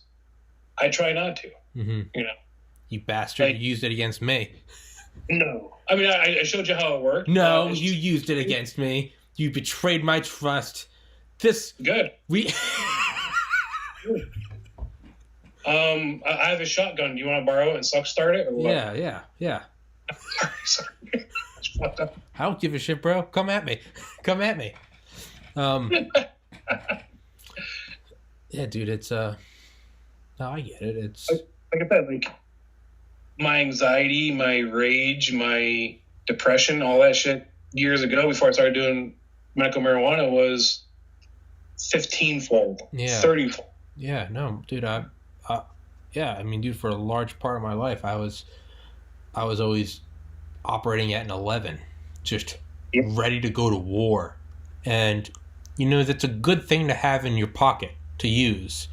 But it's like it's a good thing to have, like, a gun in your car if worse comes to worse. But you don't want to be in every traffic jam waving it around. Like, it becomes detrimental. It's good to have, but it's, if I ever need to, ramp something up to 11, I know I can at the flip of a switch. Like I do a podcast every day. When I first started, people were like, okay, it's realistic to do one a week. It's like, fuck that, I'm going to do one a day. In that sense, I can sort of ramp it up, and I'm like, I want this podcast to grow, I'm going to do one a day. But I also know how to turn it down, in that it's not like, what the fuck, how come Spectrum's down? Why did you figure this out? Like, that would be an old me, versus now I'm like, it's whatever, man. Yeah, exactly. Fuck Spectrum. Exactly, because I'm going to see if I can log into the router at least. I was going to say it's 420. I was about to say it's 420. Let's end on that note, because talking about cookies, I got some chicken pesto downstairs, and it made me really hungry. I haven't eaten today. I had half a sandwich from Starbucks that fucking sucked. When I first retired, I moved back here. I had a couple of sweet jobs lined up, but the ex-wife, who was bipolar, a bunch of other stuff, drug and alcohol dependency and stuff. So I know all about that. Sure. If I didn't come back here with her, and I got one of those jobs that was paying six figures very easily, then she would have taken me through the ringer. Mm-hmm. She fucking killed me, worse than she already did. Physically and emotionally before, too. Like, great showing up to work with a black eye in special operations. What happened? Oh, I put my light in the back of my car and grabbed the netting, and the light smashed me in my face, which I've done before. But no, my 5'3" bipolar wife punched me. Mm-hmm. I'll fucking say that, Mm-hmm. So, but came back here. Started end of July of 15. My brother passed away in December. Mm-hmm. And when I retired, I was 222. In March of 16, I was 289. 50 pounds, 60 pounds. I gained 67 pounds after my brother passed. Yeah. Granted, here in Utica, the food's fucking awesome. Yeah, dude, I went from having like an 8-pack to, I went from 170 up to 237. Right now, I'm down to 197. 6 years later, I'm still shedding off the the ripples or the shock waves of that event. Yeah, no, dude, I get it. Yeah, it's tough. And like what I do now, like I try to help out all veterans. I'm part of 22 Kill Coalition. Mm-hmm. There was a guy that was airman that was in the 3rd with us, just turned 21. He killed himself. Mm-hmm. August 14. My buddy Travis, March of 15, killed himself. Mm-hmm. Like I went down that hole really quickly, forced to retire, medically retire, not even retire, medically retire. And I got it. So I came back here and started eating like crazy, and health got worse and got better and got worse. And now I was doing really good and slowly dropping weight, just changing diet. But like you said last week, I had a couple drinks, kind of down that depressive hole this past week too. Mm-hmm. Yeah, No, I do. I know the. Yeah, I mean, I think you and I have probably been through a lot of similar mental states. It's. Now the question is, am I telling the truth or am I lying? No, I'm fucking with you. I'm telling the truth. I was like, I don't fucking know, man. I'm not the interrogator. You are. Fuck you. I don't care. That's fucked up. That's a good play. Like, see that right there? If I was lying, that was an interrogation. Mm-hmm. I was lying. I'm not lying about it, honestly. Like, 2016, there was 9 people who I helped, part of 22 Kill Coalition. Mm-hmm. Helped a bunch of people. Well, then I'll say 13 people, 14 people that were veterans or still in the military from hurting themselves or others. Mm-hmm. Taking their life. Mm-hmm. And when I was in the darkest state of my own being, in my own life, I helped out those dozen other people. Mm-hmm. And that's what I do now. I make sure that all the veterans I know are good. Make sure they're doing good in the VA. Make sure they're doing good at home. Make sure they're doing good all around. Mm-hmm. That's what I try to do now. Mm-hmm. Fuck yeah, man. So. Fuck yeah. I mean, great, I'm going to break your balls about it. As we all do, especially being veterans, that's, we make light of the worst things so we can survive. Yeah. So I try to do that now and helping people out. Yeah, dude. While shooting people and cutting off their heads, too. Well, dude. It's like the oldest photographer joke ever. Yeah. Let's end on that note. And, dude, you are more than welcome to come back anytime you'd ever like. You're more than welcome to come back. Oh, stop it. Stop it, you. I did my solo episode last night, and I told myself I was welcome to come back. I was like, hey, Tommy, anytime you want. And I was like, thanks, Tommy. And I'm just sitting here by myself, and I'm like, my sanity is just slowly slipping through my fingers like grains of sand. And what's funny is that JP's a couple years younger than me, and that motherfucker's bald. I don't know why he just doesn't shave his head. Hair going good. Like I need to cut on the sides. Usually I got it about as short as yours, if not more. But I haven't been in. I don't care. No comment. No comment about JP's hair. No comment. Oh my god! It's like, do you know what he looks like? I gotta stay politically neutral. Do you know what he looks like? Because I'll say it to his face too, and he's gonna fucking break both our balls. He's gonna come up with something good. I know he is, but he has time to think about it before he responds. Yeah. He looks like one of the dolls off like Mr. Rogers or Jesus Christ, dude. Or Team America. Jesus. You're going on in the freaking Saint inning. Fuck JP, that. I love you. Fuck. I gotta stay neutral. All right, man. Well, I also told JP that I'm gonna roast him too. So okay. Well, let's do a podcast with fuck it, we'll do one with JP. Send me text me or Instagram me the links you want me to put up, and and put those for overlays. Yeah, and this is the longest podcast to date, so it's gonna take forever to upload. So send me the stuff. I'll start uploading it tonight. Probably won't be up till tomorrow morning. I'm not worried about it, man. We're good. Oh, for me, I like to crank them out, so I'm. Oh yeah, of course. Like there's stuff that photos wise, like I'm still backed up on other ones that I do right away. So fuck yeah. Like, you need anything, questions, concerns, bitches, gripes, you got my number. You got this. Give me a call. Anything. In the middle of the night, you're having a bad time. My phone's usually on sleep mode or do not disturb. Call 3 times back to back, and it will pick up. I'm here for you, man. I appreciate it, buddy. Hey, same goes for you. You can call my phone 100 times and it will go to silent, but I'll pick it up when I see it. As the difference between iPhone and Samsung, you know? Yeah. No, it's yeah. No, I think my phone's been on silent since like 2009. But yeah. Dude, thank you for doing it. I'll put up the links, or you send me the links. I'll put them up. It was a fucking pleasure. It was hilarious. I gotta edit some stuff out from early on so I don't get removed. My bad. I don't give a fuck, dude. That's why editing exists. That's why it's not live. That's why it's not live. It's so I can do this. Yeah. But hey, tell your friend to send me some shirts, or you can send me some shirts, and I'll wear them during podcasts. I don't give a shit. Yeah, I'll see what he says. Like he was a sensor operator with myself and JP. So yeah, Jesus. Apparently, I'm a fucking magnet for sensor operators. But well, no, it's a small community. It really. Yeah, I mean, yeah, I imagine. But all right, man. I appreciate you doing it, brother. Yeah, enjoy the hockey game with your mother. Keep doing good. Let's do it again sometime. All right, man. Take it easy. All right, peace, brother. Thank you.